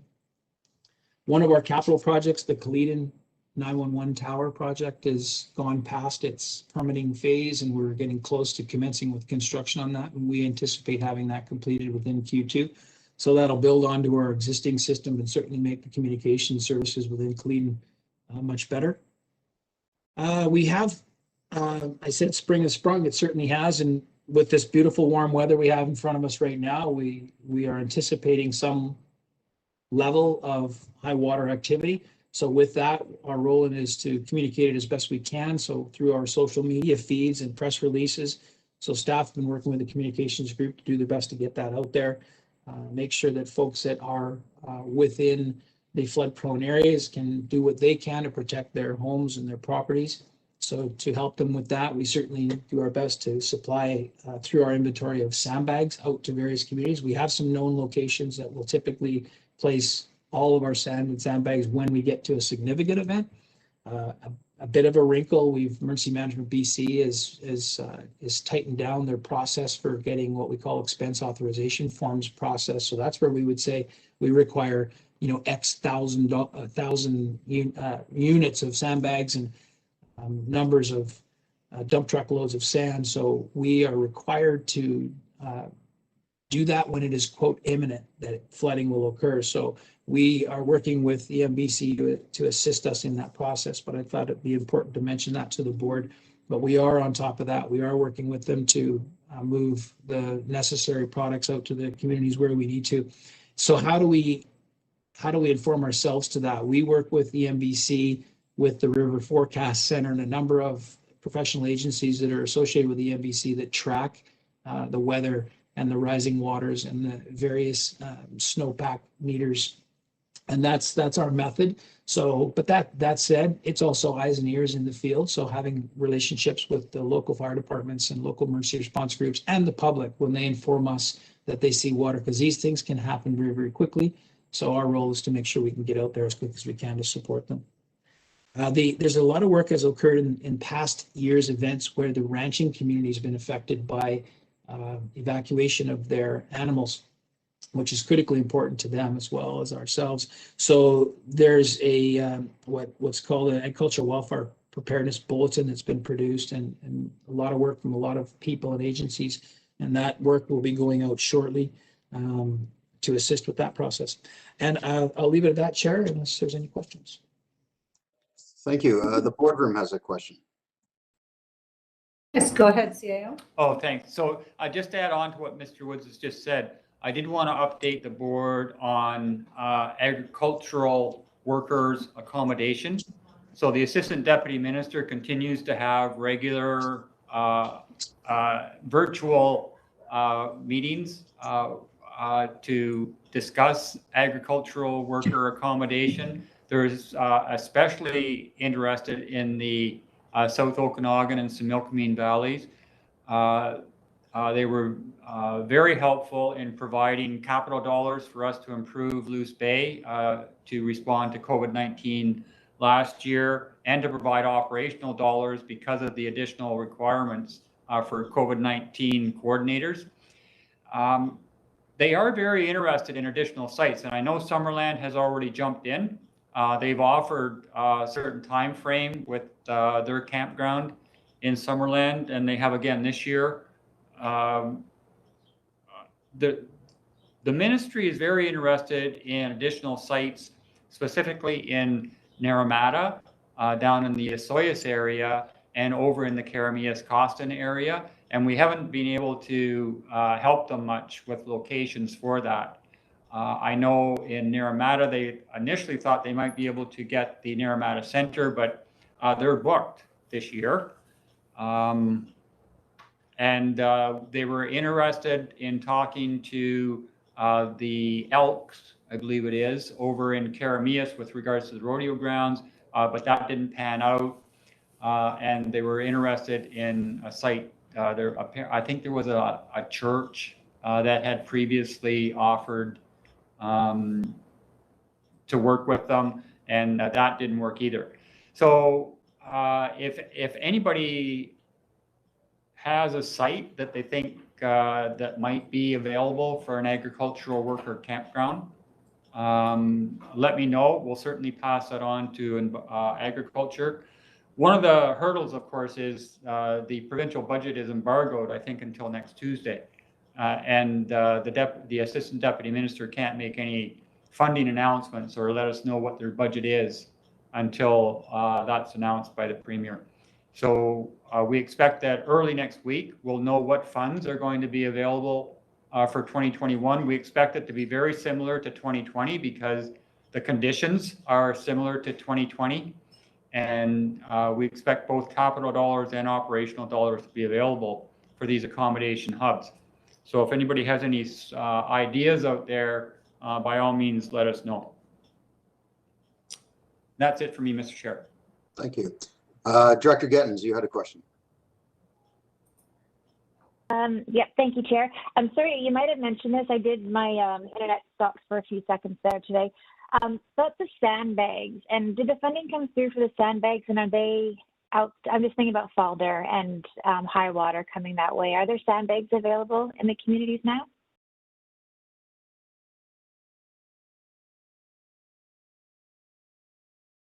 Mr. Woods? Yeah, we have a request for additional sandbags, but we also have our own inventory, so there are known locations. I can follow up and get back to you directly if that's one of the locations, but Falder is a primary spot, so if there's not any there, there will be soon. But I'll follow up with you directly. Thank you. Thank you. Director Bush, you had a question. Yeah, so regarding the agriculture camps for area B and G, the problem being is that they wouldn't allow them on any ALR land, which I don't understand because it'd just be temporary as far as due to the COVID, and it wouldn't be hurting any of the land if it was just tents or mobile showers and whatnot. So I don't understand the problem, but the province refuses to work with us and not that way. CAO or Mr. Woods? Yeah, I'll jump in on that one, Mr. Chair. If there's a specific site, Director Bush, then just let me know. I mean, Loose Bay is in the ALR, and really what they did was put conditions on us. It still has to remain agricultural, but they did allow us non-farm use with conditions in order to have this agricultural worker campground. And with a push from the ministry, the ALC seems more flexible with regards to that. So if you have somewhere, connect with me offline and we can pursue it. Well, we did put forward a site and it was turned down as far as I know, but and I don't know why though.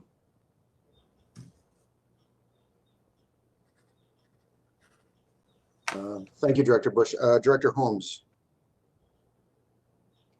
Yeah, Summerland, we've kind of cordoned off a section of our municipal campground, and so there are other campgrounds in the region, and there are other provincial campgrounds in the region. So that seems to be the easy thing. It's just camping after all. And so if you just create a section that's for agricultural workers, it worked really very well in Summerland.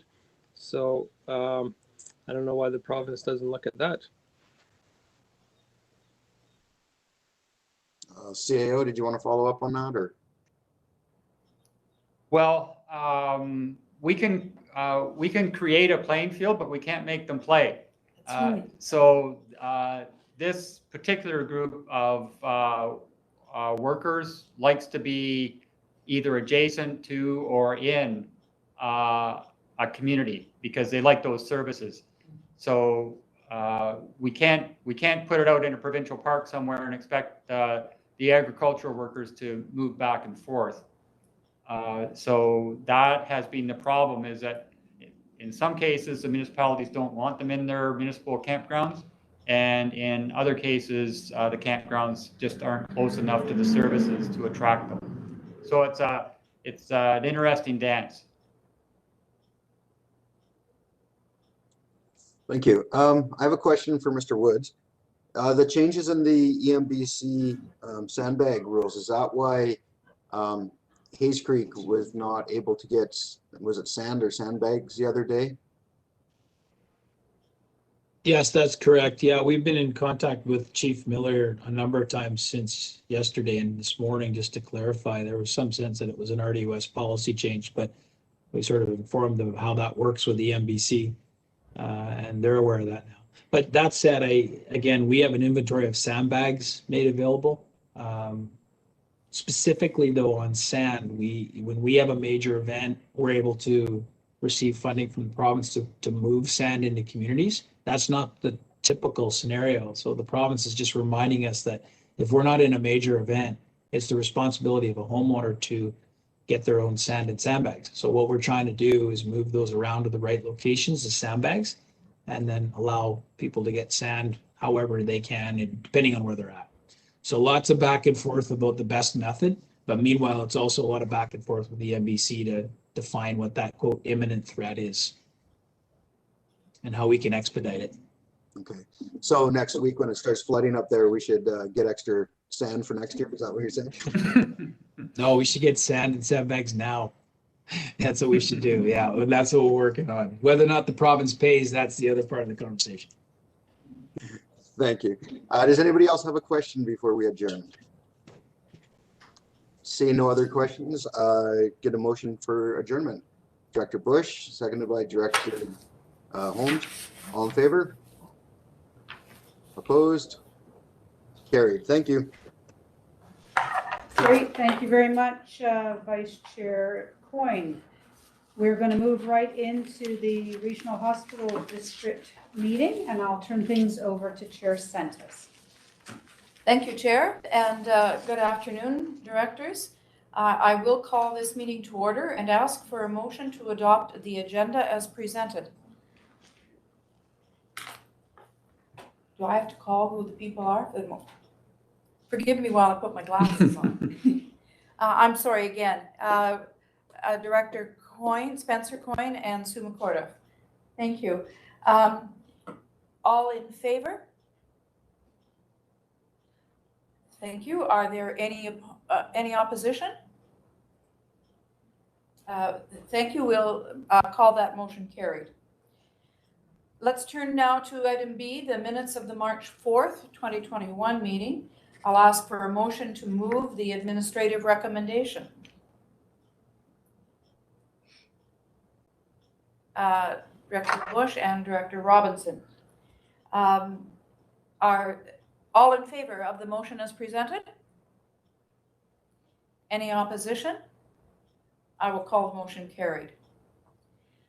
Item C is the supplementary funding request, and I will welcome a delegation from IHA, Carl Meadows, who is the Executive Director of the South Okanagan Clinical Operations, Acute and Community, and Mr. Dan, Dan, I always struggle with this, Koffner? Koffner. Yes, Corporate very Director close. Business. Okay. We know who you are, regardless of my Yes. pronunciation. Anyway, I will welcome you to this portion of the meeting and turn it over to the CAO. Oh, thanks, Madam Chair. So really all I'll say is that we had the application from IHA, who we partner with, for capital projects mostly within the boundaries of the Okanagan-Similkameen Regional Hospital District. And usually our job is to just pay 40% of the capital programs that they're interested in introducing into their facilities. And this year we had the one request for contribution towards a primary care network. And of course, the board has been interested in that over the last couple of years. And there just didn't seem to be enough information at the time of the presentation to the board for that primary care network. And we declined to contribute that 1.4 million that was projected at the time. And since then, the hospital board has passed the budget and we're into our 2021 season. At the time of the previous presentation though, the representatives from IHA did indicate that more information was imminent and that they would be presenting back to the board at the time that they were free to present that additional information. So we did receive a letter of request for more specific funding towards the Martin Street urgent primary care facility that just opened. And our two delegates are going to present more information to the board on that, Madam Chair. Thank you, CAO. With that, I will turn it over to you, Mr. Meadows, and to Dan, if you would like to comment on the letter and proceed with your presentation. So we're happy you received the letter. That's a good positive. I don't have a mustache, so I'm the same Carl Meadows that was at the last meeting, just in case people think I'm an imposter. I'm trying to look younger. So anyways, yes. Judy, why don't we just, Madam Chair, why don't we just jump right into the presentation and then we can ask questions. And Danny is going to make us look fantastic with his technology. So yes, this is around, just speaking, this is actually beyond Martin Street. This is urgent primary community care requests that we need or looking for some financial support on. And so for those that don't know, so the Martin Street Outreach Center that was previously there, the physical space is still there. We're running them concurrently, but much to our chagrin many years ago, the space constraints kept our clinical teams around team-based care out of that original space. But today, so the Martin Street Outreach Center, as in the primary care parts, we call it longitudinal care for mental health substance use, is 7 days a week now. And then this week we just opened up the urgent part of the urgent primary care, and that is now running 6 days a week. And once we secure additional nurse practitioners and physicians, it will soon to be open 7 days a week. So why don't we just jump right into this? Next slide, Danny, please. So basically, for those that are not aware of where it is on Martin Street, so this is where our new UPCC or urgent care is. And then if you were to follow this mall down to the very end, same complex, that is where our Martin Street Outreach Center used to be. Next slide, please. So for those that don't know, here is the area of which this facility is. And for those that have had the joy of watching one of Dr. Sue Pollock's presentation, this area is also a hot spot around overdose and various other things that are happening within the people with addiction. So it's a really central location, which is really important for attachment and making sure that these people are linked to services. So next slide, please. So really, what is the UPCC?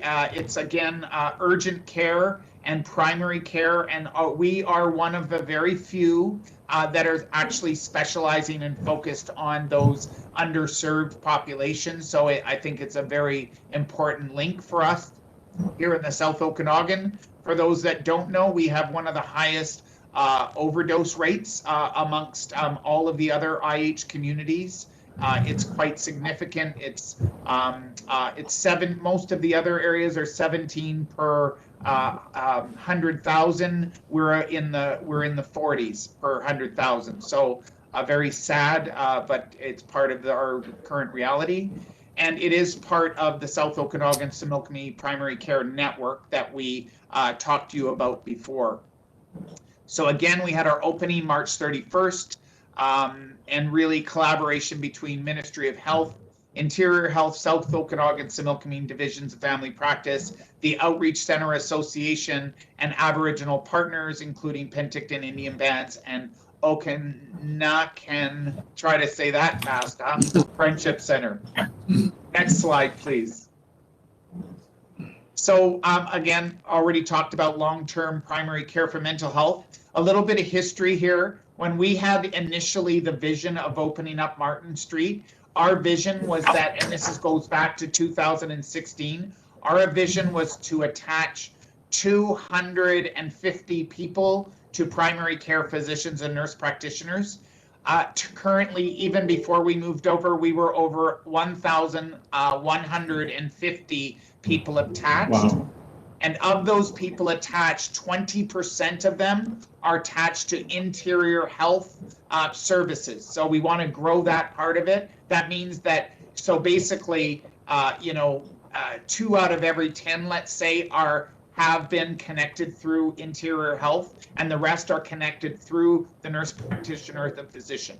So, and we are going to see that attachment number grow. So again, the urgent care opened this week, and we've had customers, and it's rolling fairly smoothly. People are really pleased with the service they're getting, and that is after hours. And again, Saturdays, we are yet to open on Sundays, but that should be soon in the making. And then, of course, we already talked about attachment. So Donnie, if you could proceed with the slide. Yes, so this is where this partnership exists. So IH manages the staff, and we work collaboratively with the divisions around managing the nurse practitioner schedules and the physician schedules. So we have general practitioners, nurse practitioners, registered nurses, allied health, so occupational therapy, physiotherapy, social work, administrative professionals, and again, diagnostic services. While they're not on site, clients will be swiftly referred to those necessary lab or imaging requirements they need directly from the UPCC. Next slide. So we went from 2,000 square feet to 6,000. So we've got a reception waiting area, and I don't want to ruin the slide because you're going to watch a video very quickly. And again, we've already identified the location. Next slide, please. So I'll throw the money question over to you, Dan. Sure. So I'll do this one slide. Thanks, Carl. So specific to our capital funding request. So the total request, the total project cost to set the clinic up was $2.5 million. So our funding request to the Okanagan-Similkameen RHD being the 40% or $1 million.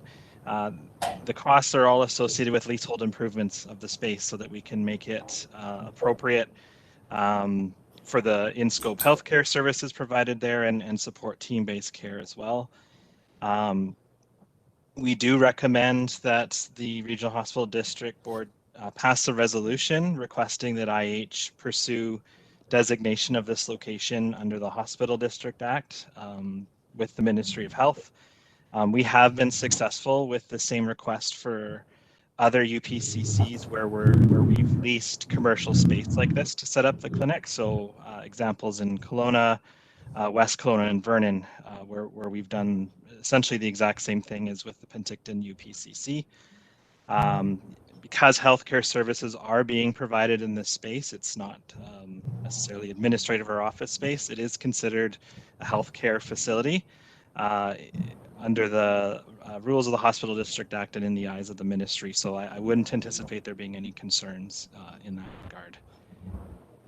And then the next slide, please, Danny. This is the a short video to give you a bit of a more visual of the space.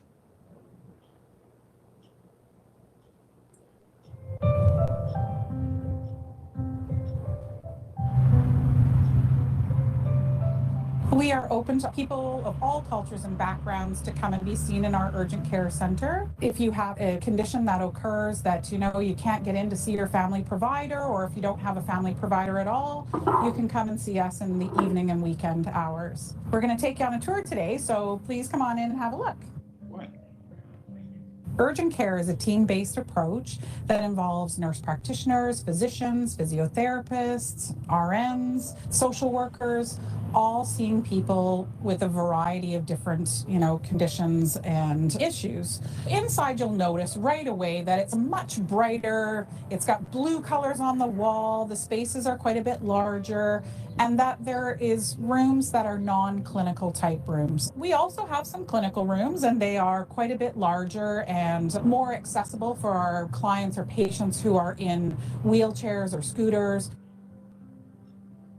The collaborative care at this location allows a number of providers to come together to provide the right care at the right place and at the right time for the patients. It's really a one-stop shop. So we have significant benefits with treating patients that were at the Martin Street Outreach Center now at the Urgent Primary Care Center. One would be the significant space that we now have available. In the previous site, we had anticipated treating 200 patients, and within a little more than a year, we already had exceeded that number. So we're now over 1,300 patients, and so we had far outgrown kind of what we had available space for. So it makes it much easier to actually have team-based care and even enhancing our team members with a new social work position and a new nursing position. It is meant to be a much more inviting, friendly space to be seen in. That is one of our goals. We're really excited to provide more enhanced and different care in the South Okanagan for people to come and access. And we're looking forward to being the best center that we can be. The creation of this center is really a partnership of many different groups coming together, and we want to make it a really welcoming environment for people to access their services.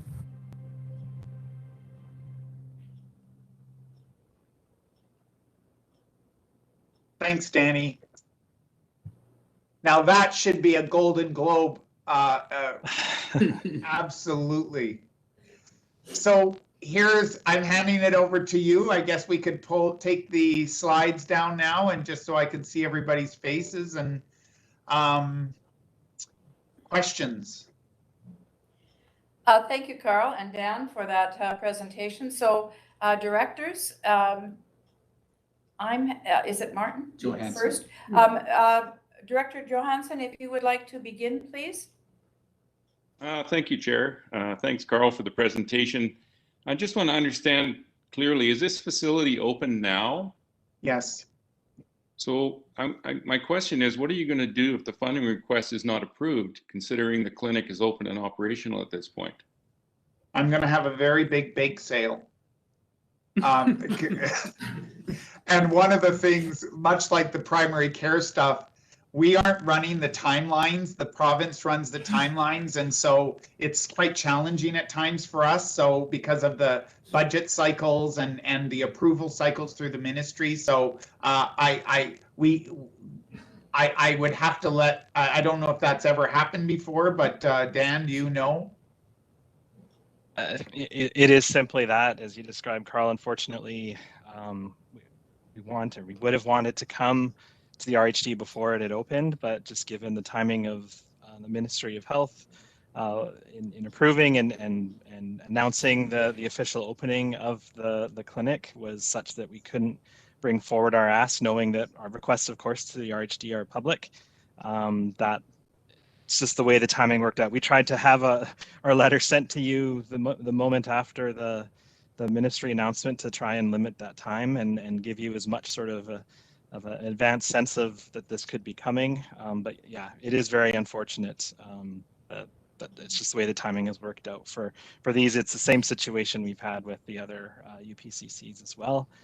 As far as the funding question, I'm not exactly sure. It's obviously open now, so we'd have to have some internal discussions about next steps. But obviously, we're hoping that the board will be supportive of our ask. Well, Dan, if I can just underscore some of what you've just said.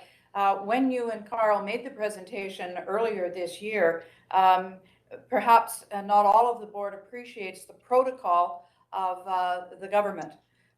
The ministry holds the hand on when things can and cannot be announced. And so while you were aware of more information, you were not allowed to speak to it. And hence, that's when this board from Osher said, until you have more information, we can't move on that. So just so that everyone understands, it wasn't a decision you and Carl made arbitrarily. That is the protocol. So we can understand why you're coming in now with it. And yes, we have received the letter of the formal request, and I think it was included in the package for everyone's perusal.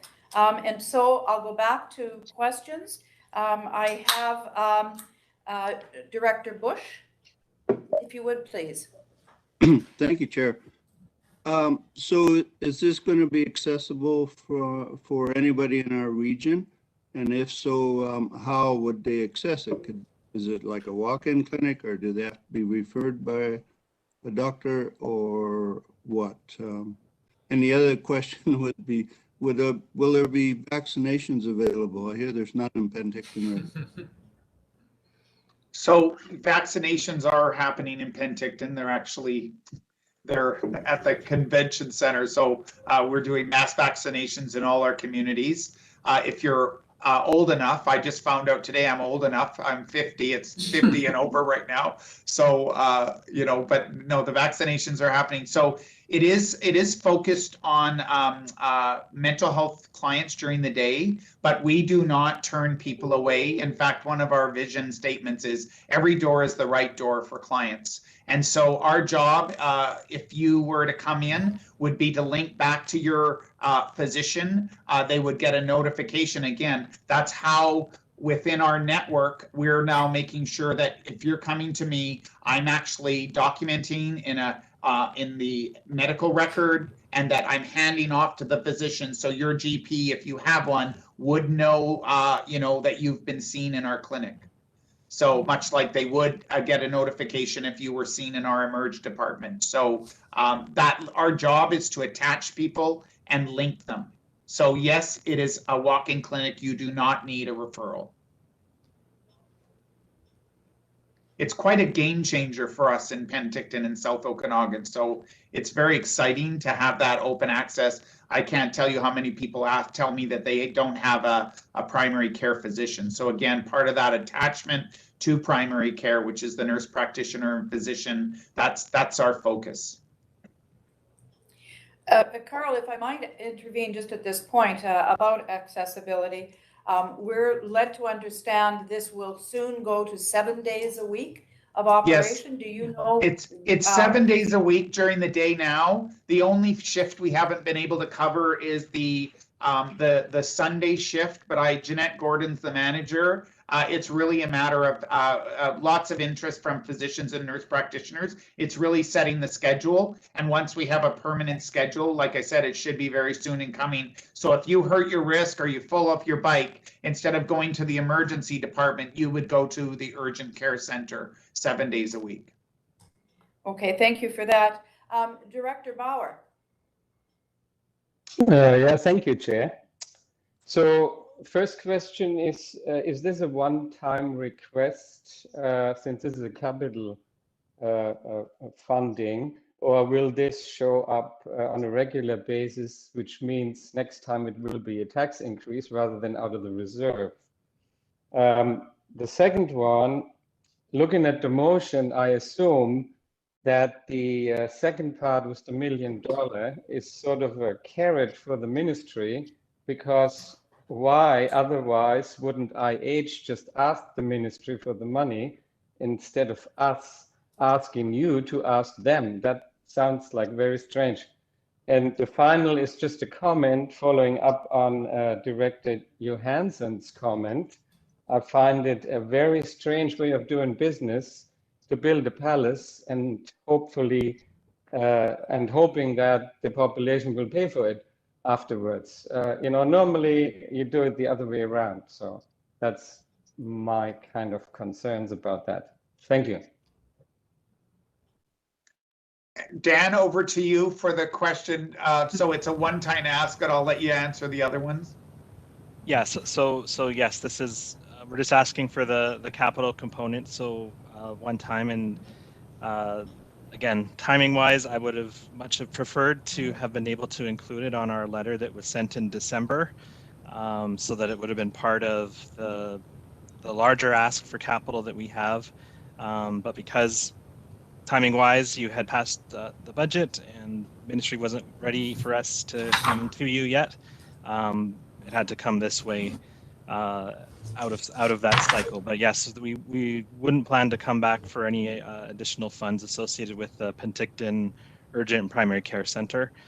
In terms of the funding itself, whenever for this type of project and most capital, really, the way that it's set up with the health authorities and in BC is the ministry, when they fund capital, they expect to fund 60% of it, and then expect Interior Health to go to the regional hospital districts to fund 40% of it. So when we were directed that we would be putting a urgent primary care center in Penticton, ministry confirmed their 60% funding for it, and had indicated that we come to the RHD for the other portion. So again, the timing, I fully appreciate the frustration. We would have liked to have come and consulted and presented this to you in advance of the doors opening. It's just the way the process had gone this go round. Hope that answers your question partially anyway. Director One of the Bauer, challenges too. Yeah, one of the challenges too is that, I mean, if you only know the backstory, so you're only getting the top of the pyramid of the iceberg. The pressure to actually accept this as a project for Penticton when there was another community that was ready to go. We were in a position that we had to decide, and we had to decide with a lot of stakeholders whether we were moving ahead with this. So a lot of stuff was happening, but even to the, I would say, February, there were some drips on our eyebrows around whether we were going to get agreements to our physicians, because it wasn't just IH. We had to get physician agreements in place. We had to get ministry approval. So all that was happening in the background. And even, up till I think January, there were still questions of whether we were going to be able to get agreements through our physicians and all that. So it was a big challenge. And me and Dan absolutely agree. If we had our way, this would have been on the books way earlier, but we are under the direction of the ministry. And until a ministry makes the announcement, we actually aren't in a position to speak to it. Thank you, Carl. Director Bauer, I'm not sure I heard the answer to your second question, which was referencing the request for us to ask for the designation of hospital. And I believe you said, why would you ask Osher to do that? Why doesn't IHA just do that? Have I referenced your question well enough? And if I have, Doug, do you have an answer to that? Or Dan, forgive me. Yes, no, that's okay. So the best I can say is the way that the rules work. It is the RHD that needs to indicate that that you are asking for a designation to be made, because it's the Hospital District Act legislation with which the RHDs fall underneath. That requires it that way. I agree. It seems kind of strange that why don't we just go ahead and do it? But we need to have that sort of formal request come to us. We then in turn make the request of the province. those are the steps that we have to go through. So again, I think what we're hearing is protocol. There is already Exactly. a process in place. Again, I will ask you, Director Bauer, do you have any further questions? No, thank you, Chair. That was, I thought about that process versus the carrot, but it was answered well. Thank you. Thank you very much. I have on my list Spencer Coyne, Katie Robinson, Bob Coyne, and Doug Holmes. You better get Sue. My vice there is raising her hands, and Sue McCorda, thank you. So Director Obrick. And Director Obrick. Okay, so with that, I will continue then, Director Spencer Coyne. Sorry, couldn't unmute there. So explain this to me. So you built this facility, it's up and running. You're asking for capital costs, but the building's already running. So did you borrow the money, or where did the money come from? So are you asking us for $1 million to pay off your loan, or however that's going to work? And then it's still not designated a hospital until the ministry approves it. So technically, it's not covered under the hospital board. So explain this to me. Explain why we should be moving forward today when it doesn't fit the designation. You've already built it. Yeah. So certainly IH would have cash flowed the cost to make sure we're paying all of the contractors that would have been involved in creating the space. So so that is true. It's a matter of essentially recovering the funding for it if the RHD were to approve it.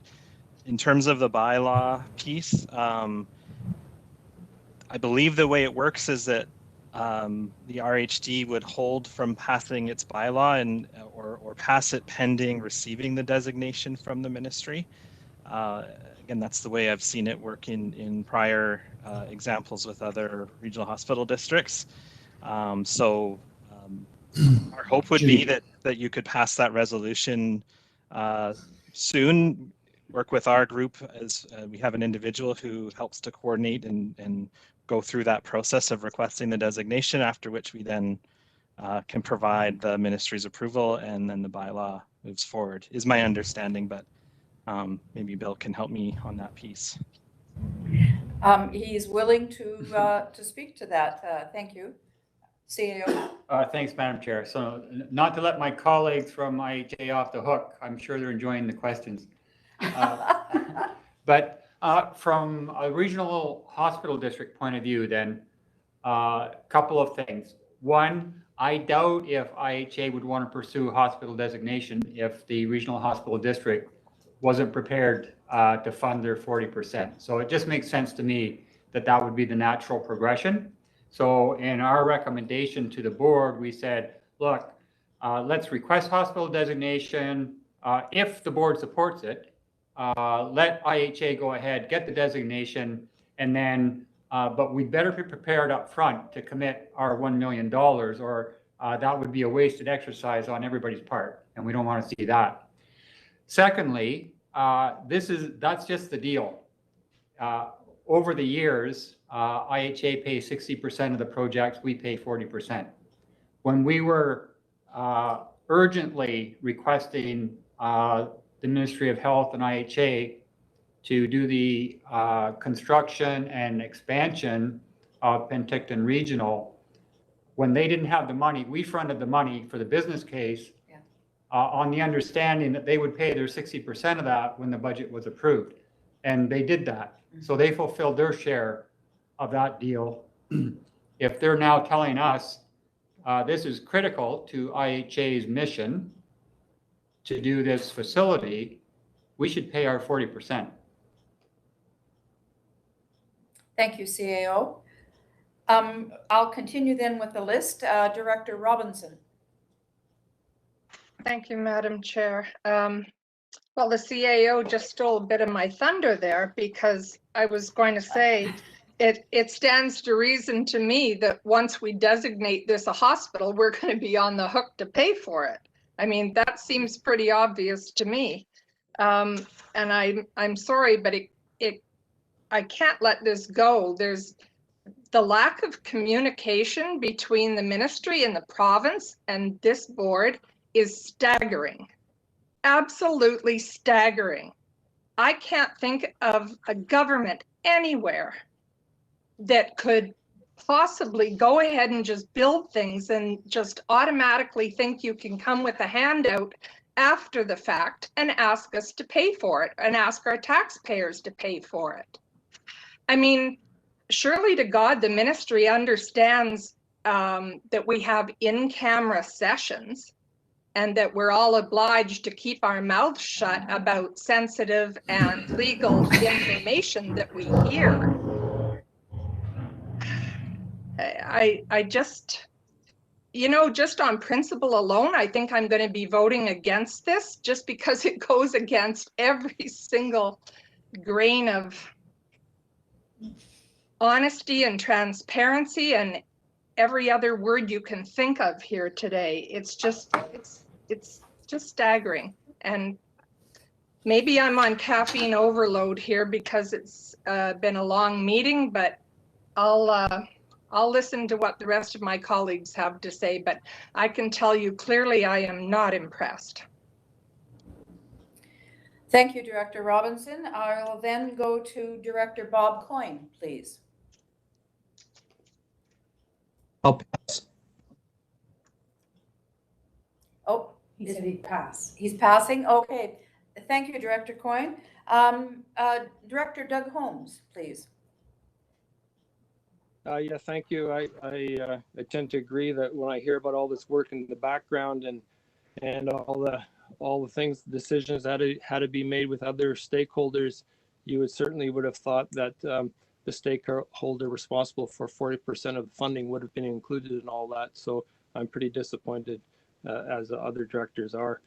My question is, how does the Penticton UPCC fit in with the larger primary care network in the region? And can other communities get a PCC? Is there a certain population size that's required? And then what about other primary care clinics that are being planned in the region, such as in Summerland and Oliver? And is this can we get a commitment that the Interior Health is going to be paying 60% of those once they're ready to roll? So just to answer your first question, so there's primary care centers. This would be one of them. Ponderosa is one of them. Our vision is that there'll be primary care centers. Every health center will be a primary care center. And then you're talking about the network. So that's where we're linking clients and customers across the South Okanagan. So one's more of a verb, which is linking through the networks, but this is a primary care center. So yes, we are growing that model. In fact, the White Clinic is very much, while there's not team-based care in there, they are a network to other primary care linkages, including UPCC, mental health services, and other services. And so your second question was about funding. So the way that, Dan, I'll let you explain this. So my understanding is that all of the RHDs or the health districts are paying their wherever the UPCCs are, but it's not, the government just can't go in and say, oh, you're going to get a urgent primary care. You need to get physicians in there. There's risks around just opening up a urgent primary care and then affecting walk-in clinics. We didn't want to take our walk-in clinic business out of business because of the hours. So there's a lot of delicate managing when you open one of these up, for sure. And I'll maybe just add, we had, Bill had initially alluded to how we had previously requested funding on our letter from December, funding for PCN expansion, which the board had declined on, and that is what would be the future expansion I think you're referring to, as far as other clinic spaces being set up in some of the other communities in the Okanagan-Similkameen. So It is our intent to still follow through on that, but I wholly admit that when we met last in January that we just did not have enough information, and well within your rights to not feel comfortable in approving it at that time. So as we get closer to having that detail, and I think from hearing the concerns raised today from the directors about the transparency, we definitely need to make sure we rethink how and what ways we can get that information to you without creating issues with the ministry, of course. But definitely, assuming everything goes to plan, then that we would be, IH would be funding the 60% of any capital associated with any further primary care network expansion that could involve clinics.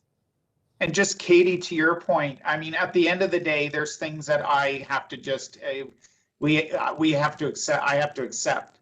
However, I do see that the benefits to the South Okanagan around these investments are long time in coming. And so, you know, it's kind of like, you know, there's some things you have to hold your breath on, and I can hear the frustration with the timing and all that other stuff, but it is still our community that's getting these investments. And I'm really wanting them to continue to come. And so it is with your work and your support that we're actually able to deliver on some of these incredible things, including Ponderosa, the UPCC, soon to be coming the primary care network. So in all of the areas in rural for the rural growth plan, it's all happening, and I think it's just been so necessary. So again, I absolutely can't argue the frustration, and I would just say that we have got this investment, and I think it's exceptional that we've got it in our community, and we're only one of 4 that have it in the interior health. So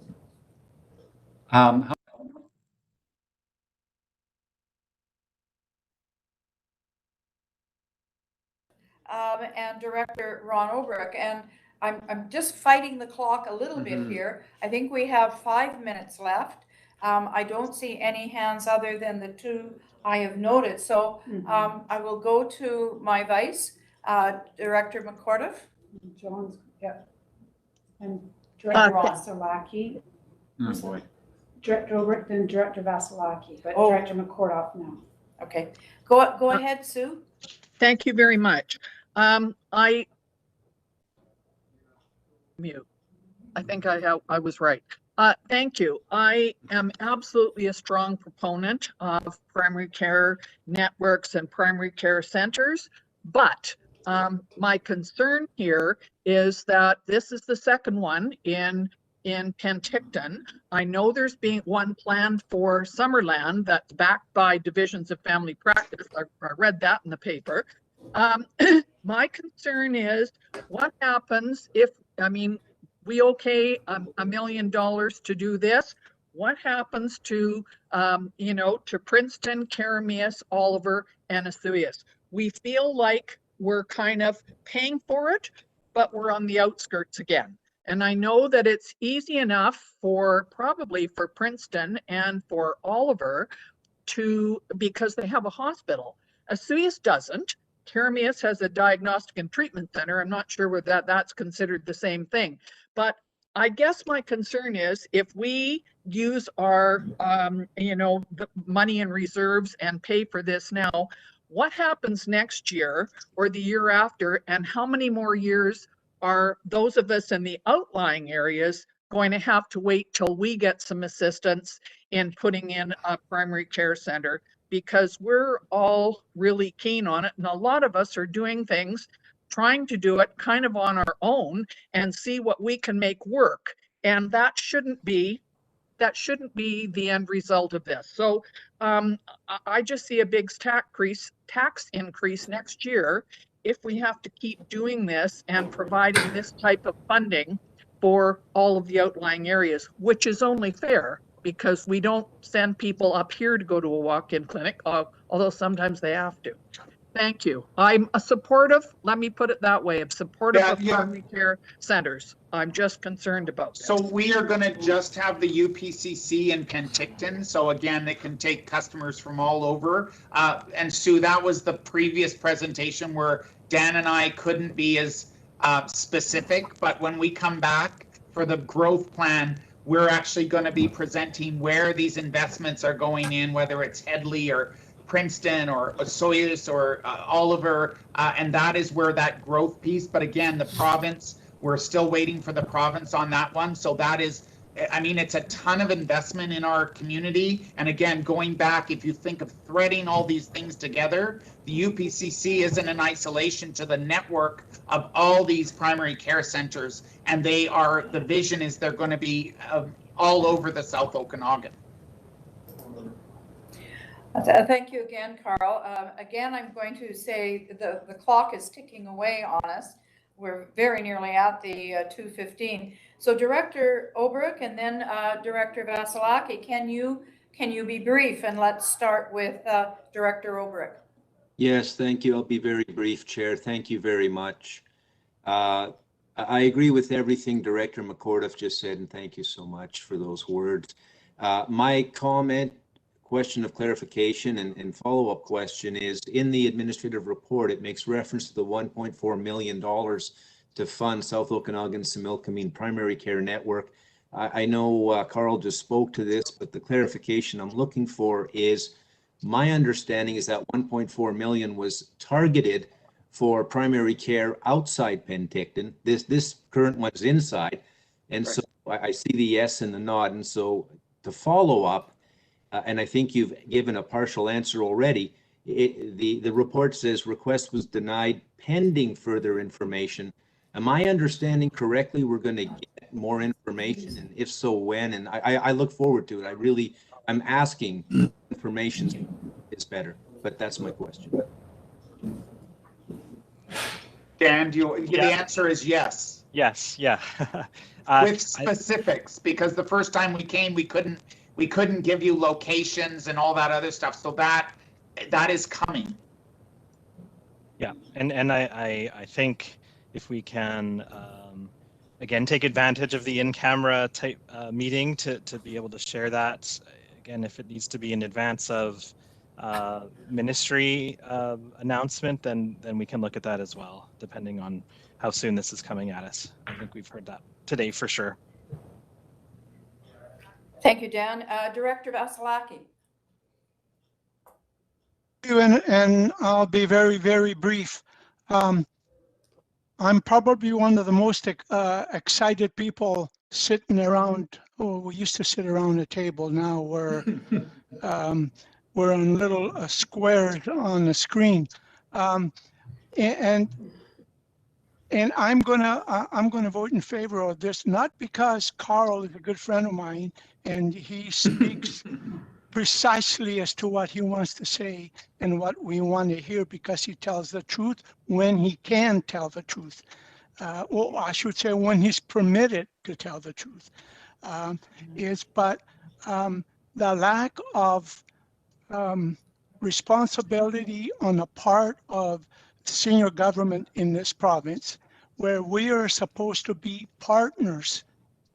I don't know of any business where two partners don't talk to each other and they both agree to whatever is going to happen at that time to happen. In this case, the partnership is one person and they dictate as to what it's going to happen. They come to us on the 12th hour because they know darn well we're not going to turn it down. Otherwise, there's going to be a lot of disappointed people in our community. And our city council has been asking for mental health to come to Penticton and help those folks out for 2 years now. And we're finally getting it, but it wasn't done properly. They did it, what's the word I'm looking for? Early. And I had the word in my head and it disappeared. Unethically. They did it in my way, is unethically. And you know, most of you know, I do not sugarcoat anything I say. I say it truthfully and the way it should be said so that everybody understands what I'm saying and where I'm coming from. But I will support this because it's needed in the community and in the whole region, not just the city of Penticton. Thank you. Katie, I do see your hand, but I'm going to pause with giving you opportunity to speak. At this point, could I have a motion from this board that we can put on the table? We have the administrative recommendation. Is there a motion to support that, or Director Vasilaki and Director Bush have hands up? Yeah, so thank you for that. One more question, Director Robinson. Thank you. Well, before I vote, somebody has to answer the question for me. If we go ahead and designate this a hospital, will we be on the hook to pay for it? Because my guess is that the answer is going to be yes. And I can't imagine any director voting on this before they have the answer to that question. Thank you, gentlemen. Is there an answer? I'm not sure I know how to answer as far as sort of how the legislation goes. I mean, I think you can request the designation and still not have the bylaw passed. Unfortunately, that's not my area of expertise to understand that. Thank you, CAO. Well, that's why we get a letter from IHA every year asking if we want to participate in the projects that they identify. So that is up to the board. But I think what the critical question is here is, do you want to contribute $1 million to the Urgent Primary Care Center based on the letter that we've just received? We have $2.4 million in the Regional Hospital District Reserve, uncommitted for 2021. So you have the money. But let us not go through the process of getting a designation if you're not going to support this application. So just a point of order then, are we going to be splitting the motion up into two then? There's no motion on the floor yet. Oh, yeah, there is. Yeah, there is. We have. Yes, there is. Yeah, we do have the motion on the floor. And so what you're asking for, Director Robinson, is that be divided into two rather than all one motion? Mm-hmm. Is that what your question is? Absolutely. Okay. So board, what do you want to do? On the table. No, that is automatic, Madam Chair. Okay. As soon as a member requests a split vote, then you have the split vote. Oh, we can't have the split vote. Yeah. Okay. Well, that being said, and again, I'm going to apologize for pushing, but time is just passing us by. We'll go to the first administrative recommendation then, and I will at this point then ask the vote, all in favor of the first part of the administrative recommendation. Okay, Carla, can you help me here? I've got one. I think we want to just count the opposed. Ask who's opposed. Ask who's opposed, and we'll record the opposed. I'm just, it's being suggested to me, and I will agree. Who is opposed to the motion on the table? So we have Watt, 2. Let's just, we have to get the names. Watt, Gettins, okay. Robinson. Did you read them out loud? Johansson. Monteith. Who else? Hands up. Hands up again, please. Nodal. Those that are opposed. So it's Robinson. Christy wants you to read them loudly. Okay, I can read them out. So opposed to the motion, we have Watt, Gettins, Robinson, Johansson, Monteith, Knodel. Who else is opposed? Campbell's got his hand up, but you I've already got counted Campbell him. Watt, yes. This is Director Watt, I think we have you, or are you wanting to? Yeah, thank you. Yeah, and Kozakovich, I'm down. Did we get everybody? 1, 2, 3, 4. Okay, then the motion carries.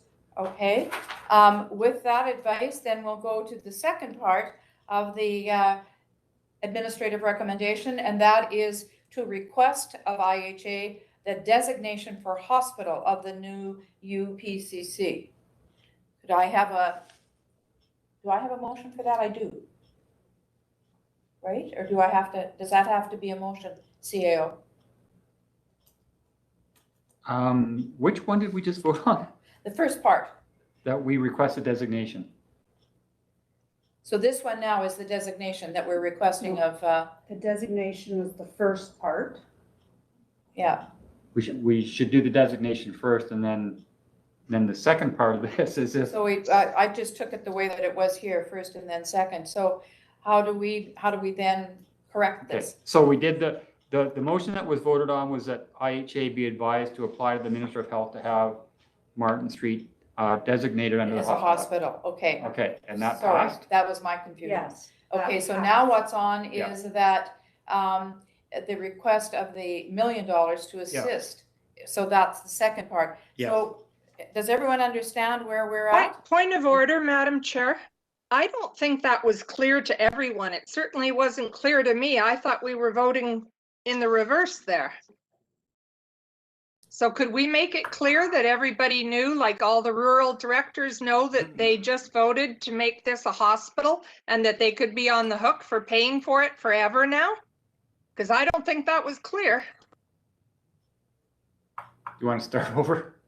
I mean, it's laid out in your package that way, is it not? It is. Yeah, it is. Yeah, so It that is. was, I'm looking for comments from the directors. We've had Director Robinson's opinion. Director Holmes has his hand. Director Holmes? I'm a bit concerned we're taking votes and we've had an opportunity to ask questions, but we haven't had an opportunity to actually discuss this and debate this. And you know, I recognize we're running out of time, but maybe we can delay the board meeting because every single time this comes up, we don't have enough time to discuss it properly. And I would like to just be able to discuss it. CAO, do you have a comment? We can start a board meeting late, Madam Chair. We just can't start it early. Yeah, we could keep going. There's been lots of comments and Yeah. discussion so far. Are you hearing the response, Director Holmes? We can't start it early, but we can go later. So we can give this a little more time if you're more comfortable with that. Director Bush has his hand up. Director Bush? Yes, I presented the motion. In the first part, I knew what I was presenting and I'd like it to go forward. We already voted on it and it's all clear to me. Right. Yeah. The fair comment, is there any other? Director Johansson? Yeah, thank you, Chair. I think we're trying to make $1 million decision here, and we're not going to take an extra 15 minutes to discuss the item and make sure everybody's clear on it. It seems pretty split to me. I didn't get a chance to say my comment earlier, which was I think this is a real opportunity for us to send a message. And I think that some more discussion is required here. And I think it would be the wrong thing to just cut it off because we don't have time to talk. At the very least, we should defer it if we're not going to talk about it anymore. Administratively, CAO, shall we give this a little more time? That's what I thought we just said. Well, that's up Yeah, to you, Madam that's- Chair. yeah, But yeah. so you've got both parts of the resolution on the floor. Right. You voted on the first On the part. first Right. part. So the second one is still on the floor. Yeah. But has not been addressed. So are you understanding? Then we've got the second part of the motion on the floor. Now's the time we're giving it a little more time for discussion. So let's take advantage of that for those that still have questions. I see Director Monteith has a question. To the chair, I appreciate the opportunity, but I'm concerned that we haven't asked our ratepayers what they think. And that's something that's been on my mind this whole time. And every time we've talked about this concept, it's been on my mind and I've expressed that. We have not done that.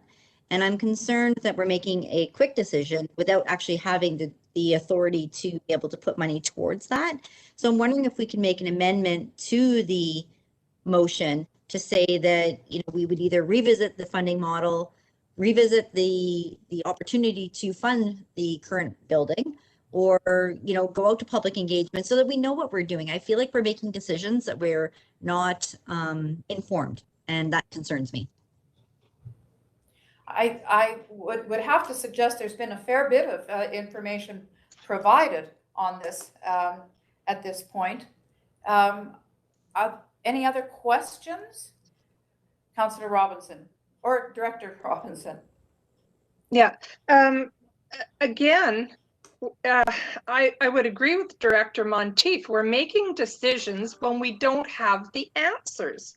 No one can tell us whether this is going to be ongoing funding or not.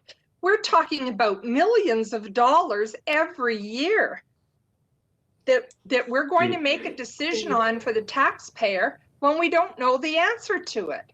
I mean, we got a partial answer that said, no, we're going to take it from the reserve, the $1 million, and it's only going to be put, you know, it's a one-time only. And then the CAO and myself and even the delegations today don't have a solid answer on, now that we've designated a hospital, it seems to me we're going to be on the hook for that 40% for the rest of our taxpayers' lives. And No, I do not feel comfortable with that. Correct, Katie, that's not correct. But Dan wanted to just respond to that. It's a one-time request. Okay. Sorry. Yes, but you didn't have a solid answer to my question, which was, once it was designated a hospital, is it not correct that we normally go to our taxpayers to pay 40% of the bill? I think, Dan, are you prepared to respond to that? Personally, I think I've heard you say one time, but in consideration of the concern that it is not one time, but it will be now added into our annual contribution. So can you clarify that? Can you folks all hear me? I'm having some major glitches on my WebEx here. I think we're hearing you now. Okay, good. So it absolutely is just one time. This is capital. This is the cost to convert the space into the clinic. Any ongoing cost is the responsibility of Interior Health to maintain, to staff it, to run it. Has nothing to do with the RHD. It is simply the initial leasehold improvements that were needed for that space. So there will be no further requests associated beyond the 1 million related to the UPCC. CAO, would you like to add anything to that? Yeah, so we have a specific request the board is considering right now, and that is for Martin Street. And that is for $1 million, and the board gets the chance to either support that or not. Should the ministry or IHA want to come back in future for other facilities, then the board will have the opportunity to discuss those at that time and decide whether to support them or not. But it is a board decision, not IHA. Thank you, CAO. I think we've been given the clarification that's been asked for here. It's always challenging to what if ourselves. Well, if we do this, then what if next year in the ongoing years and questions. So I believe we've got enough of the clarification that's been asked for. The motion is on the table. And I think maybe the easiest way to go in calling the question is all those opposed. You should start with in favor and then we'll go to. Oh, well, okay, we'll stay with the usual process. All right, given the motion that the second one, the 437, street be designated a hospital, that the request for $1 million to assist with the funding of an urgent and primary care center be approved, with funding to come from the hospital reserve. That's the motion. All those in favor of the motion, please raise your hands. I'm Good. Now we'll record opposed. 3, 4. I would be in favor. 5. Call opposed. I'll write them down. Okay. Thank you. Hands down then. All those that are opposed. And we'll call out the names so that we get the recording properly. So I will see Director Watt, Director Monteith, Director Robinson, Director Spencer Coyne. Have I missed anyone? Yeah, we've got Director Holmes. Director Holmes, are you opposed? Yeah, his hand's up. Thank you. Knodel, Johansson, Vasilaki. Okay, so I just want to repeat so far we have Gettins, Watt, Monteith, Robinson, Spencer Coyne, Holmes, Knodel, Johansson, Vasilaki, Kuzakovich. Who have we missed? Anybody? Please wave madly.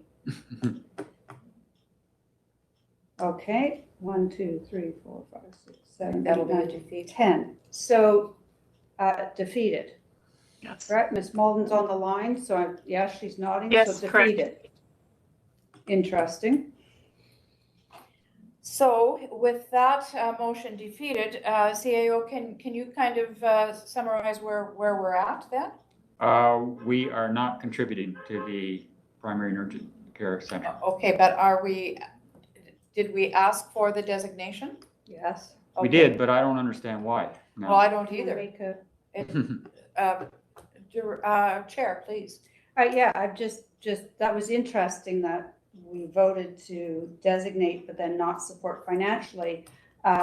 So it looks like we have to move forward with the request to designate. So does that leave an opportunity for a request to come back of a lesser dollar amount? Well, I don't want to speak for my colleagues, but if I was IHA, I would not move that forward to the ministry. No, that's right. Okay. Well, I apologize if I've confused you on it, but it stands even more confused at this point, having passed a motion to seek the designation of hospital for the UPCC, but to deny funding for it. So that's unique. That's the way that it is at this point. It is unique. Okay. Anyway, to you, Mr. Meadows, and to Dan, would you like to comment, or do you have anything further to say?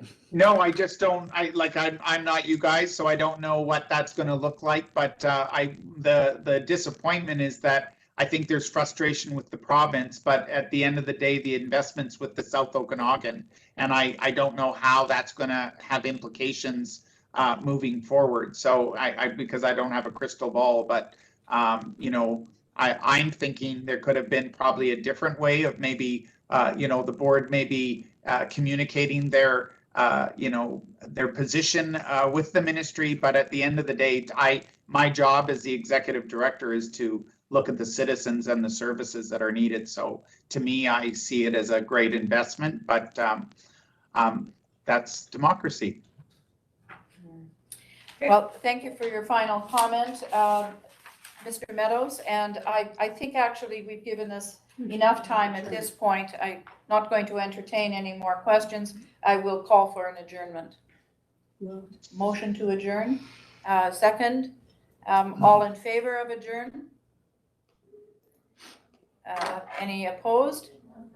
I think that is, Director Holmes is Director opposed. Holmes is opposed. All right, I thank you for that. We stand adjourned. Great. Okay, thank you. Thank you very much. We need to move on then to the regular board meeting. Directors, so please have your agendas out. And once again, I'd like to welcome alternate director Tim Cottrell, who's filling in for Director Roberts this afternoon. Welcome, Tim. Have a look at your agendas, please. This is your only opportunity to remove an item from the consent agenda. Does anybody want an item pulled from consent? Okay, I'm not seeing anybody. Okay, I'm looking for a motion then to approve the agenda as presented. Moved by Director Bush, seconded by Director Pendergraft. I'll call the question. All in favor? Thank you. Hands can come down. Anybody opposed?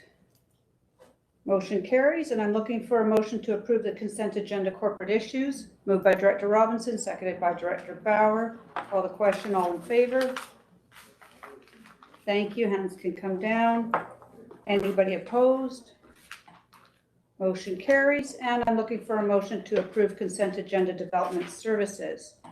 Moved by Rural Director Knodel. Thank you. Seconded by Rural Director, please. Seconded by Director Pendergraft. Thank you very much. I'll call the question. All in favor? Thank you. Hands can come down. Anybody opposed? Motion carries. That takes us to the first item, B, Development Services, Rural Land Use Matters. B1, Zoning Bylaw Amendment, Okanagan Falls Commercial Zone Review, CAO. Thanks, Madam Chair. This is to update the Okanagan Falls Commercial Transition Zone. And to do that, we need an amendment to the Area D Official Community Plan and Zoning Bylaw. So we're looking for 2 readings and then to go to public hearing on May 6th. But if we get that resolution, Madam Chair, I believe Mr. Garish does have some slides to show. Okay, great. Well, I'll go to Director Oberick for a motion. Yes, thank you. And I'd like to make a motion to postpone this to next meeting. I don't think there's urgency.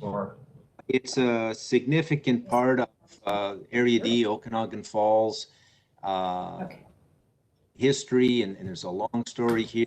I only got the report. I looked at it on Sunday. I spoke with Mr. Garish yesterday. I have a number of questions. I'm sure that he has indicated he will spend time with me to answer those questions, but I think we'd all be better served if I did that off the board table. And if we postpone it, that would be, I think, the best approach today. Thank you. Okay, so Director Oberick, we need to put the motion on the floor first. So we need to put the motion on the floor so that you can defer it. Director Monteith, are you moving the motion? Yes. Okay, seconded by Director Knodel. Thank you. Go back to Director Oberick. Yes, I'd like to move to postpone it to the next meeting, please. Okay, thank you. There's a seconder, Director Bush. Thank you very much. I'll call the question on the deferral. All in favor? Okay, thank you. Hands can come down. Anybody opposed? Okay, motion carries. We'll see that come back.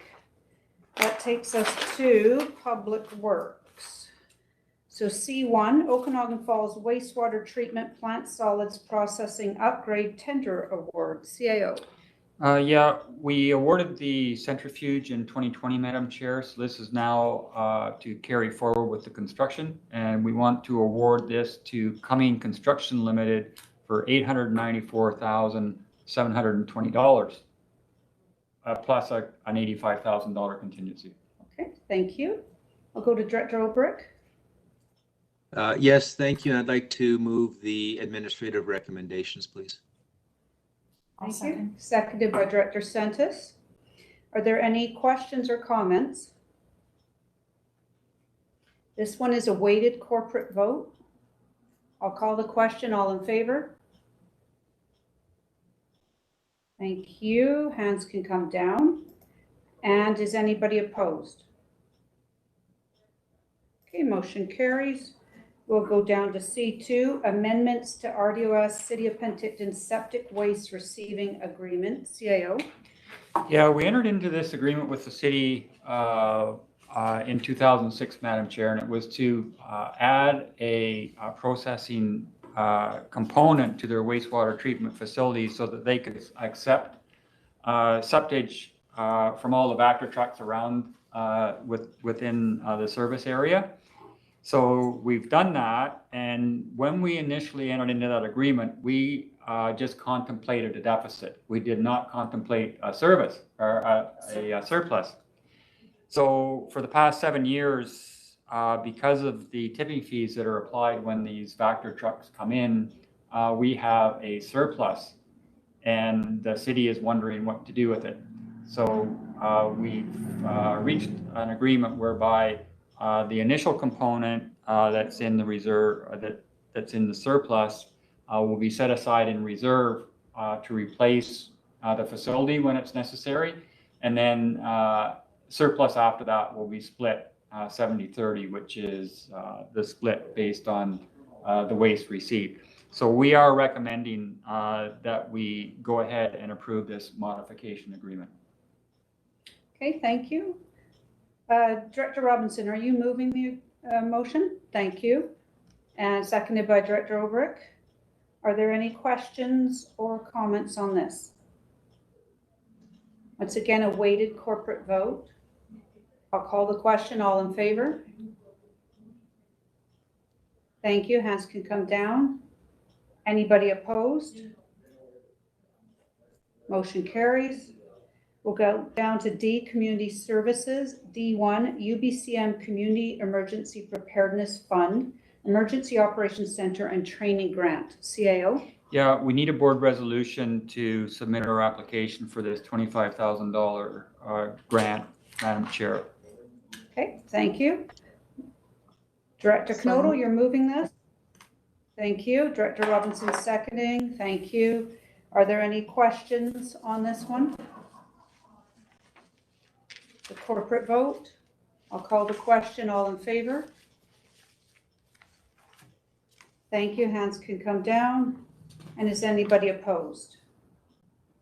Motion carries. We'll go down to E, Finance. Use of additional COVID-19 funding. CAO. So this is the report that we discussed this morning in Corporate Services, Madam Chair, where the committee recommended in favor of Schedule A to the report for this $404,000. And they also recommended that it be brought forward to the board this afternoon. So the motion here, Madam Chair, would be that the Regional District of Okanagan-Similkameen authorize use of the supplementary COVID-19 restart funds as per Schedule A of the administrative report. Okay, thank you. Is anybody willing to make that, approve that motion? Thank you. Director Robinson, Director Pendergraft seconding it. Are there any further questions or comments on this one? That would be a weighted corporate vote. I'll call the question. All in favor? Thank you. Hands can come down. Anybody opposed? Motion carries. We're going to go down to F, Legislative Services, F1, Kaleden Parks and Recreation Service, CAO. So during the discussion about Sickle Point, we recognized that the requisition limit in the Kaleden Parks and Recreation Service had been exceeded. And in discussions with the ministry, they suggested that we better get it back into compliance. So we did have this discussion earlier, and we've set a requisition limit, and we submitted that to the minister, the inspector under the Ministry of Municipal Affairs, and that has now come back, Madam Chair, and we can adopt that amendment to the service bylaw. Okay, great. Thank you. So there's the two motions. I'll go to Director Monteith on the first one. And I'd like to make the administrative recommendation, please. Thank you, and seconded by Director Pendergraft. Any questions on the first motion? Okay, it is a corporate vote. I'll call the question. All in favor? Thank you. Hands can come down. Anybody opposed? Motion carries, and I'll go back to Director Monteith on the second motion. And I'd like to make that administrative recommendation, please. Thank you. Seconded by Director Oberick. Any questions on this one? Okay, I'll call the question. All in favor? Thank you. Hands can come down. Anybody opposed? Motion carries. Then we'll go down to F2, Apex Mountain Fire Protection, CAO. So this is the Apex Mountain Fire Brigade, and they did a great job in their community developing support to become a department under the regional district, and then also to support a loan authorization bylaw in order to raise the funds necessary to develop the fire hall and equip themselves properly. So that referendum was successful. So we are now ready to adopt that service establishment bylaw and to approve the loan authorization bylaw, Madam Chair. Okay, great. Once again, we have two motions. I'll go to Director Monteith on the first one. To the chair, I actually have a question. It's probably, I guess, I'm wondering if it is a cart before the horse scenario when we don't have a financial budget for 2021, but yet we're adopting a service. I'm concerned that ratepayers may feel that they have a service when we don't have a service yet. CAO? No, that's the regulatory process, Madam Chair. So we can't requisition funds unless the service has been established. So Typically, we'll establish the service, and then in the next budget year, we start the requisition. Okay, could we have communication around that? Because I feel that there may be concerns. I got a call the other day from a ratepayer who'd already been to their insurance company saying that they had a fire department and now they got lower, better fire protection, right, for their community. So I'm concerned that with adopting a service, it'll be presumed that we have that. Okay, good. I saw Ms. Malden nodding. Okay, great, thank you. I would like to make the administrative recommendation then. Okay, thank you, and seconded by Director Robinson. Any questions on the first motion, which is a corporate vote? Director Robinson, go ahead, please. I'd just like to say congratulations. Oh, thank you. Anybody else with a comment or question? Okay, I'm going to call the question. All in favor? Thank you. Hands can come down. Yeah, there we go. Okay, anybody opposed? That motion carries. Then I'll go back to Director Monteith on the second motion. And I'd like to make that one too, please. Okay, seconded by Director Robinson. Any questions on this second motion? This is a weighted corporate vote. I'll call the question. All in favor? Thank you. Anybody opposed? I'm not seeing any. That carries. Thank you very much. We go down to F3, invitation to participate on the OBWB Water Stewardship Council, CAO. So the Okanagan Basin Water Board has two requests to the Board of Directors. One is they want us to make a decision on whether we want to accept a position on the Stewardship Council. And secondly, if yes, who we would want to appoint as a member, and then who we would want to appoint as an alternate. And it's, in my mind, this was a technical committee, Madam Chair, and previously we had a member of administration on it, but it says here that they're looking for a council member appointee. So unless somebody that's one of our representatives on the OBWB can clarify that, I would say they're looking for an elected official. Okay, so we do have 3 members on OBWB. Director McCordoff, are you able to clarify? Well, I hope so, but I didn't realize that this was happening, that there was an invitation from the Water Stewardship Council till I read it in the minutes. So I do attend occasionally when I can because the meetings sometimes interfere with other meetings.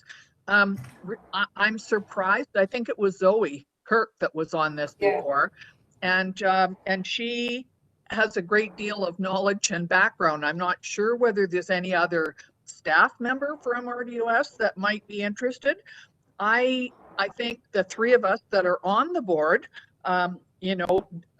Director Knodel and Director Holmes and I are certainly always invited to the meetings, not as voting delegates. But to me, the people that are on there have a fair amount of expertise, either engineering or water services or something like that. So it's not something that I would jump onto right away. I'll tell you, I'll stay on the board, but not on this advisory group. So I'm not sure. I think you can ask if anybody's interested. Maybe Zoe had a suggestion. Did anybody ask her before she left? So she's no longer with us. Yeah, she's not here. I'm thinking they're wanting a staff recommendation if we already have 3 members of the board. So if the board wants to have an administrative representative on the Stewardship Council, just make that say that, and we'll appoint the most qualified person. Okay, so that's an option if someone would like to make that recommendation. Okay, Director Robinson, go ahead. I'll make that motion. Okay, that we appoint a staff member, seconded by Director Bush. Thank you. Any further questions or comments on this? Director Holmes, go ahead, please. Yeah, and just as an alternate or maybe even one of the member municipalities could would provide somebody as an alternate if you can't find somebody internally, but I agree that should be a staff person. Okay, thank you. So I'm sure we'll hear back on who it would be or if we'll there's let you any know. problems with that appointment. Okay, great, thank you. So the motion's on the floor. We'll appoint a staff member. I'll call the question on this. All in favor? Thank you. Hands can come down. Anybody opposed? That motion carries. We'll go down to F4, Area D Services and Boundary Configuration Study, CAO.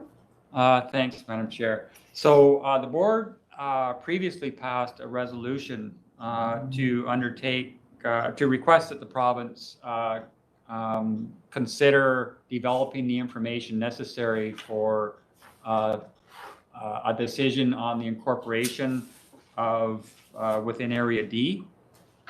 So they've come back to us with a set of guidelines on that, and through discussion now, terms of reference for the studies that they believe would be necessary in order to move towards that decision. So what we're recommending is that the board adopt the terms of reference as proposed. Okay, thank you. I'll go to Director Obert for a motion. Yes, thank you, Chair. I will move the administrative recommendation. Okay, thank you. Seconded by Director Pendergraft. Are there any questions or concerns? Not seeing any. This is a corporate vote. I'll call the question. All in favor? Thank you. Hands can come down. Anybody opposed? Motion carries. Okay, that takes us down to G, CAO report. Just note, Madam Chair, that under discussion with Director Knodel, he had a request from a business in Area C because of the restrictions again on restaurants and bars to not have service inside, that only on patios and decks, and that some of his business establishments were interested in doing expansion. So wanted to know if we could expedite those applications. So we have already sent out notifications that we will indeed expedite applications for building permits or variance permits to accommodate that. Okay, great. Thank you very much. We'll go to Chair's update. A few things to mention. So those of you who have been participating in the SILGA speaker series, we did complete our last in that series of 8 back on April 7th. And coming up, mark your calendars, April 28th is our full day annual general convention. Of course, all online this year. So if you had registered for the speaker series, you're automatically signed up and registered for the AGM. If you didn't sign up for any of that, you do need to register to be part of the AGM. And we do have an election for directors at large, and 2 of our board members are up for re-election, Director Spencer Coyne and Director Judy Sentis. So we'd like you to lend your support to them. April 7th, CAO and I also participated in a conference call. It's the update that happens every 2-3 weeks or so with Minister Osborne. It was really an update on the vaccine rollout and, of course, a few of the issues around AstraZeneca and some of the delays with first responders getting vaccines. And April 9th and 12th, some of you were on the Perks Canada call on the 9th, some on the 12th. And the 12th was quite interesting because Chief Gaudry presented on fire protection, and I'm going to have Director Knodel will give a little bit of an update when we get to director's updates on that one. And then the past 2 days, CAO and I have participated in the Chair CAO convention. Normally that would be in Victoria. It's usually in the second half of March. So we had our virtual convention, and CAO presented to the group on what we've been doing with the Campbell Mountain landfill and our BioCover pilot project. So each regional district, well, not everybody did something, but the ones that wanted to engage presented on different topics. So that was great because nobody else had presented on a similar topic. And then we also presented, it was actually Danny, our IT manager, on the impacts from the ransomware attack and how that affected us by hitting us back in August, as well as dealing with the Christie Mountain wildfire at the same time. And Danny did an excellent job. And one of the reasons I know he did is out of all the presentations for 2 days, nobody asked a question. But when Danny did his slideshow and presented, there was several questions. So, and we wrapped up the convention with that. So well done, Danny, and thank you for joining us to present to the chairs and CAOs throughout the province. Okay, so that's my update. And so I can just strongly encourage you folks to participate in the SILGA convention coming up. And we will have the resolution section as well that you'll be able to engage in and vote. So we'll move on to board representations. Director McCordoff, anything with developing sustainable rural practices communities? Well, we haven't had a meeting for over a year, but it sounds like we need to resurrect this group and get it started again. So maybe we'll look at it. Okay, thank you. MFA, nothing right now. There is a meeting coming up very soon. MIA, there hasn't been anything there. OBWB, Director McCordoff, Holmes or Knodel, Pendergraph, anybody with an update there? Sure. They're at the last meeting, which was on April the 9th, I think, we had, no, it wasn't. It was a week before that. We had a report on the Okanagan source water protection, which is a really important issue that the OBWB has been looking at. And through a grant from the Healthy Watersheds Initiative, they're looking at a source protection toolkit for local governments. So that should help local governments. The other thing I want to say is that 15 years of water grant programs from OBWB and the water conservation and quality improvement grants.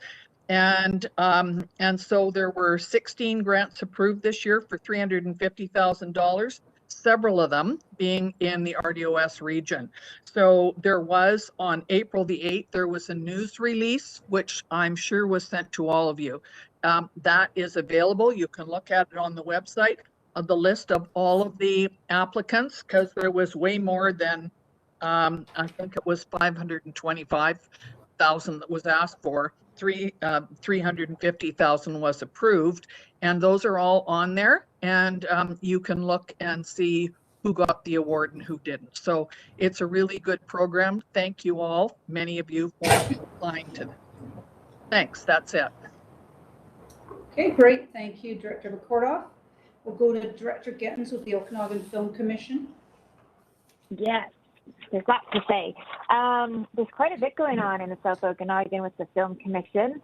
There's that ABC series that's been written and produced by Kevin Costner that's still in the works around Skaha Bluff. Oddfellows is filming in Penticton, and the Marine Survival Course in the Soyuz. There's another one coming, a sci-fi in Summerland. So overall, I think there's 5 features and then 1 studio-owned series that's just in our neck of the woods. Excellent.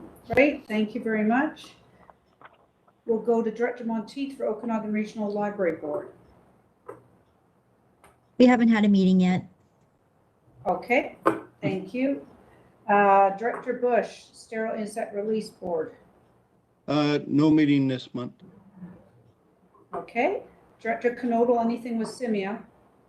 Our AGM is upcoming on April 30th. It'll be a grueler. We haven't had a meeting since our last AGM. So. Yeah. Okay. Excellent. Director Bush, back to you for Starling Control. Same thing, no meeting. Okay. Director Pendergraph, anything on the Fire Chief Liaison Committee? We haven't had a meeting this month, but we'll just inform the board that the mutual aid agreement is coming in the near future for the entire fire department. So some items that we'll have to have some discussions on. As an example, should we extend it to the PIB fire department and maybe include brigades that are certified as well? So something that we're going to have to think about in the future. Okay, great. Thank you for that update. And nothing new from the last meeting with Intergovernmental Indigenous Joint Council. So directors, that takes us to directors' motions. We do have one that came forward from last time from Director Roberts, and as you know, he's unable to be here today. So he has requested that we defer it to the next meeting so he can speak to it. So just wondering if there's anybody who would be willing to make that motion. Director Bauer, seconded have by... it on the floor first. Oh, sorry, we have to put the motion on the floor first. So let's move his motion. Director Bauer, you're moving his motion, seconded by Director Spencer Coyne. It's on the floor. Now we're looking for a motion to defer. Director Bauer, followed by Director Spencer Coyne. Thank you. I'll call the question. All in favor? Excellent. Hands down. Anybody opposed? Okay, that carries. Is there anybody at this time that has a notice of motion to bring forward? Madam Chair, I'd like to speak or get direction from the directors as to what I brought up at the last meeting concerning Penticton and the problem that we're having with the province concerning land use and cooperative planning between the two levels of government. Ask him if he wants to put something on the floor. Right. Okay, Director Vasilaki, and we did send out the letter. Are you wanting to make a notice of motion, or are you looking to put something on the floor? Yeah, I'd like to put it on the floor at this present time. To wait for 2 weeks, it will be too much. The oomph will be gone out of it by then. So in order to get the most effect, it has to be done today. Okay, so in order, hang on, we're not there yet. So in order to have the motion on the floor now, because as not as a notice of motion, we need to have the board vote on if you're going to allow this to come forward now. And that needs it, right? Sorry, Madam Chair, just a point of order. So yes. Do you want me to read Director Vasilaki's notice into the record, and then the board can vote to bring that forward as to the notice? Okay, that would be great. CAO is going to read the notice out because we don't have, many people won't have that in front of them. Okay. So it would read that the RDOS board sent a letter of support to the Premier's office requesting Minister Eby, who has invoked paramountcy on behalf of the province, or Premier John Horgan as the head of government that promised to work collaboratively with local governments, reconsiders their position and adheres to local government bylaws. Okay, right. So now we need someone to move that. Director Vasilaki should move that. Yeah. There, he's got his hand up. He's moving that. Seconded by Director Robinson, correct? Okay, and so now we need to call the vote on whether we're going to debate that now, which would need a 2/3 majority to put that into a conversation. So I'm going to call the question on that. All in favor? Okay, thank you. Hands could come down. Is anybody opposed? Director Bauer's opposed. Hang on, I got to write this down. So we've got Bauer. Bob Coyne. Bob Coyne. Ron Oberick. McCordoff. And I believe Spencer Coyne. Spencer Coyne, Director Spencer Coyne is opposed. Was anybody else opposed to it being discussed now? I'm going to go to Ms. Malden to find out where we're at with the 2/3 majority. So I see 5. Bauer, Director Bob Coyne, Director Oberick, Director McCordoff, and Director Spencer Coyne. So that is 5. So it would carry. Okay. Okay, so we're going to go ahead and debate this now. Okay. All right. So back to you, Director Vasilaki, if you wanted to give us more explanation. Thank you very much. This has absolutely nothing to do with the homeless people in the city of Penticton. It's strictly the issue is at hand as a matter of land use and cooperative planning between two levels of government. And where the city of Penticton is coming from is that our city councils are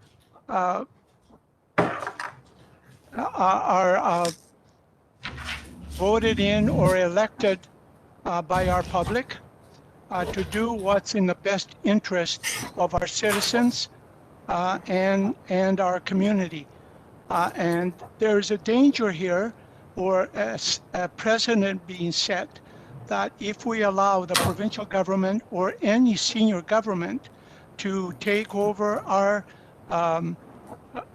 land use rights in any municipality in a city, I should say in the province of British Columbia, it's unethical for one, and we lose the rights that are given to us by the federal government and all the other good democratic things that go along with it, to let a senior government set a precedent where they can walk into any municipality and dictate how they want their community to grow and where to put whatever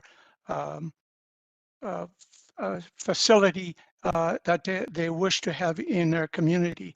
So what we're trying to do is not to protect Penticton's rights only, but to protect the rights of every municipality in the province of British Columbia. We can't allow this to happen because today it's happening to Penticton. Tomorrow it could happen to Oliver, Osoyoos, Karamias, and all the other municipalities in our region. So therefore, we're asking for your support to write a letter to Minister Eby, as well as to the Premier of British Columbia, to cooperate with municipalities and their rights, not for higher levels of government to take over what their responsibilities are. Thank you. Okay, we're going to go to questions and comments. Director Bush, go ahead, please.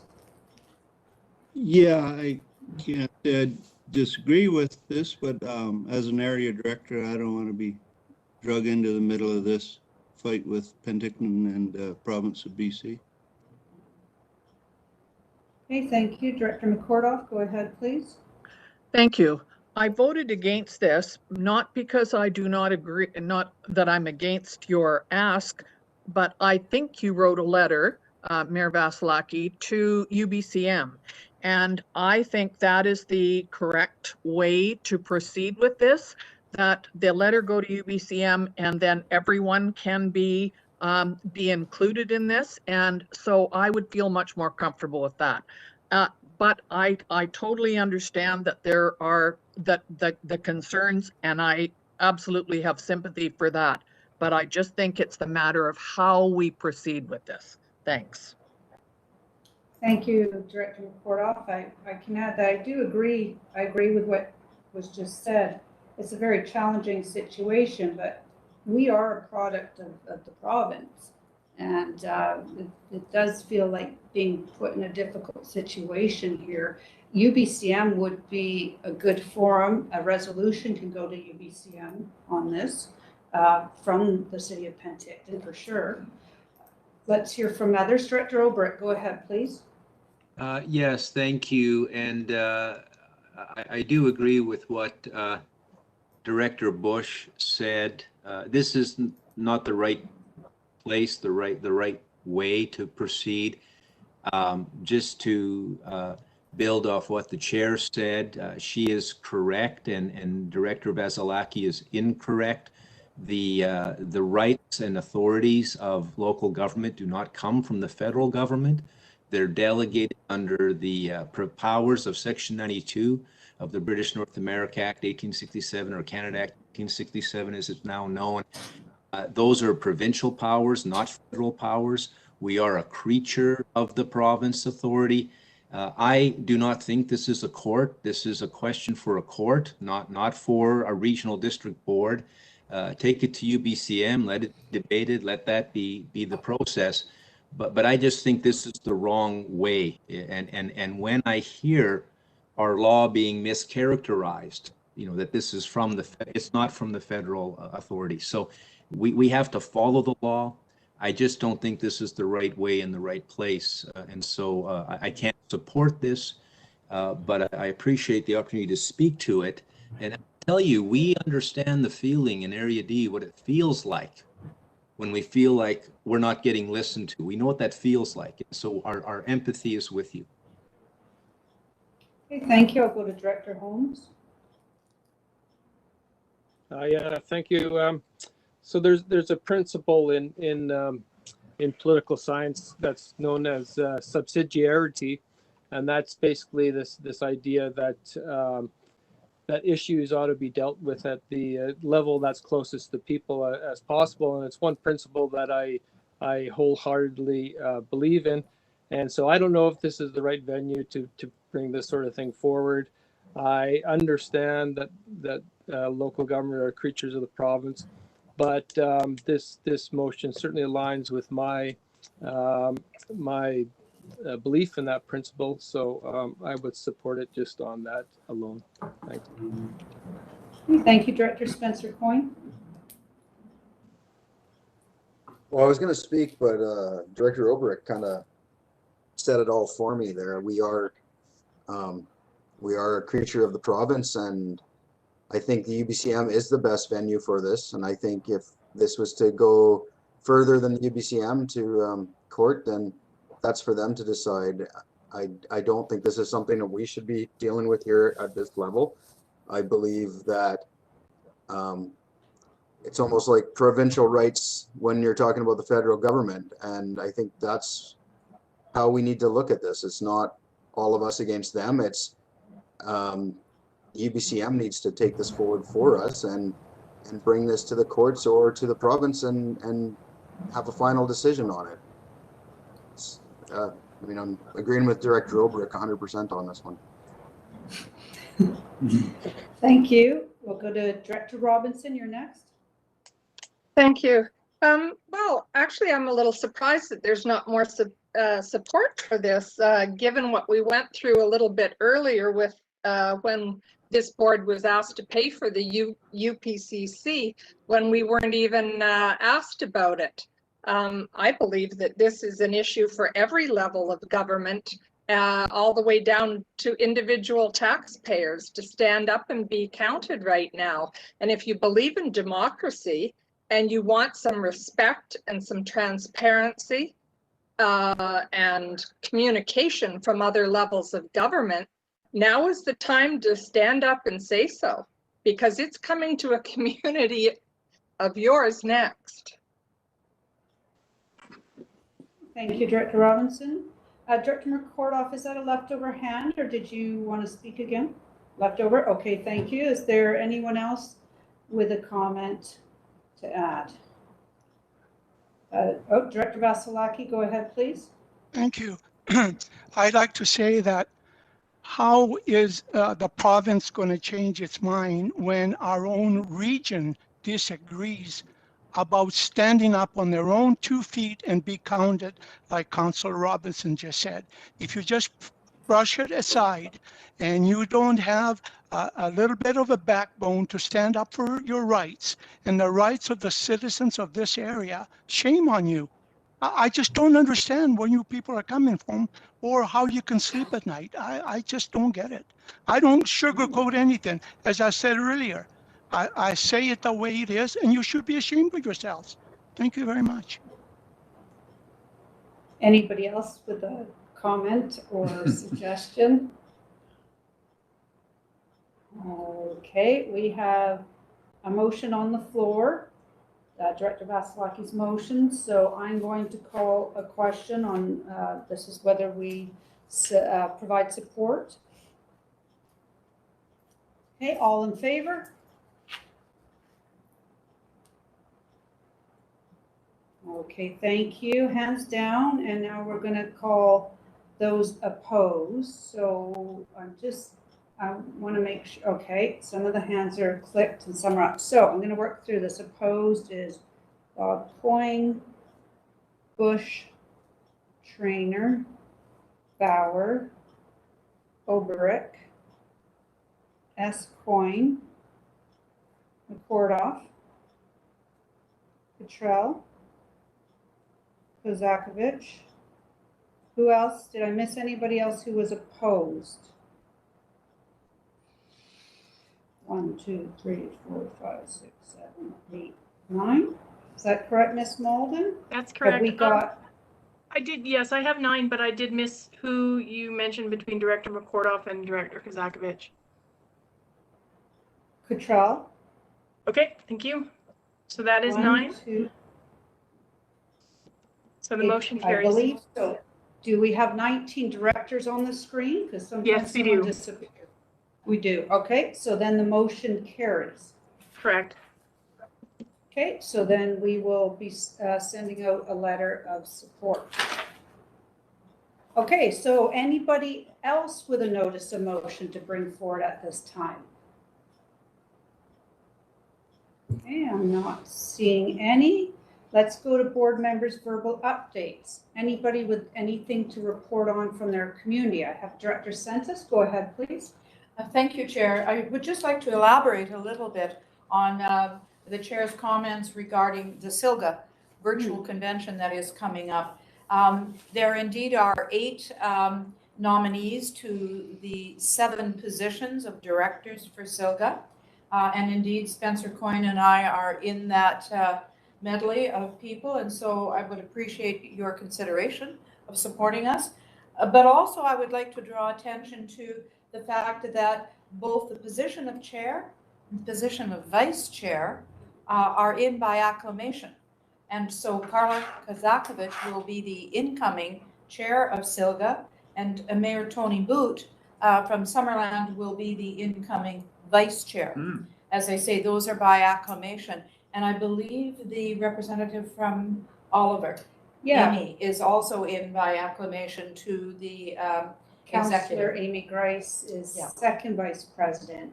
So the 3 table officer positions are all RDOS, which is quite a showing out of the 225 politicians that represent SILGA. And then with Director Spencer Coyne and Director Sentis potentially being reelected, we could have a very heavy represented SILGA board from the RDOS. So that's why we want you there to vote, please. Well, and the voting is from Monday, the 25th, until noon on the 28th. Correct. But you have to be registered, folks. Yes, to vote. Okay. Thank you, Director Sentis. Director Spencer Coyne, go ahead, please. Yeah, just a little piece of good news from Princeton. We signed a mutual aid agreement with the Aris Volunteer Fire Association. They are a community-based fire department in the community of Aris on the Princeton Summerland Road. They're completely funded through without tax dollars. Let's put it that way. They get donations, and they have an association membership and whatnot. And we're the first municipality to sign a mutual aid agreement with them, and I think it's a pretty big achievement for them. So that's all I got. Great, thank you very much. Anybody else? Director Knodel, go ahead, please. As you stated earlier, we had our fire meeting with the National Parks people. We were very fortunate to have Chief Godry present. He's had a lot of years of experience fighting fire in this area. I think it did get some attention. It's not the same terrain and environment that they're used to.